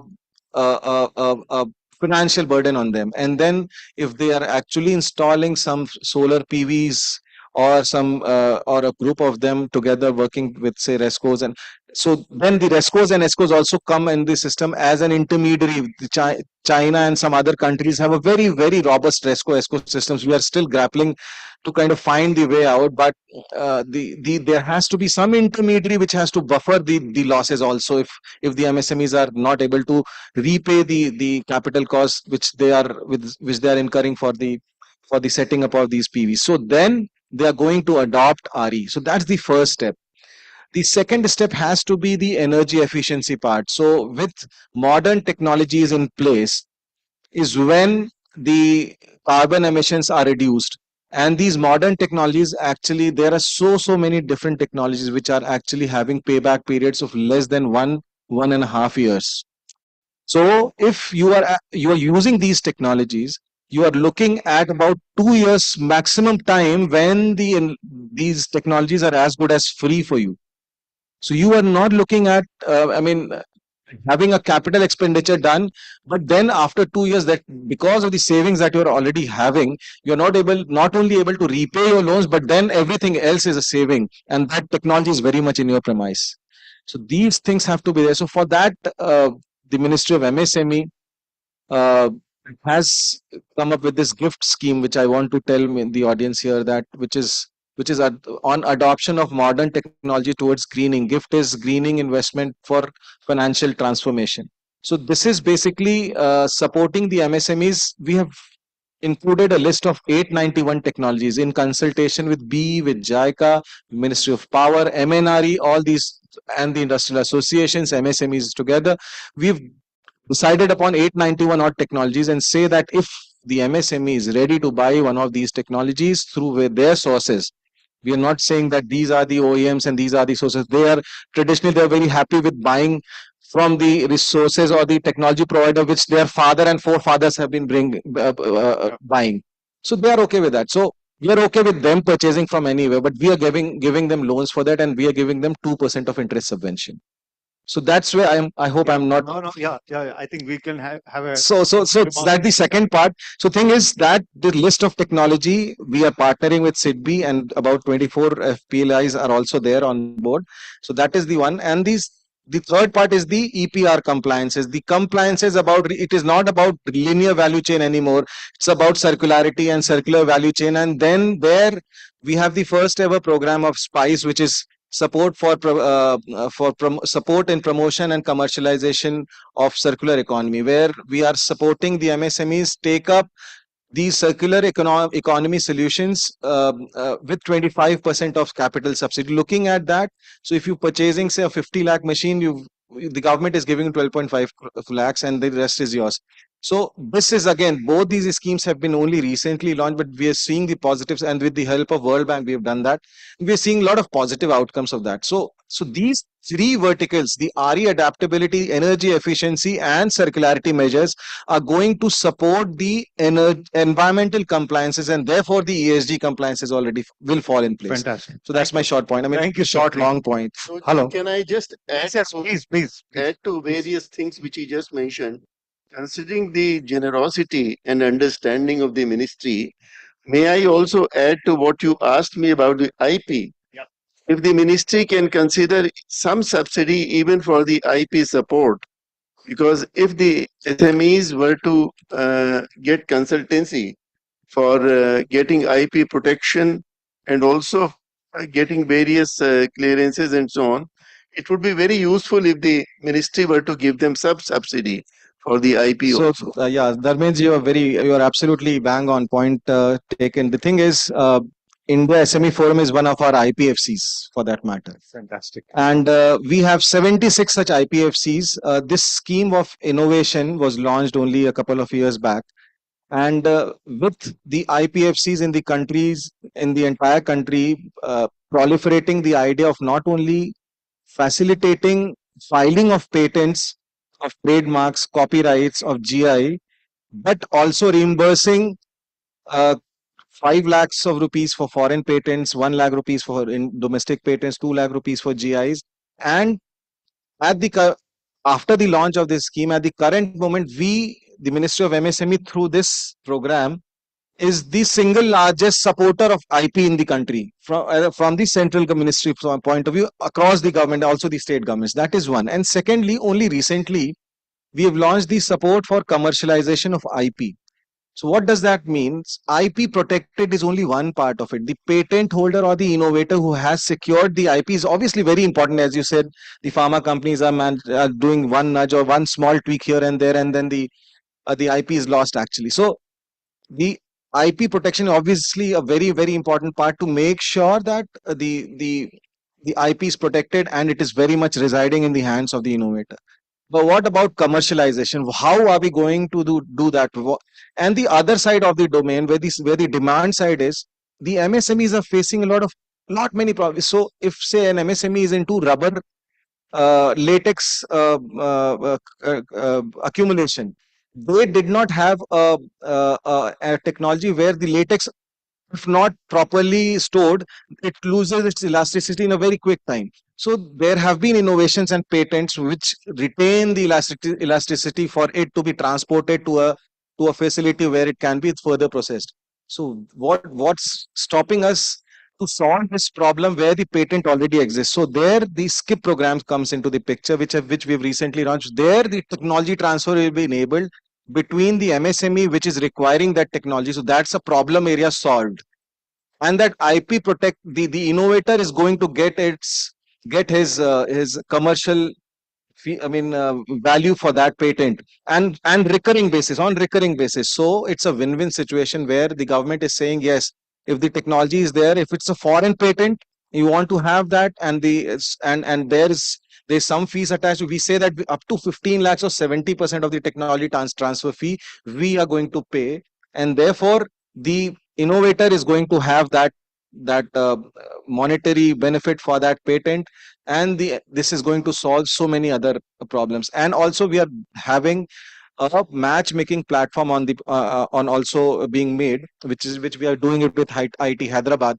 So there we are looking at all the patents on one side, including the extinct patents. There are a host of extinct patent, foreign extinct patent, which are of no value to the innovator right now, but they are of so much of value to a lot of MSMEs here. So they can pretty well search on that engine, find their extinct patents, also use those technologies, and if they have to pay something through the matchmaking platform, we are going to enable them to pay for that technology. The payment will be going to the innovator, and the MSME is going to get its problem solved. So that's a system that we are already, the TT. So IPFCs are going to be doubling as TTFCs now. So IPFCs were the IP facilitation centers.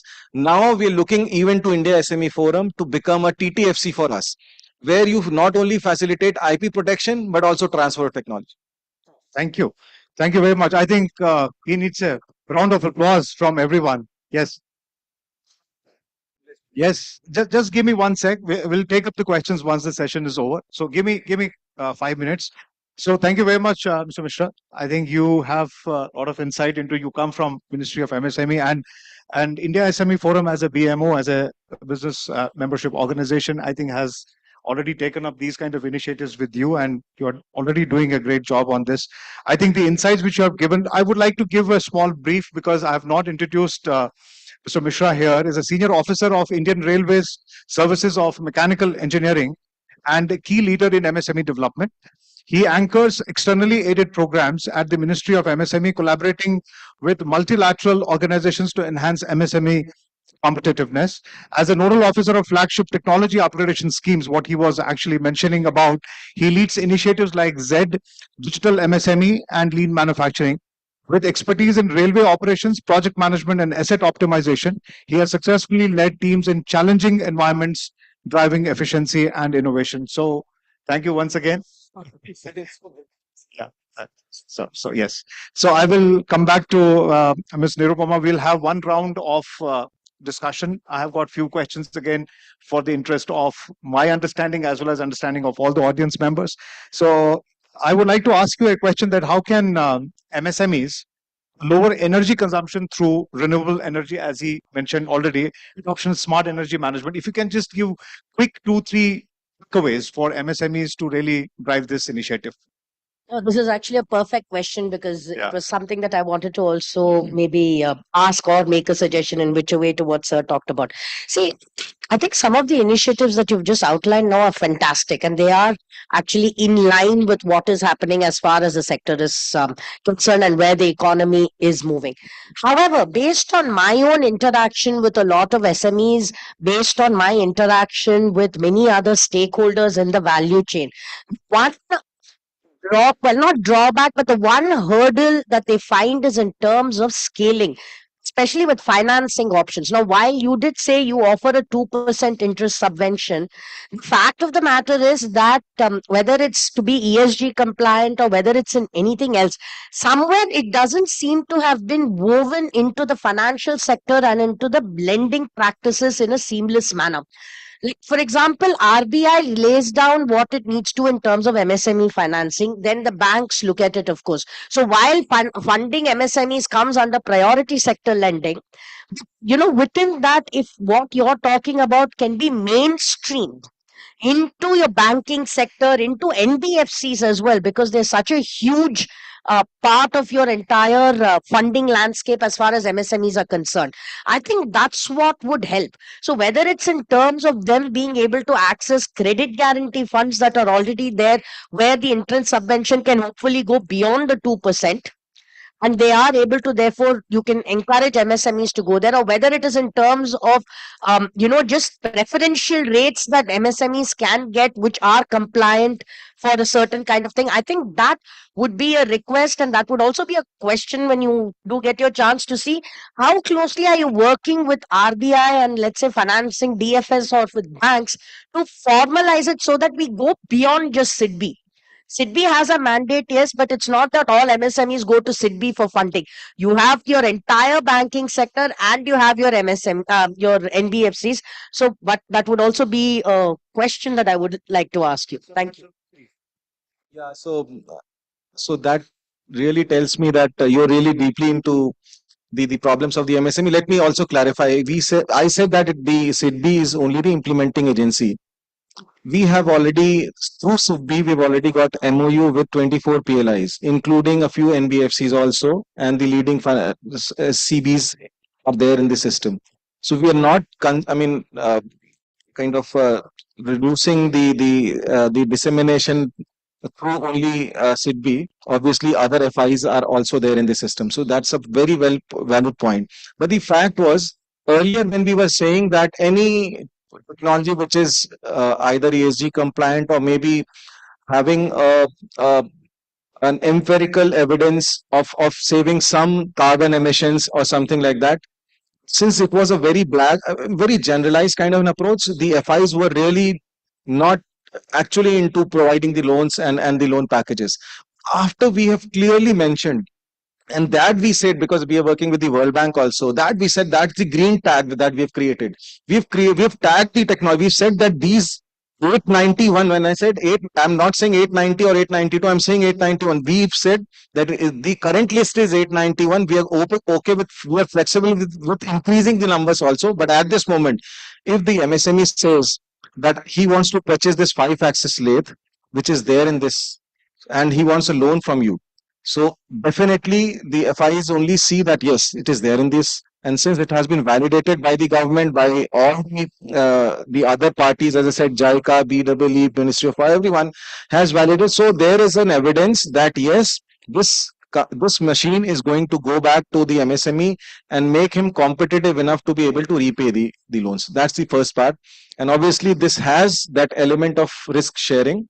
So we say now that 75% of credit guarantee is also there. So if you're not able to repay despite the 2% subsidized interest, the government is there for the 75% of it. So that's there. Thank you. Thank you for the clarification. Thanks a lot. So we have a quick question because I was given an hour. I have another 5-7 minutes with me. So I will have one more question to you, ma'am.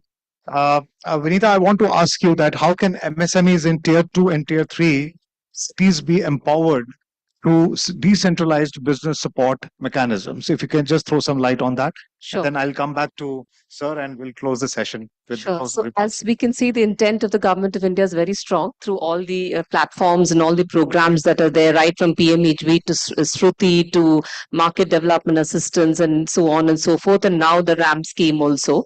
So all of these schemes are there, but now we look at how it is penetrating to the last mile MSMEs and how do we facilitate that, or how do we accelerate that. I think there is a need for, say, barefoot consultants and maybe kiosks at every local body, I would say. Every urban and rural local body, we can have a kiosk which actually does hand-holding for the MSMEs and take them through the entire 360-degree process, right from applying for a loan to, seeing that they repay the loans and see how they are, mature enough to be on their own.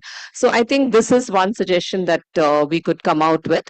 And of course, like it was mentioned, SIDBI and NBFCs and all of them, joining hands together to ensure that this last mile facilitation happens. And of course, we have the EFCs, the 52 EFCs and 100 and odd enterprise development centers. So all of these need to be capacitated more. There are a lot of piecemeal initiatives, I think, but they can all be converged into one particular unit at a decentralized level. Ensure saturation of livelihoods at the grassroots. Just like we're doing Antyodaya for basic amenities, we can also do it for livelihoods and skilling at the grassroots level. Fantastic. So I want to give you one small personal example. I was in Srinagar about a couple of months back on lean manufacturing awareness, and day before yesterday I was in Jammu. So which is a tier 2, tier 3 city. We can put them there. So there are a lot of BMOs there, a lot of small associations there. But to be very honest with you, I think, as you rightly said, we have to capacitate certain local bodies. I think these business membership organizations, these industry associations need to be capacitated. And there's a DFO office there, both in Srinagar and in Jammu. They're doing phenomenal job, and they are actually going door to door to these associations and really trying to tell them. And I was really surprised to see that there are so many schemes today. And I want to congratulate MSME that there is one portal called mymsme.gov.in. And there are 28 schemes, and you can just at a click of a button, you can go there and you can apply with that Udyam Aadhaar registration. So it's such an easy thing, yeah. I want to say something. Just one on the website part. So like we every say 5 minutes, our hands almost go every time to the just to check the Insta and the WhatsApp. So maybe all the MSMEs, I always say this, MSMEs may nominate one person saying that you are the person who has to go for half an hour on the government websites and see what is there. So as you said, my MSME has 28 different schemes, and I'm sure any MSME at any given point will have at least 7 or 8 of them, which is completely directly related to him. And I also maintain one more thing. There are habitual offenders, there are habitual beneficiaries. So there are beneficiaries who are in the system which are basically, they are adept at getting the benefits of the government systems, because there are so many of the government enabling programs, and they are in this habit of going through these websites, and almost all the system are now paperless. You can apply, register directly into these schemes. So it's a good habit to spend at least half an hour per week on any one government website, which is, so if an MSME is, and you can go on the MSME ministry's website. You can also go on the, if you're in the textile domain, you can go there. You can see so many other, if you are into steel, if you are into manufacturing, you go to steel, you go on to the Ministry of Mines, maybe you'll find something interesting. So that's Yeah, thank you. Thank you for that insight, sir. Before I come to you, sir, once again, we have a last question for you. But before that, I want to just mention one thing, that, when we talk about MSMEs, there are a lot of people who are confused whether the service industry, like the problem solvers, the platforms, are they also MSME? I always tell them that any business you carry, you have a GST number and you have an, Uddam Aadhaar, and you can be PAN. Yes, you have said it. So even if you are in healthcare facility, even if you are a small organization of any sort, you are a consultancy firm, you are, like, for example, we are a consulting firm, we have an Udyog, this Udyam Aadhaar, and we have also applied on a few things. So what I'm saying is, I think this is a misnomer. Every business is an MSME. You have to just find out your that sweet spot and really take that advantage from there. So, sir, I have another last question for you, sir. What steps can MSMEs take to adopt sustainable raw materials, reduce waste, and integrate circular economy principles? So if you can quickly wrap up this, and then I will would like to close this session, sir. Thank you, Vinodji. Well, first of all, let me tell you, and I am mentioning it after having served in the World Bank and after having toured many countries in the world, our people are basically very saving oriented. They don't want to waste anything. Yeah. And you can see it in our houses, everything is used till the last thread. Yes. So, like Colgate toothpaste. Anything.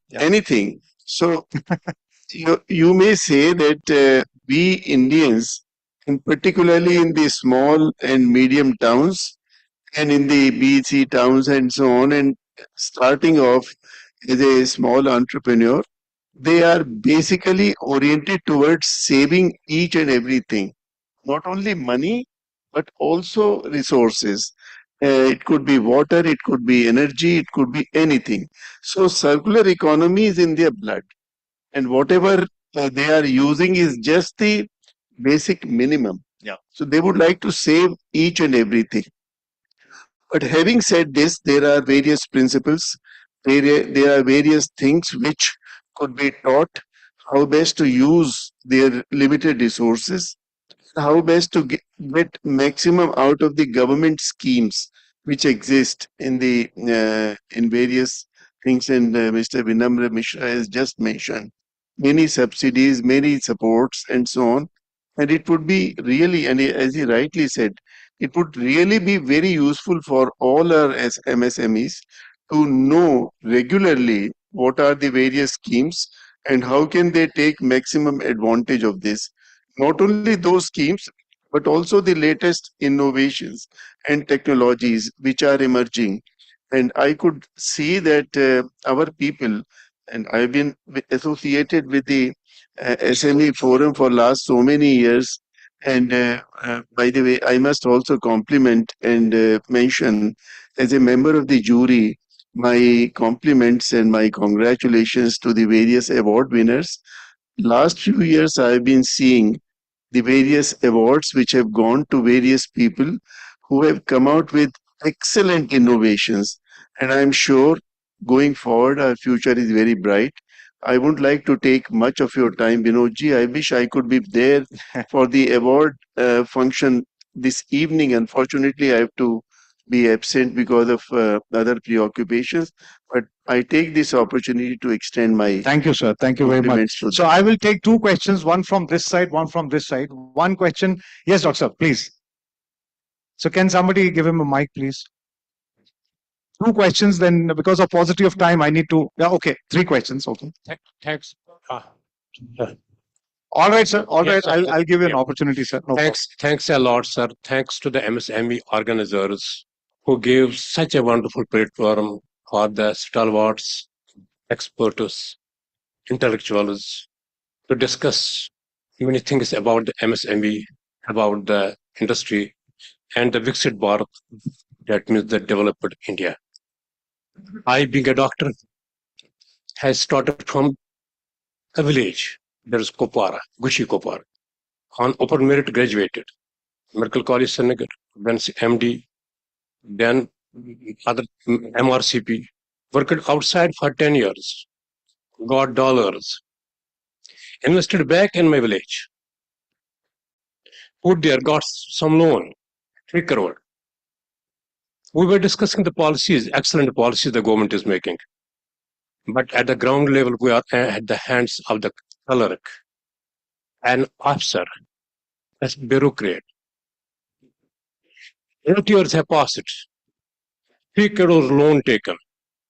1 crore 3 lakh 8,000 till March 24. I have paid the interest. I have not given a single penny as subsidy.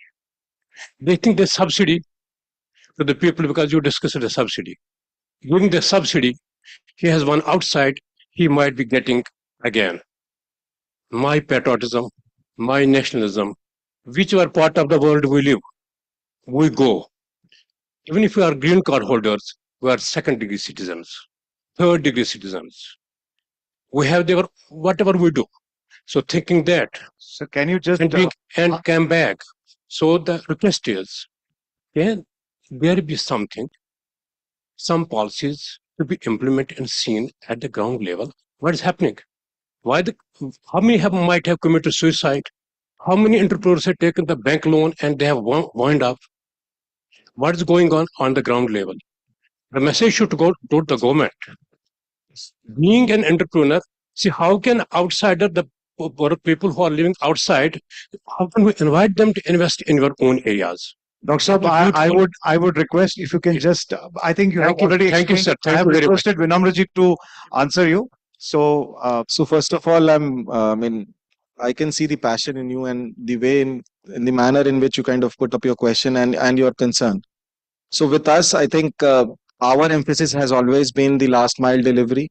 Now the schemes which are there, so we are slowly, gradually, we are going towards an environment where the things are not having any personal or human interface in between. Like I said, all these technologies, all these schemes are mostly we are trying to do paperless right from your registration to your award of the benefit. That is the first part.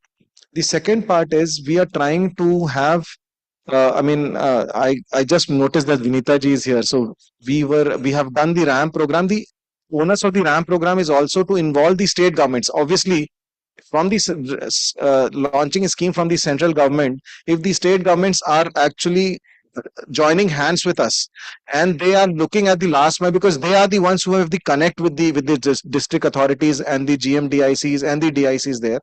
So we are also now under the RAM program, we have made sure that the state governments have come up with us.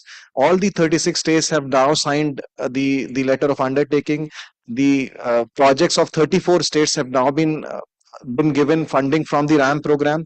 So we are at that level where we are looking at these state governments now as enablers of having our schemes there. And having said that, obviously there will be grievances. So for that, we have a very robust system of grievance redressal.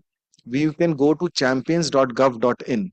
There you can write your grievance, even if you are not an MSME, if you are a person who thinks that he wants to start something, you want some hand holding. So we have this very, very robust system of grievance redressal where your grievances are tackled by the person who is in charge of that scheme. The program head actually goes through these problems which have been highlighted to, and yes. So I just want to add to, sir, just give me 1 sec. I think the process has to be followed in a very scientific manner. If somebody is jumping into something and then expecting that government should expect to do something, then I think the process has to be followed. When you go to the scheme, when you participate in a scheme, you have to start it from the starting point. That is the only thing which I want to add here. Yeah. You want to say something, sir? Otherwise, we can take a question. So Sir, yes, so your question, sir. So my name is Dr. G.M. Gupta. I'm a nuclear scientist, and I returned from US to serve my country, having a green card there, and I have done several innovations. I have received the Top Innovator Award from CII and 2 awards from President of India. And I think it is the second time I'm receiving the award from them. Sir, but I have 2 grievances. Sir, one is I applied for 2 patents. One of them is related to environment, which completely neutralizes the most toxic effluent produced by the ordnance factories while producing explosives and propellants. And second is, sir, I am the only person in the world who has developed a agricultural greenhouse which has 10%, 10 times more productivity. In addition to that, it generates tremendous solar power. Nobody on earth has done so far. The Israelis are ready to pay me 7 crore rupees for this technology, but I have said no. I want to do it for my country.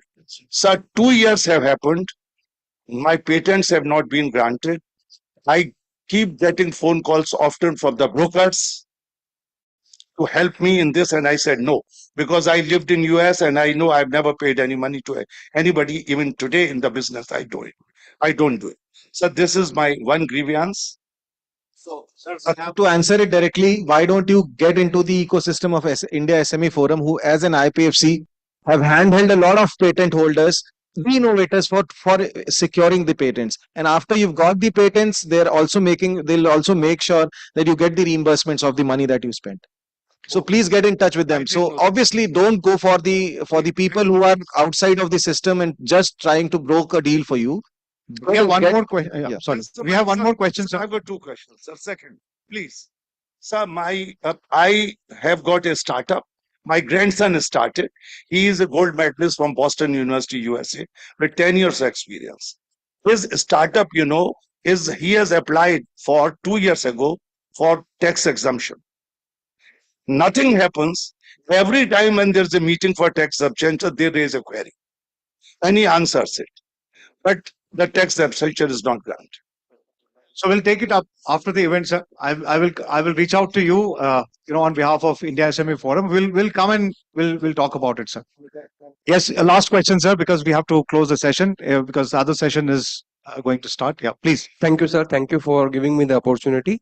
I'm Dr. Naveen Bharadwaj from Jaipur. I'm a first generation entrepreneur. And I'm very happy to share the things. And we are pleased that Vinam Mishra ji with us.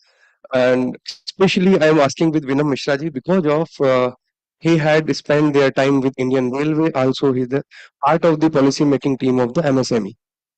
I would like to take in Hindi next conversation so that everybody can get the benefit of that. You can. And sir, मैं सबसे अच्छी चीज एक बोलना चाहूंगा कि subsidy, interest, benefit सब कुछ सेकेंडरी है. जब धंधा होगा तो सब कुछ हो जाएगा. और मारवाड़ी के तर्ज में एक ही चीज मैं कहना चाहूंगा, अगर धंधा है तो सब चीज झेल सकते हैं, धंधा नहीं है everything is waste. Indian railway का एक सबसे बड़ा एडवांटेज है कि इंडियन रेलवे ने 67% बिजनेस इंडिया को दिया है out of the entire business. And the biggest reason of this कि इंडियन रेलवे के साथ में हमें 50 लाख रुपीज का एक स्टॉक मिलता है, जहां पर कि कोई भी एंटरप्रेन्योर, कोई भी एमएसएमई हो, माइक्रो हो, मिनी हो, वो जाके टेंडर पार्टिसिपेट कर सकता है without any credentials. And it's ask a question quickly. Really, this is the question only. Okay. कि जब इंडियन रेलवे के साथ 67% बिजनेस हो रहा है, उसके पीछे रीजन है 50 लाख रुपए का वो सब्सिडी मॉडल उन्होंने बनाया है, जिसके थ्रू कोई भी एंटरप्रेन्योर उनके साथ पार्टिसिपेट कर सकता है, टेंडर ले सकता है, विन कर सकता है. अगर because of Vinamra sir already part of the Indian railway है, तो they know the beauty of the Indian railway tender system. And as well as MSME, because of MSME is the key component of India who are giving the maximum jobs to Indian people. ठीक है, उसके अंदर अगर उनको एक part मिलता है जहां पर कि जो एलिजिबिलिटी क्राइटेरिया को हम मिस आउट कर पाए for 50 lakhs, for 25 lakhs, whatever. One thing. Second thing, there are some exemption are already there. जहाँ पर की एक्सपीरियंस को साइड कर देते हैं, बहुत सारी चीजों को हम साइड कर देते हैं, बट देर आर PSUs जो कि उसको डिक्लाइन कर देते हैं. I have so many cases are there. I had complained over the MSME forum also for that with the screenshots, but no reply over there. How we can sustain that? सो तो पहला question का है reply ये है कि Indian railways ने 50 lakhs में technical criteria और फाइनेंशियल कंसिडरेशन दोनों खत्म कर दी. ऐसे ही जो गवर्नमेंट की प्रोक्योरमेंट में अब ये चीज इंक्लूड हो गई. By the way, it's not only now limited to railways. GeM procurement में भी जब हम सप्लाई टेंडर्स प्लेस करते हैं तो हमें कुछ क्रेडेंशियल्स को हम आई थिंक 5 लाख या 10 लाख या 15 लाख का कोई एक लिमिट है जिसमें कि आपको क्रेडेंशियल्स नहीं करने पड़ते हैं, आप डायरेक्टली जा सकते हैं. पहला तो ये हो गया.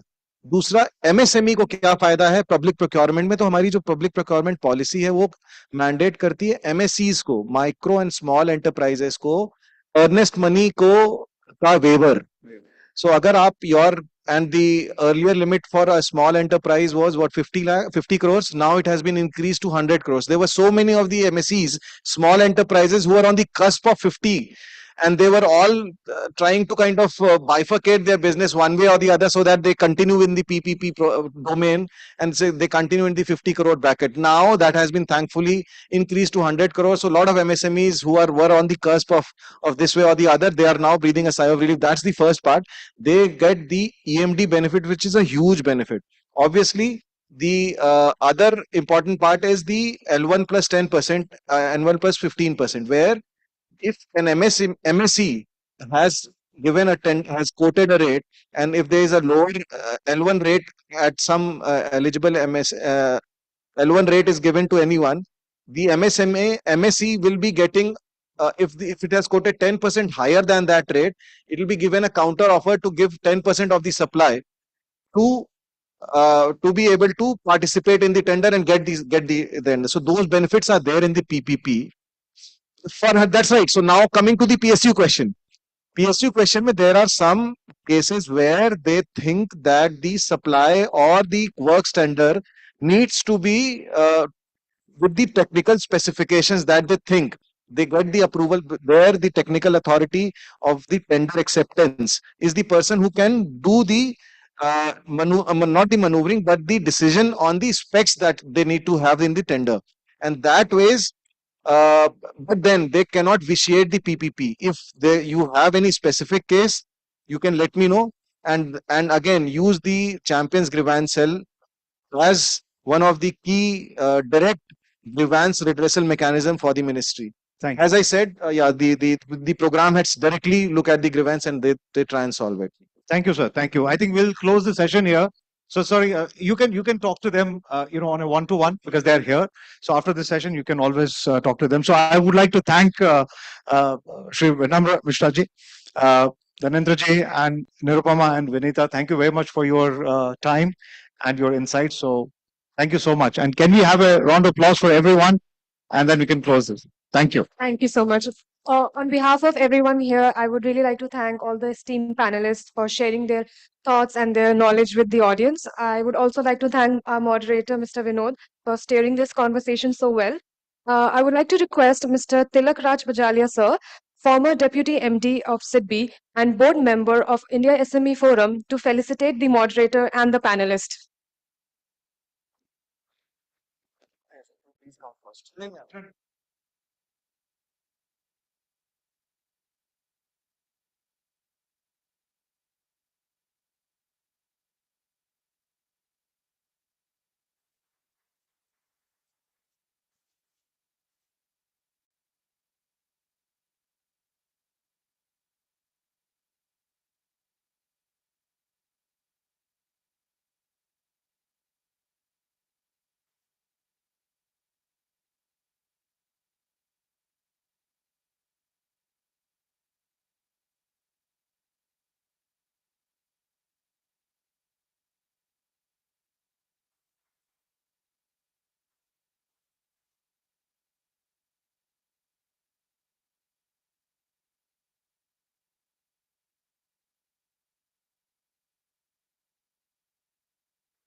If we could just have one group picture also, please.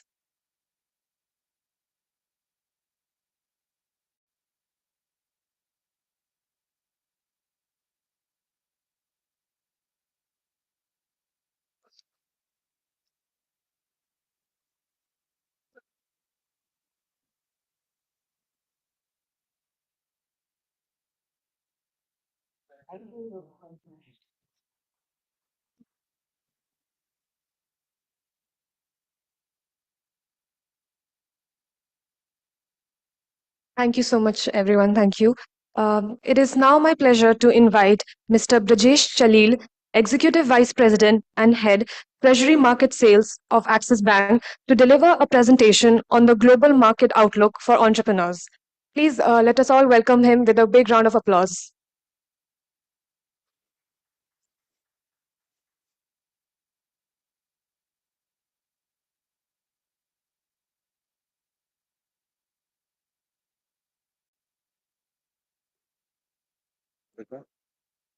Yeah.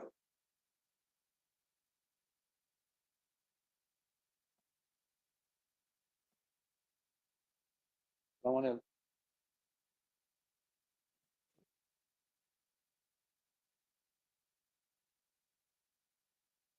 Hey, PPT.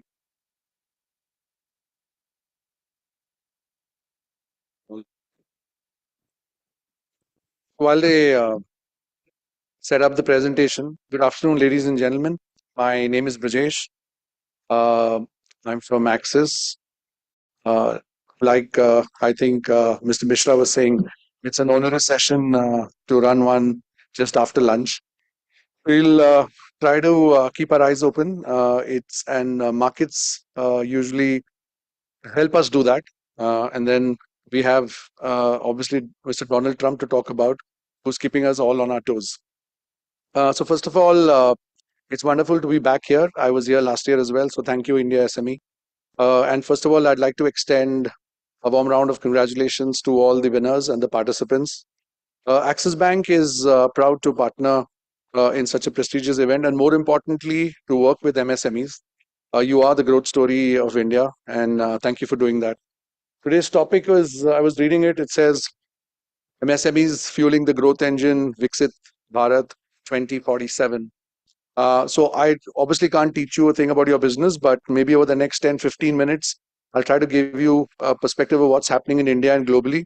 Maybe it'll help you take our businesses towards Viksit Bharat. So it's been a challenging 2025. We've just come out of COVID, and then we've seen a resurgence of various diseases coming back. We've obviously seen global tensions. We've heard news about AI, DeepSeek. So it's a mixed bag. I think, like every year, I always have a slide that covers all of this pictorially. You can absorb it. It's been a volatile start to the year for sure. Obviously starts and ends with the US. In 2001, there was a Hindi movie called Nayak, the Real Hero. I don't know if you've seen it, Anil Kapoor's movie. I think someone has shown Donald Trump that movie because it's not even been the first 100 days and the number of things that he's trying to do. As markets people, हमारे पास Bloomberg होता है, Reuters होता है, we try to keep speed of what is happening. But honestly, before every presentation, I don't know what he's tweeted and which country he's tried to knock off the perch.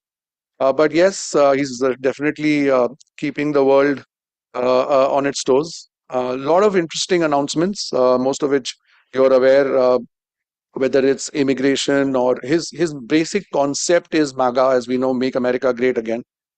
We do believe a lot of what he's doing is positioning and hopefully bargaining. He set up Doge with Elon Musk. Again, we've never seen something like this. Imagine bringing the startup culture to the government. It's an experiment. I do hope it goes well. The intent is definitely good. Doge recently announced that with the savings that they hope to save about $1 trillion of government spending.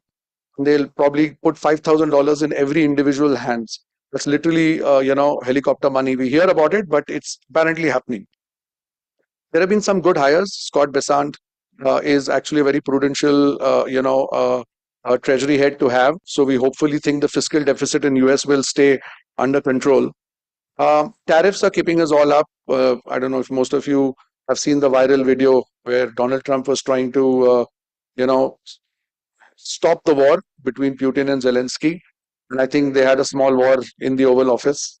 The last meme I've seen is Putin has volunteered to now mediate between Trump and Zelensky.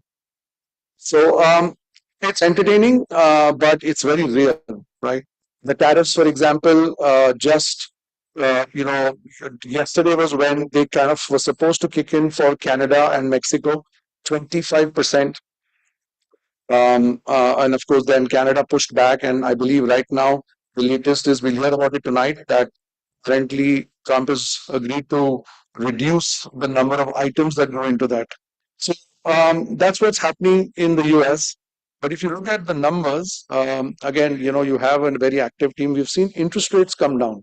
And why does this impact all of us? Because what happens in the US then impacts everyone else. We've generally, if you see the top curve, is where the world was expecting interest rates. So you can see at the start 1 year ago, the view on rates was that it's going to be very, very low.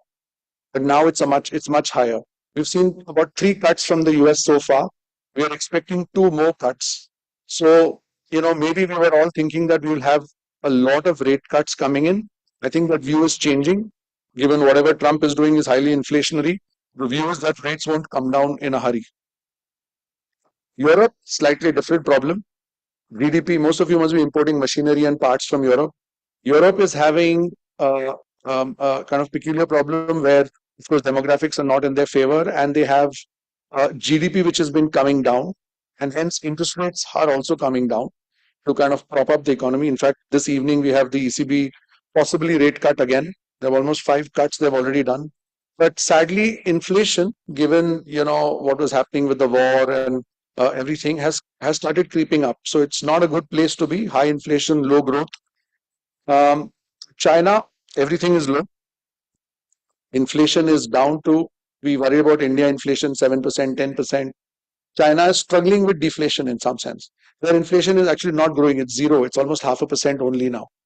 And then they've brought the yields also really low. So rates are down, GDP down, inflation down. And, people think inflation is a problem. When it's high, it's worse when it's down. It means there's no growth. They've kept their currency fairly stable. We think they're holding that in reserve because of the trade war. So if America puts in lots of tariffs, then they let the currency go. You'll actually be surprised that the Chinese yuan has actually appreciated since Trump came in November. Anyway, all is not kind of depressive in the world. This is just a graph that shows you how the world thought where recession would be a year ago. You can see the recessionary trends are going away. More and more people are quite bullish and optimistic. Even with Trump coming in, most of Wall Street is very positive, and hence markets somewhere are buoyant. You can see, of course, one slight difference where the US seems to be pulling away from even Europe. But overall, this graph basically goes to show you that we are seeing positive trends across countries. These are global trends. I can't talk about markets without talking about equity markets. We've seen a slump. If you look at the one on the bottom, the slide where the blue graph is high and the red one is low, that is showing you a Morgan Stanley index of what global indexes are doing versus compared to those in emerging markets. So basically what it's trying to show you, and that emerging markets one, which is the red one, has China included. So China's been stagnant, and as a result, emerging markets are not faring as well. And US markets or developed markets, which hopefully India will be in 2047 with Viksit, the point is they seem to be doing far better. Now that is a little worrying for all of us, because then money leaves the system. And you can see that on the top right, the blue line shows how much FI money has been leaving the country. And the red line is our Nifty index. So you can see that the blue line has gone negative. So FIs are really pulling out, and that has our market tried to hold for a while, but you can see equity markets have also started collapsing. The one at the bottom shows volatility. And again, it's worrying for me because I can see that volatility globally is much higher and India is not caught up, which basically means when there is a lot more volatility expected in the year.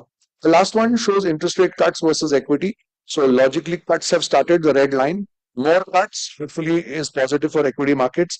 But there might be maybe one or two cuts. So hopefully that should prop up markets eventually. India, again, thankfully, good story, a stable story, with, even Delhi coming now under the same, with under BJP, we've almost got 19 out of 28 states with the same government, 2 union territories out of 3. So we also have a very stable face globally. We have a prime minister who's managed to charm the world and hopefully will manage to charm Trump as well. We've seen our finance minister, and what we should pay attention to is while we'll all expect tax cuts, the more important thing is her eye is very close on the fiscal deficit of India. And that's very important for all of us. Ab sabke balance sheets hain. It's important that you maintain a healthy balance sheet. In some sense, this is India's balance sheet. What you will see here is that India's fiscal promise that we want to keep our fiscal deficit at 4.5 is staying well. Our GDP looks like it's going up. Our interest rates are fairly benign and down. So this is a very positive slide. And like I said, in a world where people are more worried, India seems a lot more stable. And this is obviously good for a lot of especially MSME companies. I wanted to just speak to Mr. Mishra, but India is doing so much on the infra space. Some of my colleagues will tell you that we've worked very closely with the MSMEs, and the number of projects that are actually happening, Bharat Mala, Sagar Mala, if you look at the railways, the freight corridor, in fact, some of the projects that the Indian Railways has launched has made MSMEs into large corporates. There are companies which have gone and IPO'd just on the back of some very large projects given out by Indian Railways. So the MSME is a big beneficiary of this. The government's capex plan for the first 6 months was a bit slow. We only spent about 4 lakh crores. The government is spending another 7 lakhs more was the spend, but I think they'll end up spending about 6 lakh crores. So about 10 lakh crores in total, which means those projects will trickle down to all of you. And hopefully, like I said, we'll have a few good stories there. The digital infra of India is also picking up. We've heard of, Aadhaar. Now we've got DigiLocker, we've got FASTag, we've got OCEAN, we've got ONDC. All of this definitely does help. Anything that you take digitally is going to help you. It's going to help reduce your cost. As a bank, when you walk into my branch, it costs me 75 rupees to service you. You go to an ATM, it costs me 15 rupees. If you go to internet banking, it's 2 rupees. If you use my app, it's 1 rupee. So it's the same service that I'm offering you, probably more seamless, but digital. Another new face, of course, SEBI also had a very recent change, but we have a new RBI governor. He's and we're discussing him for a few minutes because Indian interest rates and dollar rupee both get impacted here. So what we've been seeing on rupees, there's a little tightness in liquidity. So which is why interest rate cuts might not come very easily. We are seeing that primarily because the dollar had strengthened so much. RBI was trying to defend it. And how do you defend it? You sell dollars. The more dollars you sell, you're effectively buying rupees. And when RBI is buying rupees from the market, it's sucking rupees out. So there is a little tightness in the market. So next time you're talking to a banker for loans, just be mindful of that. The rupee has been last year one of the most stable currencies in the earlier RBI era. In the new era, we've synchronized with market, I would say. You can see the middle chart. It shows rupee weaken all the way to 87, 87.50 and then strengthen again to 86.5. So what RBI is doing, it's moving in sync with what is happening in the market, but it's not going to stand and protect one level. But all of this, but effectively volatility is up. And that's the kind of moot point I was making. The big point is none of this is decided here in India. Of course, Trump makes a statement and then things move. But this one slide is the dollar index slide. It's called the Dolex. It is the dollar against everything else. Dollar against equity markets, dollar against rupee, euro, China, whatever you say. So every time the world is doing well, we say risk on. People are putting on risk. And every time something is off with the world, we say it's risk off mode. So currently we're in risk off mode because we don't know what will happen tomorrow. So if you see this, every time there's been a crisis, the dollar index jumps up. And why does that happen? In very simple sense, you're a big company sitting on a lot of money invested everywhere. Whenever there's a crisis, what will you do? You'll sell everything and put your money in the bank. Currency of the world happens to be the dollar, and hence the dollar strengthens and everything else weakens. So when we are right now in risk off mode, nobody wants to put on any risk. People want to stay liquid, and hence Dolex is up and everything else is weak. Hopefully in 3-6 months, hopefully after 100 days, Trump will settle down and then things might recede and then, things should pick up. So that's it. I'll just leave you with these few thoughts. Volatility definitely up. Dolex for now up, which means everything else slightly down. Equities also near term could be down. Rates benign, but not too, not expecting too many cuts, maybe one cut or maybe two cuts, between this year and next year. World is definitely, India started Atmanirbhar, but I think the whole world wants to be Atmanirbhar today. So everyone is shifting. It's deglobalization that's happening. Intuitively, if everyone is manufacturing everything in their own country, it's highly inflationary and it's not great for world politics because you don't need each other. And the world is definitely moving right wing. Yeah. So that's it from me. Some food for thought for you guys to chew on. Thanks for being good audience. Cheers.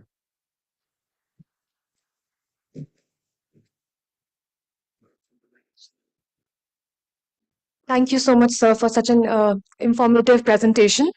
We now move to the fourth and the final session of the day, Financing MSMEs in Digital Age. The session will explore multiple modes of digital banking, online lending platforms, and mobile payment solutions that can offer access to a range of financial services quickly and conveniently to the MSMEs, regardless of their geographical location. For this session, I would like to introduce the esteemed panelists. On the panel, we have Mr. Vijay Shetty, Executive Vice President and Head, Commercial Banking Group of Axis Bank. Welcome, sir. We also have Mr. Sanjaya Dikshit, former Senior Director Sales, MYND Solutions Private Limited. Welcome, sir. We have next Mr. T.R. Bajalia, sir, former Deputy MD of SIDBI and Board Member of India SME Forum. We also have the session chair, Shri Atish Kumar Singh, Joint Secretary, AFI, Ministry of MSME. We are just waiting for him to come. The moderator for this session is Mr. Ravindra Bhan, Board Member, India SME Forum. Welcome, sir. A very warm welcome to all of you. We hope you have a great and engaging session ahead. Over to you, Mr. Ravindra, sir.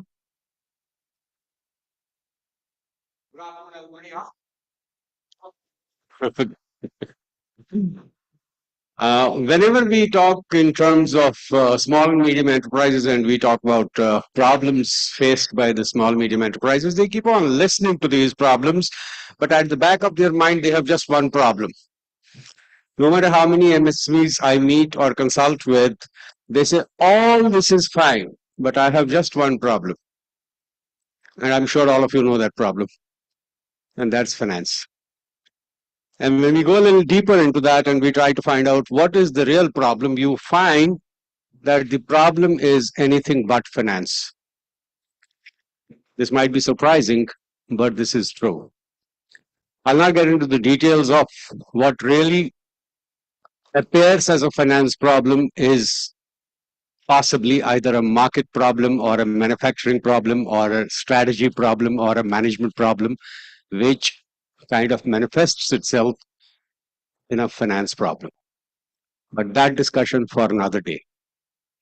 We are talking this afternoon about digitization in finance.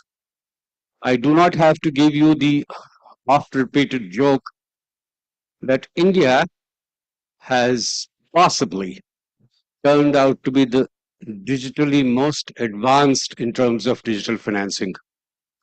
And those of you who are surprised to hear this must know that 10 odd years back, if you would find a beggar on the road and he would beg for money, you could give an argument that I don't have change. Today, he will defeat you with that argument because he'll take out his QR code and say, scan here. If you go to a shop buying tea, coffee, cigarettes, pan, masala, and then you have a 100 rupee note you bought something for just 23 rupees 75 paisa, there's no problem of change.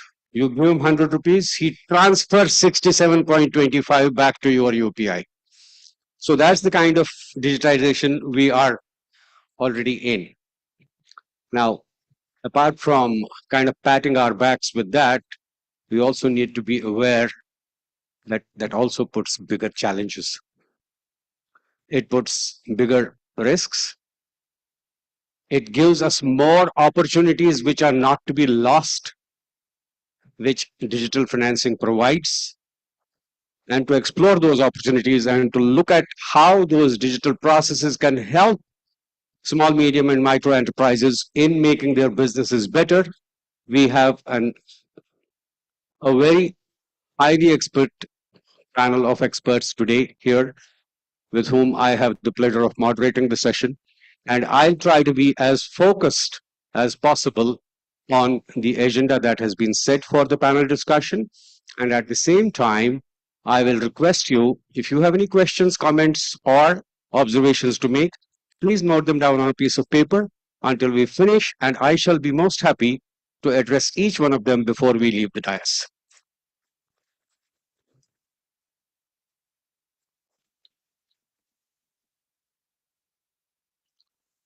For today, the session is being chaired in absentia by Shri Atish Singh.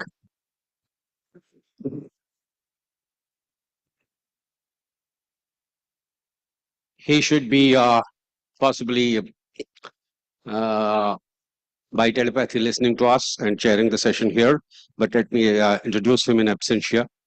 Mr. Atish Singh is a senior government officer with about 25 years of expertise in public administration, policy formulation, financial inclusion, and currently serving as Joint Secretary at the Ministry of MSME, Government of India. He has led several initiatives in green finance, fintech, e-commerce, MSME, playing a vital role in RAMP champions, great digital dispute, and he has been instrumental in infrastructure development, industrial finance, and government reforms.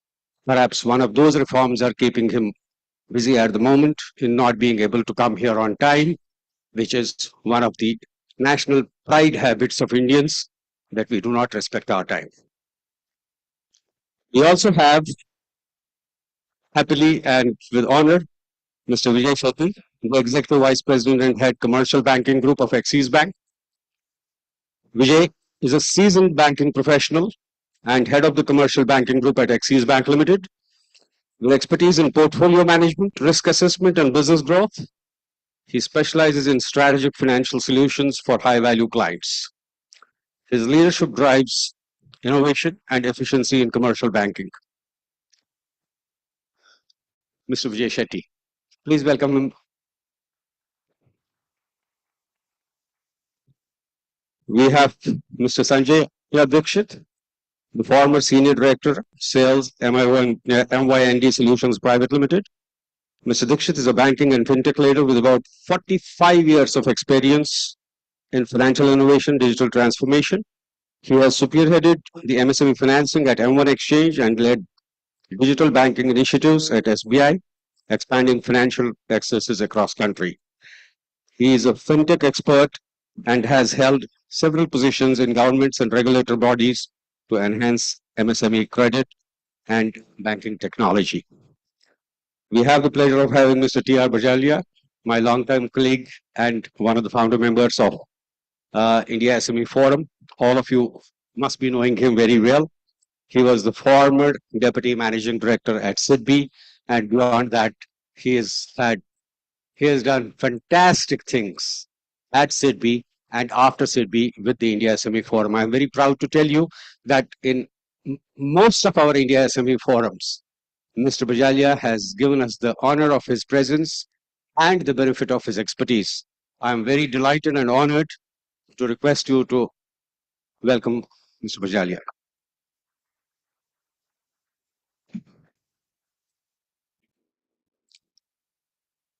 I'll begin this discussion by a few structured questions to the panelists, whom I would request to reply the questions to that exact core, and yet be flexible in case the audience wants some deviation from there. I'll begin with Vijay. Let's talk about digital first financial services. I would request you to let us know, how would digital first financial services help MSMEs overcome geographical limitations and bureaucratic handles? Firstly, thank you for inviting me here, and also congratulations to the winners of today's SME Awards.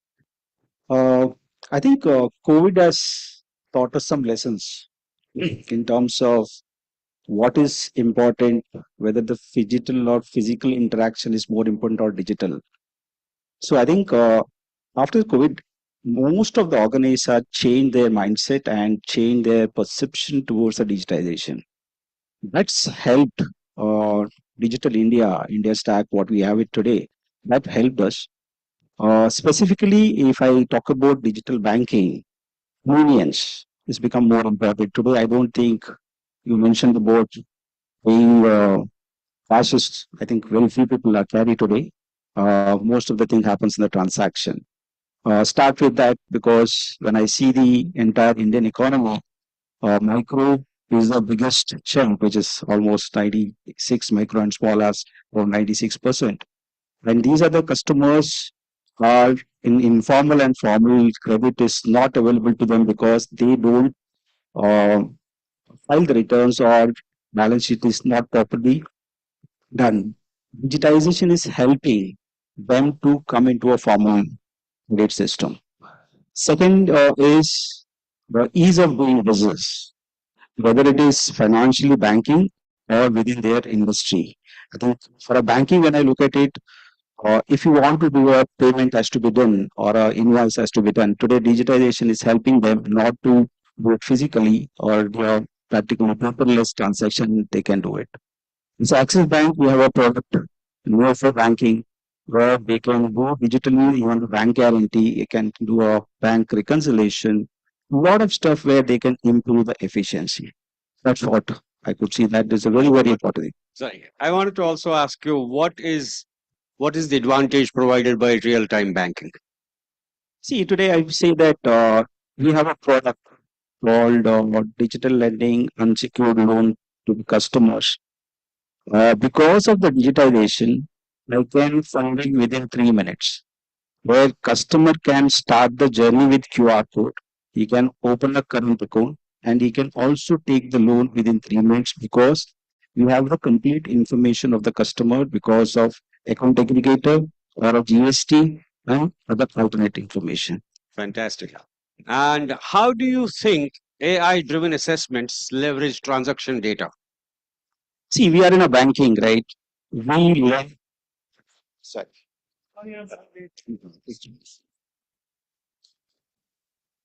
Yeah. Sorry. That's fine. Yes, Vijay, kindly continue. Yeah. So we are the bank where we take public money and lend. We have to be very, very careful when you lend it to the money to the any customer. For that, we need to know the customer whom I'm lending. Right. AI and the tool will help us to detect some of the frauds, patterns, information from the backend will help us to detect these frauds. And also it gives the insight to the bank where we can give a more credit assessment and give an enhanced limit to the customers. Both side it helps us. And it's a very big good tool where earlier days used to take renewals of the customer working capital take to 10, 15 days collecting the document. Today I can get through GST and information. I can review over the day's time. Yeah. I have a specific question on GST filings. In what ways can evaluating cash flow patterns, GST filings, and digital transactions enhance the loan approval rates for small businesses?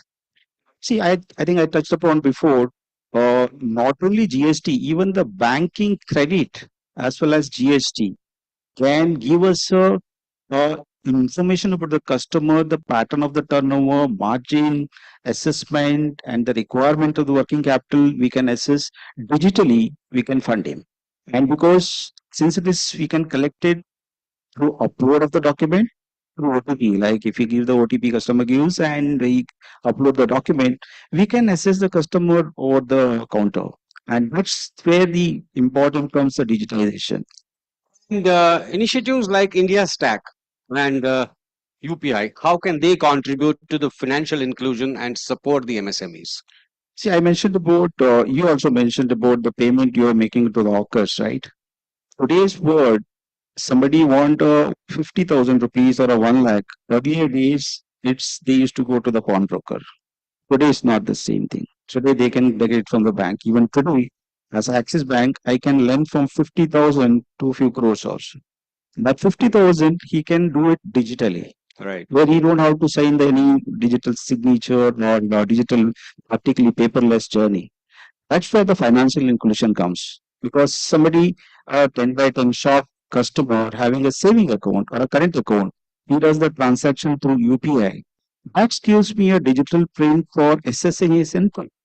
Because that's where, that's one of the reasons when I see that if you see the number of people registered in Udyam, is almost every year is getting doubled, right? Right. And the informal guys, I think Singapore and most of us today here, to get that inclusion of the informal MSME into a formal one, that will help us to organization as well as the Indian growth. Thank you very much. That was very illuminating and a very fantastic way of explaining it in very simple terms. Ladies and gentlemen, kindly help me to welcome Mr. Atish Kumar Singh, who, due to some reason, got a bit delayed. And Mr. Singh, we are sorry we began in your absence. We took that liberty. I would request you to tell the audience your views on digital financing for MSMEs. Thank you. Uh, so, we just concluded the standing advisory committee meeting with the RBI, and Vinodji was also there, and it was also represented by other industry associations, and all the scheduled commercial banks, NBFCs, MFIs. Essentially the lending community in the formal space in India today, and of course the regulator was there, and from the Department of Financial Services and the Ministry of MSME. So digital lending was, one of the top agendas for discussion over there, and how we can, take this movement further and how we can build upon what we already have. So, there is some data which says World Bank data says that only 12% of the MSME in India are digitally mature.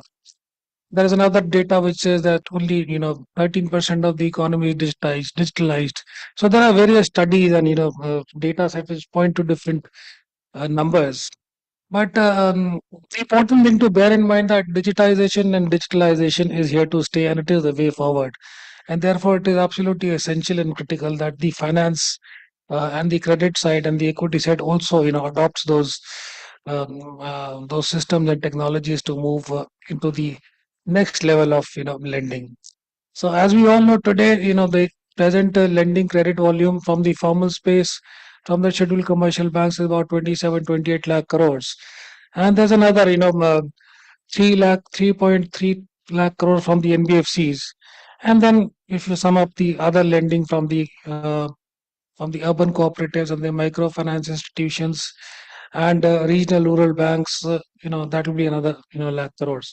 So that is the entire, present current credit volume in the MSME portfolio. But according to some broad estimation done by the ministry in terms of identifying the credit gaps and setting targets for the Viksit Bharat, we were able to come to a figure of in the next 10 years we need to double this amount. And so obviously digitalization is going to play a very, very important role. So some of the new things which I would like to put across to the house for further consideration, discussion and debate. Some of the new things which are happening right now. Okay, so one very interesting pilot which has been started by the RBI is what is known as the ULI, that is the Unified Lending Interface. So it is in simple terms the UPI of for lending. So it's another protocol or a highway which has been developed. It is running in a pilot phase, and the protocol will be able to provide entry to all players, that is the financiers, that is from the demand side as well as from the supply side, and the borrowers and the people in between who help, you know, help redevelop the credit process and the risk assessment process and, other operational details. So there will be, account aggregators, like the gentleman over here mentioned. There would be credit information companies. There would be credit rating agencies. There would be, what are known as the lending service providers, LSPs. There will be borrower agents. So the entire, you know, set of people who are involved in the credit process will be digitally enjoined into the ULI, and the ULI will be a seamless, system to provide easy credit to the MSME. So, which are, the three big problems for the MSME credit are, the cost of credit, the speed of credit, and the timeliness of credit. So, ULI is going to find the best possible solution to these specific problems of the MSME on the credit side. That's one thing I'm just putting on the table. And ULI is something everybody must know about it, read about it, discuss about it, and tell us how can the government or the RBI, build more efficiency into the ULI. That's something which is happening very fast, and it is the future. The second thing which I would also like to put on the house, there is a discussion privately. If you've been following the newspaper, there is something known as the Finternet. So the Finternet is another, smashing idea which can change the landscape on the industry. So that is also, I would. So it is ultimate. There's another thought which says that the speed at which the internet is growing, there will come a time when the internet will be broken up into different, buckets and subjects or sectors or regions and so on and so forth. So there will be an internet for the finance world. So that is something which is some broad ideation of the Finternet. So that's another very powerful idea, and how we can look at Finternet and how we can leverage the MSME ecosystem into that. And the third thing which is going on right now is the CBDC, the central bank digital currency. It is another work in the pilot. So these are, great, powerful ideas on the digital finance side, and all of us in the MSME ecosystem need to understand these, put your head into this, get very, very deeply involved in this. These are the things of the future, and this is where we need to build upon. Thank you. Thank you very much. I'm sure you will have a lot of questions from the audience, which we will see how to handle that a little later. Let me move quickly to Mr. Bajalia. Two of the questions which I had for you, Mr. Bajalia, have already got replied by Vijay, and I will therefore move quickly to the question on what role do you think the government-backed digital credit initiatives such as PSB loans in 59 minutes, Mudra, and SIDBI digital lending can play in MSME financing? What is the role that these fancy terms can play? Okay. You see this, I have been associated with the SMEs for last 20 years. In 2005, IDBI Bank, first time they set up the SME vertical. So I took up the challenge that, okay, we'll grow the SME very fast and we'll do a good job. But you see this, that time in most of the banks, that time sanction of the loan was taking 2 months to 3 months. Any Right. proposal, whether it is a 25 lakh rupees, for 30 lakh rupees, 50 lakhs, it used to take minimum of 2 months time.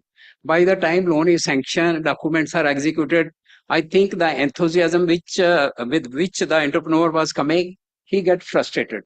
Then you put a lot of conditions and this thing. So they were totally frustrated. Okay, over a period of time, now I have that time, the issue was, please give us credit, give us loan. They were not bothered about the interest rate or this thing, only you give us the loan. But now I have seen the change.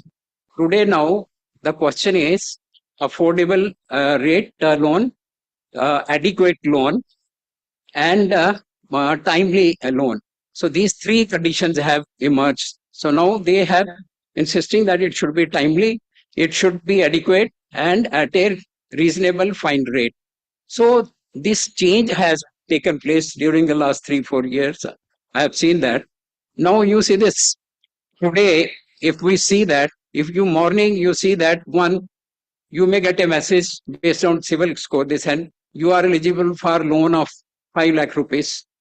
You are eligible for loan of 8 lakh rupees. This type of messages are coming.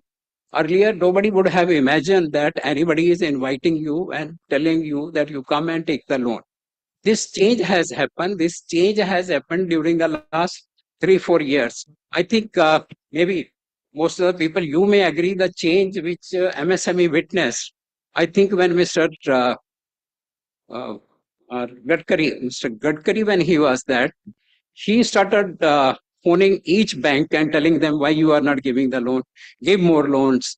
So I think then it picked up. Then policy, I think policy also were liberalized. And today, now, the credit to MSME from formal sector is 14%, as compared to 34% in China and 50% in America. So we are much, much below that level. 63 crore units, and majority of them, they are not having the formal loan. Bajaj साहब 59 minutes में loan चाहिए 50 minutes में loan कितने लोगों को 59 minutes में loan चाहिए How many people here want 59 minutes loan? Right. 5 minutes. Despite the messages that you get that you are already pre-approved and you call them back and you know what happens. Yes, sir. 59 minutes. 59 minutes में क्या है कि आपकी application आती है, हाँ. Just preliminary वो देखते हैं, फिर उनको बोल देते हैं कि आपका 2 दिन में सैंक्शन हो जाएगा. Okay, so 59 minutes is the time in which you are returned the application saying come tomorrow. Is that right? Okay. Sir, can you please illuminate us a little bit on the Mudra scheme? Mudra scheme, I think that is the best thing has happened since 2016 when it was launched. 47 crore people have availed this Mudra scheme, out of which more than 60% are women. This loan sanctioned during this 16 to now, it is 27 lakh crore. So this unit, this particular scheme is doing very well. Anybody here actually availed a Mudra loan? Okay. Anybody here who wants to avail a Mudra loan? One person, please stand up and explain your case to Mr. Bajalia. He will reply quickly. One person. Yourself there. Yes, please get up. Yeah.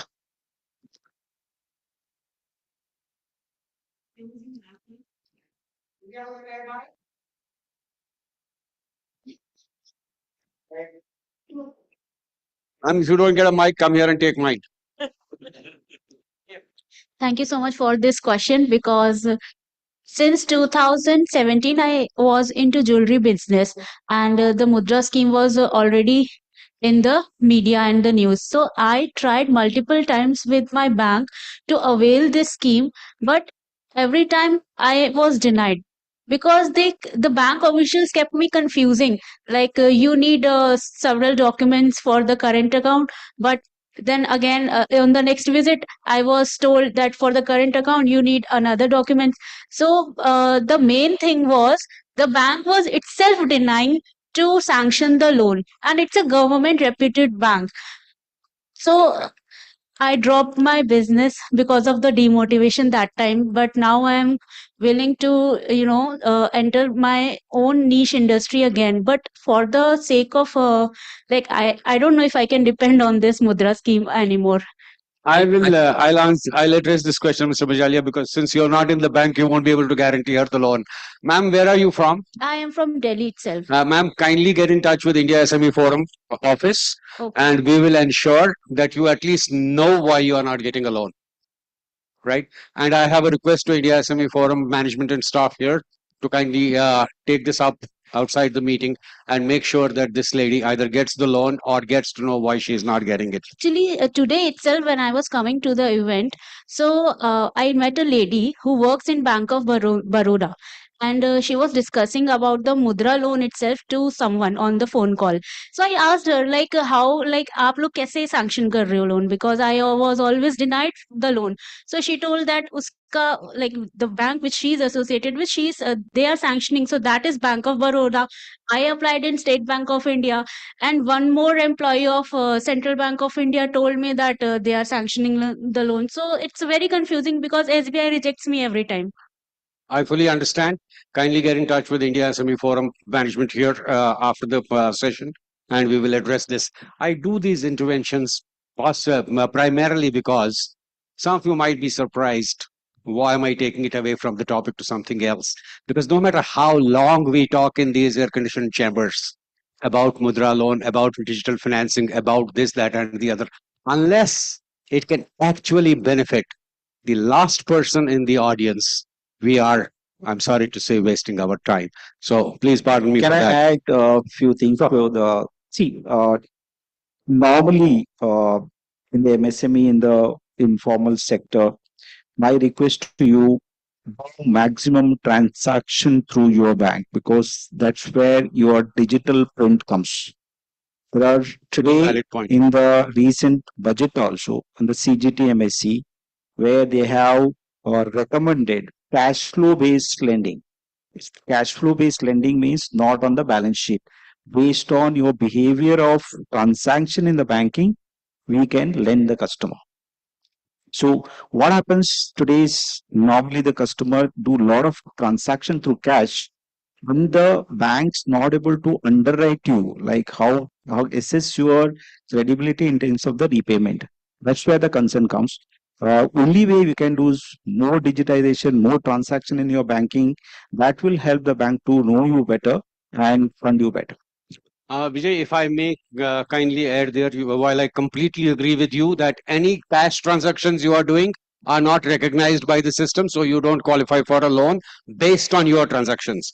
But to my limited understanding, Mudra requires you to be an entity for only 6 months, and it doesn't care to hoots whether you are profitable, non-profitable, performing or non-performing, as long as you have been in business for 6 months. So, was your business in business for 6 months? Yeah.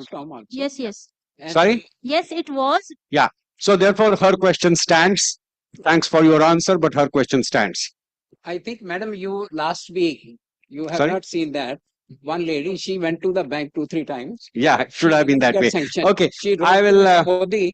Within 15 minutes next day, the loan was sanctioned. The banks called her and sanctioned the loan. Actually, the exact words of the SBI official was that the Mudra loan is not getting sanctioned anymore from the. This is totally wrong. Yeah. Wrong. Yes, yes. Mudra loans are getting sanctioned. You highlight this to the head office of the bank that Okay. your officers are telling me this, Yeah. and they are not sanctioning the loan. I Yes. think they will quickly take action. Ma'am, what's your name?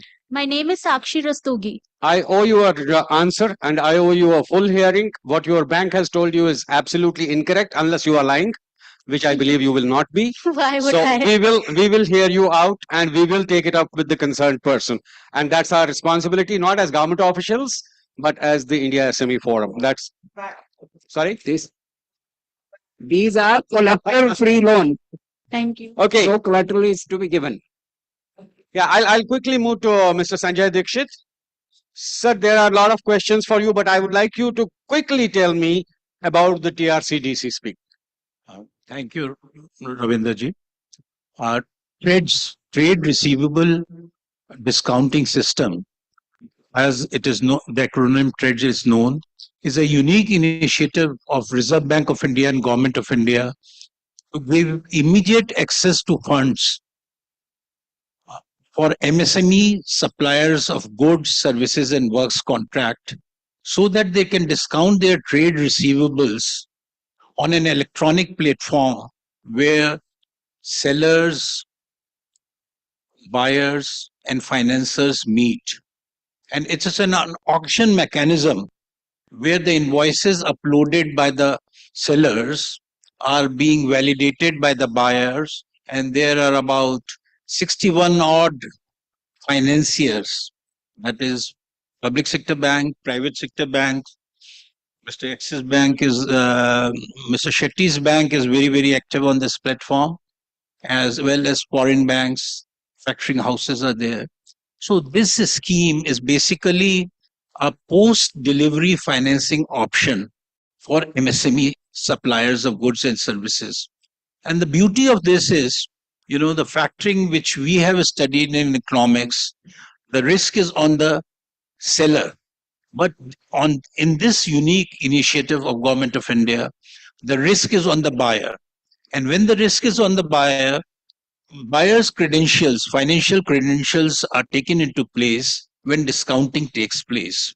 And when this discounting is taking place there, you get finance at a very, very economical, cheaper, inexpensive rate.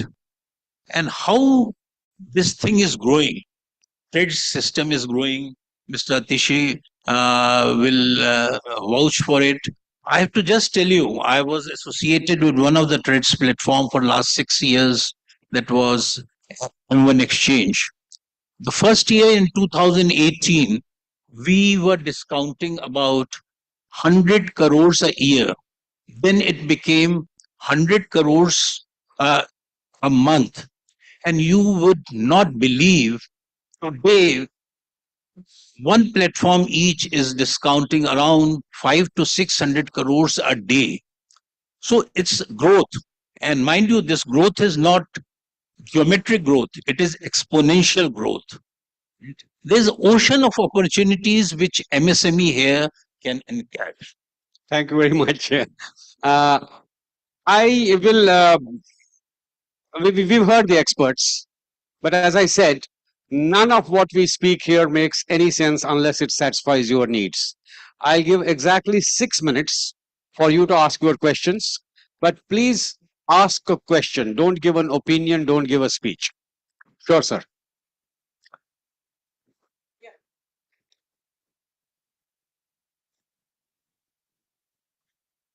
Sir, my question with the respected forum is, especially for the service sector, like where we don't have much of assets for a collateral, but we have ocean of opportunities to do a lot of business.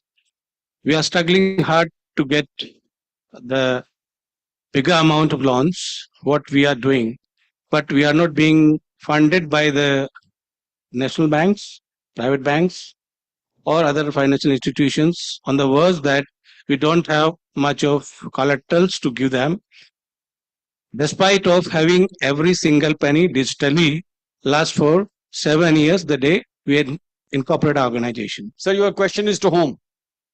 To the financial institutions and to the forum, that how we can get Now, more. who will be a financial institution here? Yes. Okay, I'll take it. Vijay. You see, I think Government of India has the scheme called CGTMSE, where when it's launched, only for somebody is not having a collateral, where the government gives a guarantee. Based on your performance, the financial, we can underwrite. I think it is now it's 5 crores. It's getting enhanced now to 10 crores, where you can take the limit from the bank, and government gives a guarantee up to 75% to the financial institute. So it's where we don't need any collateral. And this year, again, cash flows based lending is also part of CGTMSE scheme. You should look at it. In Women Entrepreneur, there is a Stand Up India scheme is there. So multiple schemes are available. I think you should use those schemes for in case you guys, any entrepreneur doesn't have collateral. Hope I answered your question. I'll just supplement what my friend Vijay is saying. As far as post-delivery financing option is concerned, even trades, no collaterals are required. So things have started moving in such a good direction. Collateral is a word of past. Sir.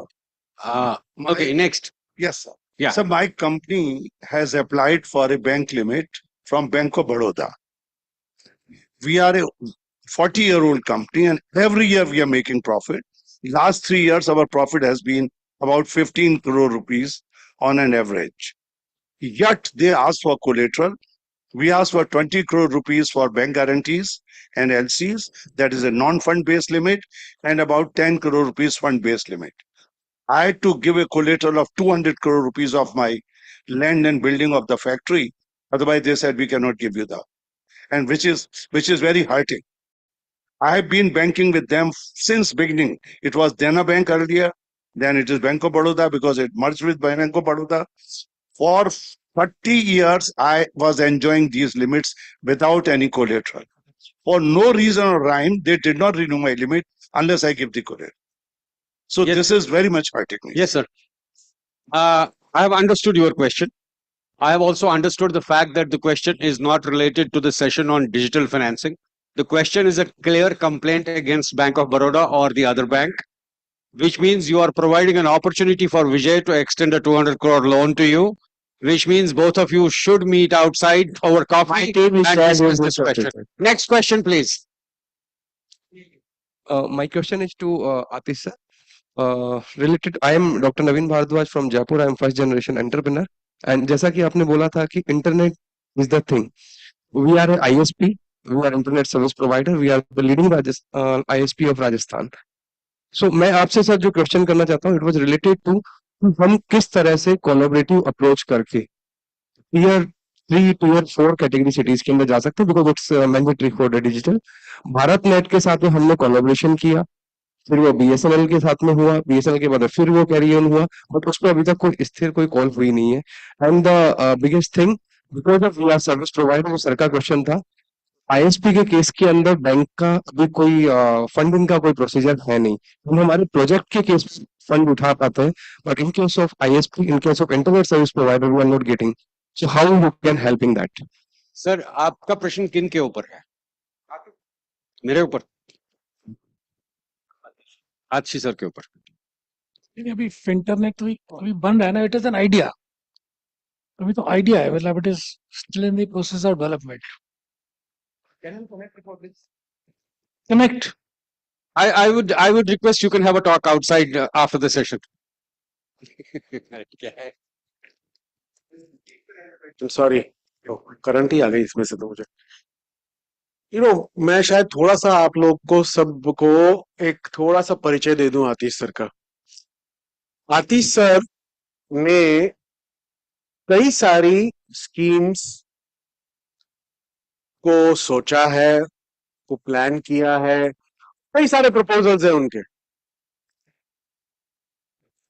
Budget तक कितने proposal पहुंचे हैं और कितने नहीं, और कितने निकले हैं और कितने नहीं, मैं चाहूंगा कि सर खुद ही बोले. But otherwise he has very sound in depth information about everything in finance that is happening to micro, small and medium enterprises. Now, one of the things that you asked just now, you said ISP को, आपको याद है budget में एक प्रस्ताव ma'am ने पास किया था पिछले टाइम पे, जिसका नाम था सर्कुलर गारंटी. सर्कुलर गारंटी जिसमें आपको 5% डिपॉजिट देना है और बाकी 100 करोड़ तक की फंडिंग, ग्रोथ फंडिंग हो सकती है एग्जिस्टिंग एंटरप्राइजेस को. तो वो भी सर ने बहुत I'd say he's burned a lot of late night oil to figure out the options about it. But also, one of the very few things that most people ask about, which is financing at the ground level for micro, small, medium entrepreneurs. Sir has worked on 5 or 6 things. I suggest, sir, please talk about what is it that you are feeling, or what is required. I have to request a pause here. Financing at the ground level is an excellent subject, very pertinent subject. We have the best experts. Unfortunately, that is not the subject of this discussion. Arvi, that's you're right. I think it's to do. I'm sorry, I conclude my session. You can have the next session on financing at the ground level. Digitization and finance. Any more questions? Yes, please. Digitization and finance. Please keep yourself to that. Yes, ma'am. Everyone, मेरा एक ये question है कि कोई orphans के लिए भी financial schemes है जिसके पास कोई गारंटर या नॉमिनी नहीं है.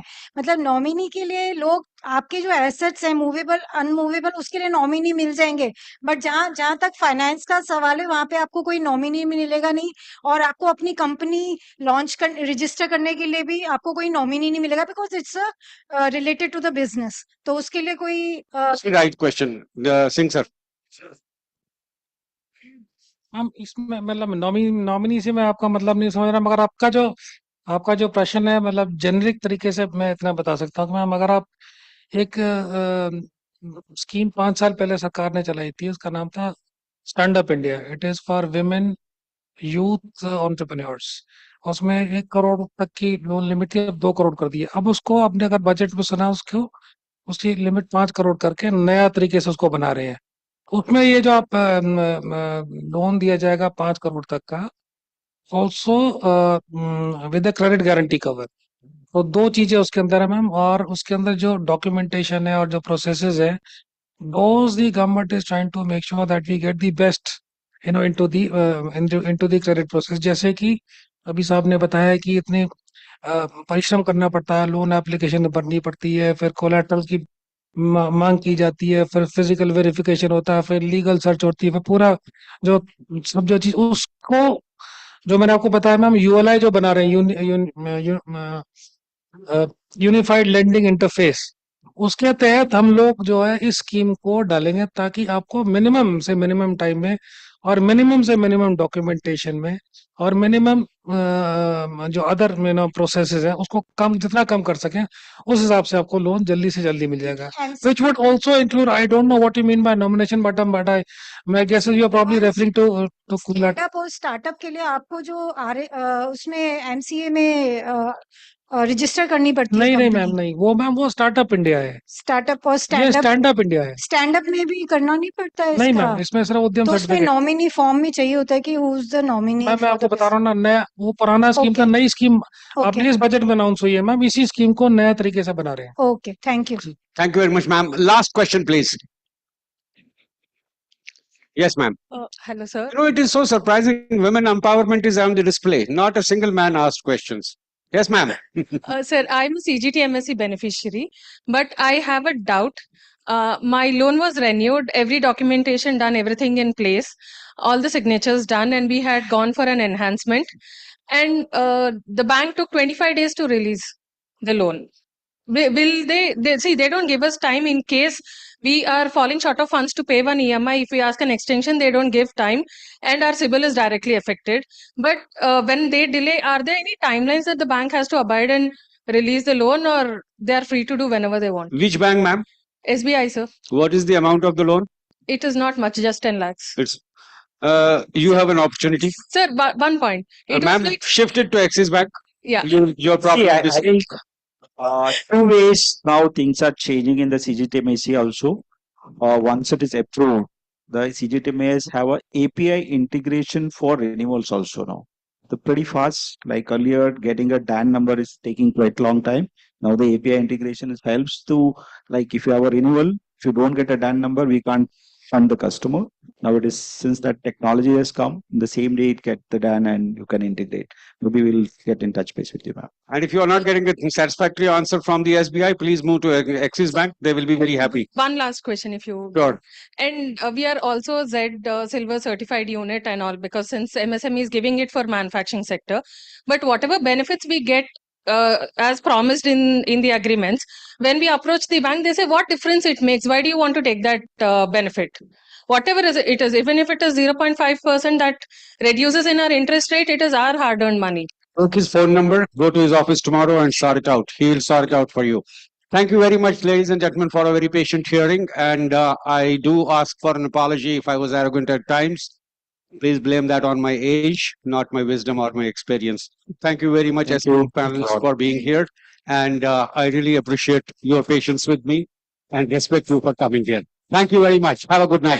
Thank you so much, sir. Thank you to all the panelists here for sharing such knowledge on such an important topic. I would also like to thank Ravindra sir for steering this whole conversation so well.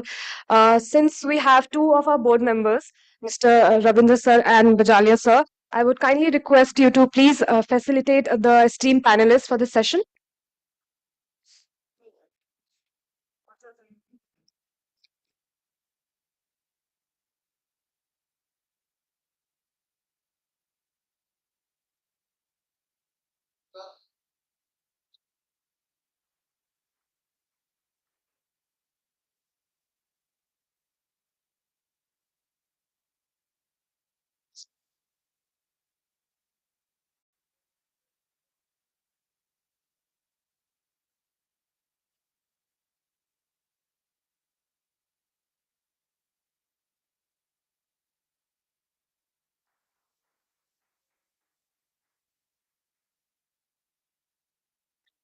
Thank you. Thank you so much, sir. Thank you. Please have a group photo, please. Ravinder sir, you also please join. Pratishtha photo.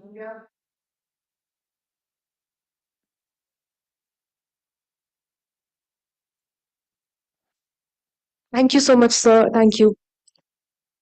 We now move to an exciting and fruitful fireside chat featuring Mr. Prashant T.S., President and Head, Mid Corporate Group and Medium Enterprises Group of Axis Bank, and Mr. Brajesh Chalil, Executive Vice President and Head, Treasury Market Sales of Axis Bank, along with Mr. Vinod Kumar, President of India SME Forum.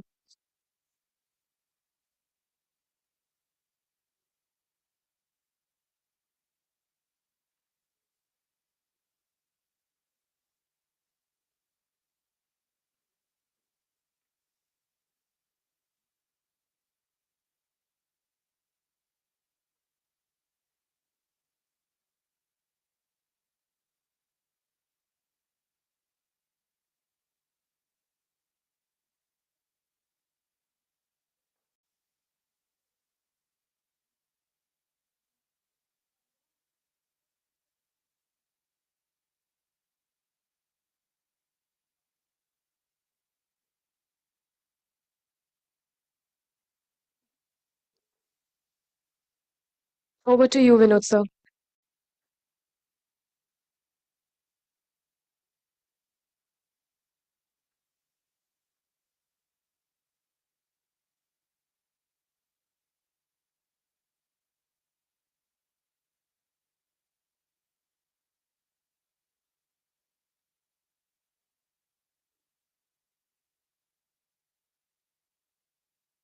Are we at the last question? Yes. Very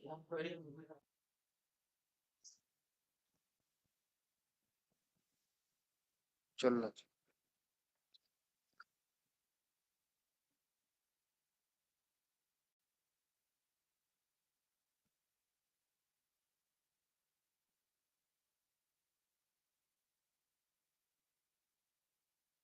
Is Sushma ma'am coming or what? Are we waiting for?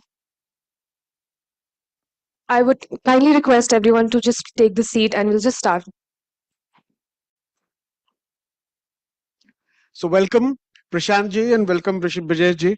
Good evening, It's a Vinod ji. pleasure to have you back again on the India SME Forum platform. My first question goes to Brajesh. We just saw the lovely presentation that you put together on the global outlook. And you talked about the fact that the Trump administration is putting out tariffs both on various countries, I mean Canada, Mexico, China, etc., etc. And what do you think are the specific implications for financial markets here, specifically when it comes to inflation or investor sentiment, and what sort of effect do you feel this will have on commodity markets also in India? Thanks. First of all, good seeing you again, Vinod, and thanks for having access on your forum and platform.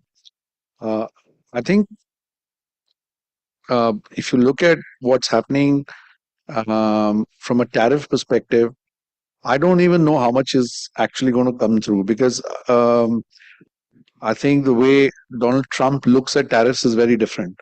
He's looking at it more as a tool. He wants to clearly, if you heard him, he wants to reduce taxes because that is something that he strongly believes in. He's also acutely aware that fiscal deficit needs to come in. So, agar aapne taxes gira diye, how do you fill the gap? So he actually thinks tariffs are usually between two countries when you think something is unfair. Here, tariffs can be used as a means to make money. Very different use of tariffs. He also wants to obviously manufacture in America, which is clear. So if you understand what he's doing, and then you see what he's done, he's, for example, hit Mexico and Canada with 25%. But he's actually said, I have issues with your immigration. I have issues with fentanyl, which is a drug abuse. It seems a bit odd because of the all the fentanyl that comes into the US, Canada is barely 1%, and they've put in a lot of things. So the 25% tariff might not be real because even as recent as last night, he rolled part of it back. Um, Having said that, what are the implications? Logically, it is inflationary because it is the opposite of globalization. This is deglobalization. Everyone is making everything back in their country. But I don't think all of it will happen, Vinod.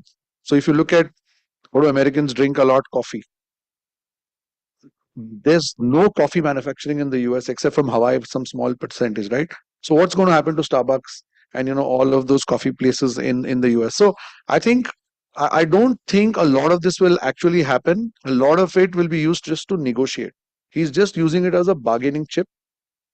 Implications, of course, globally, I think global supply chains will get impacted.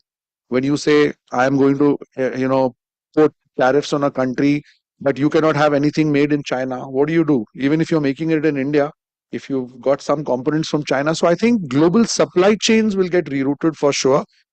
Definitely inflationary. So some components and commodities, like for example, iron and steel, he's already put a 25% tariff. If you are not importing things from China, which is the lowest manufacturing costs will go up everywhere. But right now, it's a little hard to ascertain how much of it is real, how much of it is not. We just know this much that there will be some gainers in India, some gainers outside take advantage of this China 1+ strategy. Commodity prices will definitely inch up. Inflation will definitely be on the rise. Excellent. So, I've been looking at this entire discourse between India, the US, and the European nations for quite some time. And I have a very simple scenario that I can draw for everybody.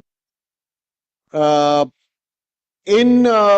January, earlier this year, January 2025, I met a group of 30 entrepreneurs from the United States. And they all had come to India specifically with one purpose. Can anybody tell me what that purpose could be? To go to Goa? They wanted to buy people? Get people from India. Okay. They all wanted to find 2-tier and 3-tier suppliers in India. These are mainstream US companies which are already manufacturing in Vietnam, China, and other countries. The people that are manufacturing in China today are not Chinese owned. They are American owned. They are German owned. So, who is going to be affected by the tariffs?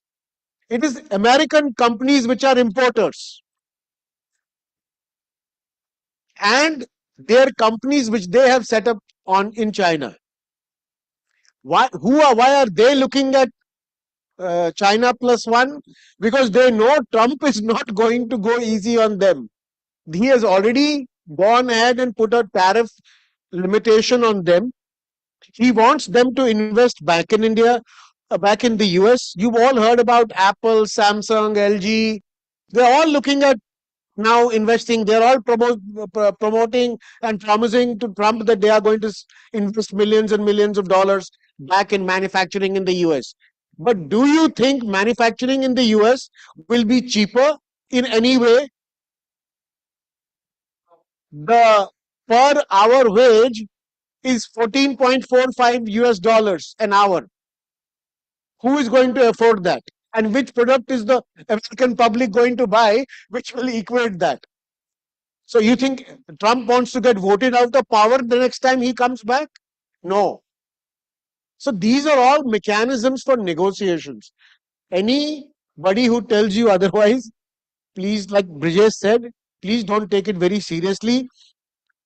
All of us understand two things. He is doing it for negotiation. A. B.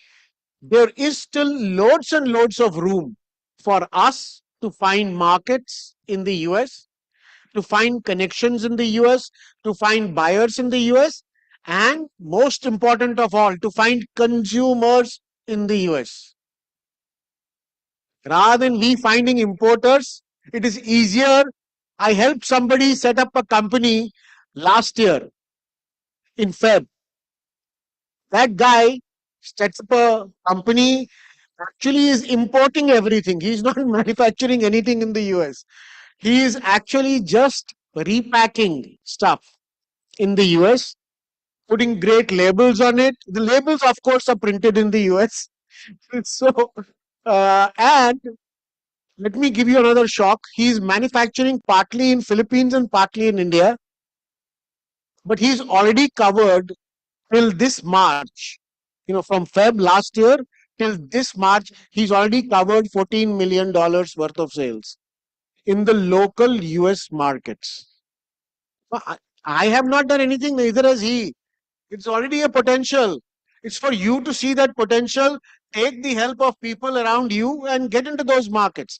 Those markets are open for entrepreneurs. And those markets always will be open for entrepreneurs. I'm going to come to my second question to Prashant ji. We talk about economic conditions. So there are almost all sorts of things. अभी भी ये बड़ा tension का काम है कि क्या हो सकता है अमेरिका के साथ और क्या नहीं हो सकता. तो प्रशांत जी, ऐसे सिचुएशन में बैंकर्स से क्या अपेक्षा रखें? जैसे अभी रवि जी बोल रहे थे कि भाई एक्सिस बैंक से मांग लो, एक्सिस बैंक के साथ कर लो. तो पब्लिक सेक्टर बैंक्स के साथ थोड़ा एक कंटिन्यूअसली एक बैटल रहता है. पैसा उनके साथ निकालने से, उनको समझाने के लिए, उनके माइंड में ये उतारने के लिए कि मैं क्या कर रहा हूं, मेरा आइडिया क्या है, मेरा रिस्क कितना है, मेरा पर्सनल रिस्क कितना है, और etcetera etcetera. So we all feel that private banks like Axis are much more equipped to handle, our circumstance. Is that really true? A. B. What is the role that you at Axis Bank feel that you have for the MSME sector? Sure. Just picking up a few points from what Brijesh said, India is a bright spot. However gloomy the world is looking at, and I think the bright spot is India. And whatever these temporary challenges that as a country we are facing, I would believe it's temporary. The decade belongs to India, and I think the 7 trillion economy that we're talking about will be formed by you all. And I think MSME continues to be the cornerstone of Indian economy, and I think it is you all who will deliver this 7 trillion economy. And what can we do as a bank? I think that's what Vinodji asked. See, I think the way the MSME landscape has changed over the last 10 years, if you look at it, I think it's got a little more formalized. UTM registrations have come in, and Vijay made a point that UTM registrations are doubling every year, and I think that's a formal way of doing it. I think the other piece that I've seen kind of bring in more formalization into banking is the GST. I think that's kind of helped us digitally underwrite loans to MSMEs. I think that's extremely critical for us to move away from the traditional way of evaluating. I think answering to that question, as a bank, we have tried to move away from the traditional way of evaluating a loan, which was more collateral backed. I think I heard a couple of people asking about collateral backed loans, and most of the banks or private sector banks, or we at Axis, are trying to move to something called cash flow based lending. And I think that's where it becomes important, for the point Vijay made, that all your transactions should get routed through the formal banking channel, where we can kind of go through your bank statement, evaluate your balance sheets. And the other challenge that I kind of see in this industry is the understanding of the banking need of formalizing balance sheets and all that, because entrepreneurs here want money, but as bankers we want the formal balance sheet and all of that. So I think moving to cash flow based lending is the future, and I think that's where we are going as Axis. And Bharat, I'll just add to what Prashant is saying. In the last 5 years, I've worked closely with both these gentlemen, Vijay and Prashant, and the mid corporate and the MSME segment which they cover has gone multifold. It's moved up 3x, 5x. Yes. And when I watch the large corporates, obviously, if you keep Reliance Adani as an exception because they are also on an expansionary phase, most of large corporates in India, we know, have actually been cleaning the balance sheet. They have not leveraged it, surprisingly. which is probably a good thing, but they've not taken advantage of this move. The mid corporates and the MSMEs have really risen, and the number of dollar millionaires that India has created with the equity boom as well. I mean, the number of IPOs that has happened in their segment is simply phenomenal. Completely agree. In fact, that is why, like, for example, Gupta ji talked about earlier that, as an entrepreneur, when we look at, we have long-term relationships with public sector banks. But the problem is that they always get stuck somewhere in ratios कि भाई तुम्हारा इतना है, अब इसके आगे नहीं जाएगा, तो अब क्या करेंगे, तो अब आप कुछ और घर दे दो, कुछ और दे दो collateral, which, Gupta ji, for you also, I found the private banks a little more amenable to understanding us as an entrepreneur. And it is normal. अभी ऐसे आरबीआई में कई सारी बातें होती हैं. एक बात मैं आप लोग को बोल दूं, वो ये है कि न्यू टू मार्केट जो अकाउंट्स होते हैं वो पब्लिक सेक्टर बैंक्स में ज्यादा होते हैं. एक बार वो थोड़े पनपने लगते हैं, उसके बाद वो प्राइवेट सेक्टर में शिफ्ट होते हैं. तो इसका एक बहुत मोटा वजह है, और वो वजह ये है कि when the business takes steam, when we need growth capital, we need the banker to understand exactly where we are moving, why we are moving, and we have to be 100% transparent. That's the only thing that works with bankers. Public sector banks will be still waiting for approvals higher up the line. There's a certain danger of lending, etc., etc. He will be reprimanded tomorrow, and there could be a million other things around it. Please, I'll just after he gets down from the dais, you are welcome to please approach him and talk to him. And these options are available to each one of you. And we have been saying this again and again, that whenever you feel that you are stuck, last month, I think December, we've helped somebody get 45 crores for an educational institution. 45 crores, and there's absolutely no additional collateral requirement. And it is not because we are not brokers. We are your representatives. We know who is doing what. So we understand who can be more amenable to your sort of a business. That's all we can do. And that's not a big issue. Yeah, sorry, just adding on to what he said. Today, banking, we call it commodity. There are many banks, pricing is a hygiene factor. I have to be good, to get a foot in the door. And as per me, the only differentiating factor left is turnaround time, how quick we are, and pre-understanding your needs. Key, this is the time you need money, and we are prepared even before you ask, saying that we knew that this requirement is going to come, and we have your limits ready. I think that's what is the need of the hour. And as banks, we just don't want to be lenders anymore. We want to meet all your requirements, your receivable management, payable management, all of it, import, export, taxes, your personal banking, all of that. So, that's the differentiating factor that we at Access kind of try to bring to the table. Very correct. And, I will go back to what Brijesh said. There's certain reimagination of supply chains which has to happen around the world. So, Brijesh, what do you think that India's strategy should be? When you talk about where do we, because our export could be minuscule numbers when we are talking about what the world buys. But even in that case, what do you think should be our rethinking that we should do in terms of the strategies moving forward, especially in this volatility? So, many people in this room might be wondering how it impacts us directly. So the first part we already covered. A lot of it is bargaining. But if you put numbers and 2 minutes, let's talk numbers. So the US trade surplus or China's trade surplus with the US is about 240 billion. Relatively, India is much lesser. We export about 75 odd billion, and we import about 40 billion. So the trade surplus is about 35 billion. So now, one way to look at it is the US has already made statements. Donald Trump has made statements. India is abusing the tariff laws. We're charging too much tariff. Incidentally, in Trump version 1, I think, what is that motorcycle? The Java. The Harley Davidson. Harley Davidson. So they asked us to reduce it. We could have. We only imported 350 motorcycles. It didn't make a difference. But that also, I feel, it's idiotic, no? any of you is going to go and buy a tie from New York, which is going to cost you $49. I'll never buy it. Let them bring it to India. How does it make a difference? So I'm just saying it's positioning. So we never brought the tariff down. I'm saying, no, we could have. It would have positioned well with Trump. This time, we actually did in the budget, if you heard.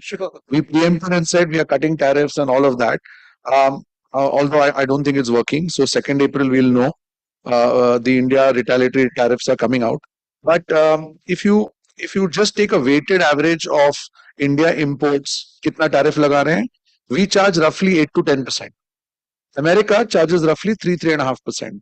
So intuitively, you'll think tariffs have to go up 5 to 7%. That's our worst case. But in actuality, tariffs are on various other things. UK has a local VAT. EU has a local VAT, and Trump feels that VAT is also like a tariff, so I will charge you on that.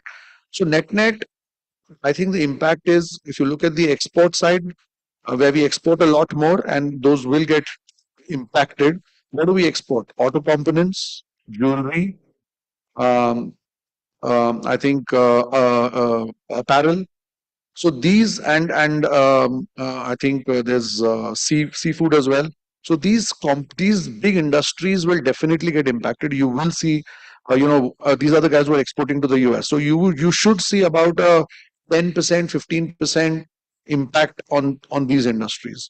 Similarly, on the reverse, what are we importing, right? So chemicals we import in a big way. So companies like UPL or PI Industries, which import a lot of chemicals from the US, will actually benefit because those tariffs will come down. Auto components is a big one, but like I was explaining to you, surprisingly, all the big large manufacturers, vehicle manufacturers, have set up base in Mexico. Mexico pe aapne alag tariff lagaye, and we export a lot of stuff to Mexico as auto components. So the Motherson Sumis of the world, and they're downstreaming to a lot of MSMEs here, will get impacted. So it's that global supply chain logic, which I said. But the example you gave, is spot on. For the last 7 years, 10 years, I've been seeing a lot of companies smartly saying, "Hum US mein manufacturing khol rahe hain." Very correct. Manufacturing, you know what I'm saying? So whichever way they manufacture it, whether it's the label or how much of it, that allows them to sell in the US. They were getting prepared for this. In fact, right up exactly what my thought process is. When we talk about these entire tariff sets, what are they trying to push to India? कि आप pistachios खरीदो California से, ठीक है भाई, खरीद लिए. Walnuts खरीदो, आलमंड्स भाई सब खरीद लिया यार, कोई इशू नहीं है उसमें हम we will not be cheaper or costlier or whatever. It doesn't make a lot of difference. Majority of the product that they are going to sell to us, if we reduce the tariffs, the more issue is primarily when it comes to automobiles, for example. That you will have automobiles which are going to come in. So Mahindra and the Tatas and the others might feel a little pinch. Jindals might feel a little pinch. Those are the basic elements. But that doesn't mean that it's going to affect you and me. And there is a proper strategy. So whenever we have the next US, we had a Europe-based conference some days back, which was online. A lot of you joined. We had almost 700 people joined. So whenever we have the next US-based, let all of you join, those who are looking at the US, and we will discuss this threadbare. Exactly US में क्या strategy रखनी है or how to move forward. You are all aware that we have an international trade desk which only works on supporting you and your access to markets throughout the world. So with that, Sushma ji has already sent me 2 notes. Ma'am, we are through. Dinesh bhai, please come up on the stage and please pass on the memento. I think they want to shut the conference hall for the evening. आइए कहाँ है मोमेंटोस लाइए.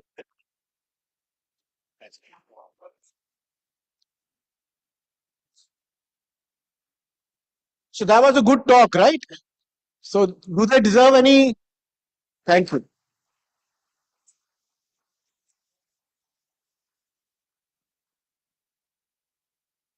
Expert के मन के अंदर झांकना और फिर वहां से कुछ निकालना जो हमारे काम का हो, बड़ा डिफिकल्ट है. बट कई बार experts they allow you to do that. So thank you very much. We are now going to shut off for the day. Yeah, thank you very much for today.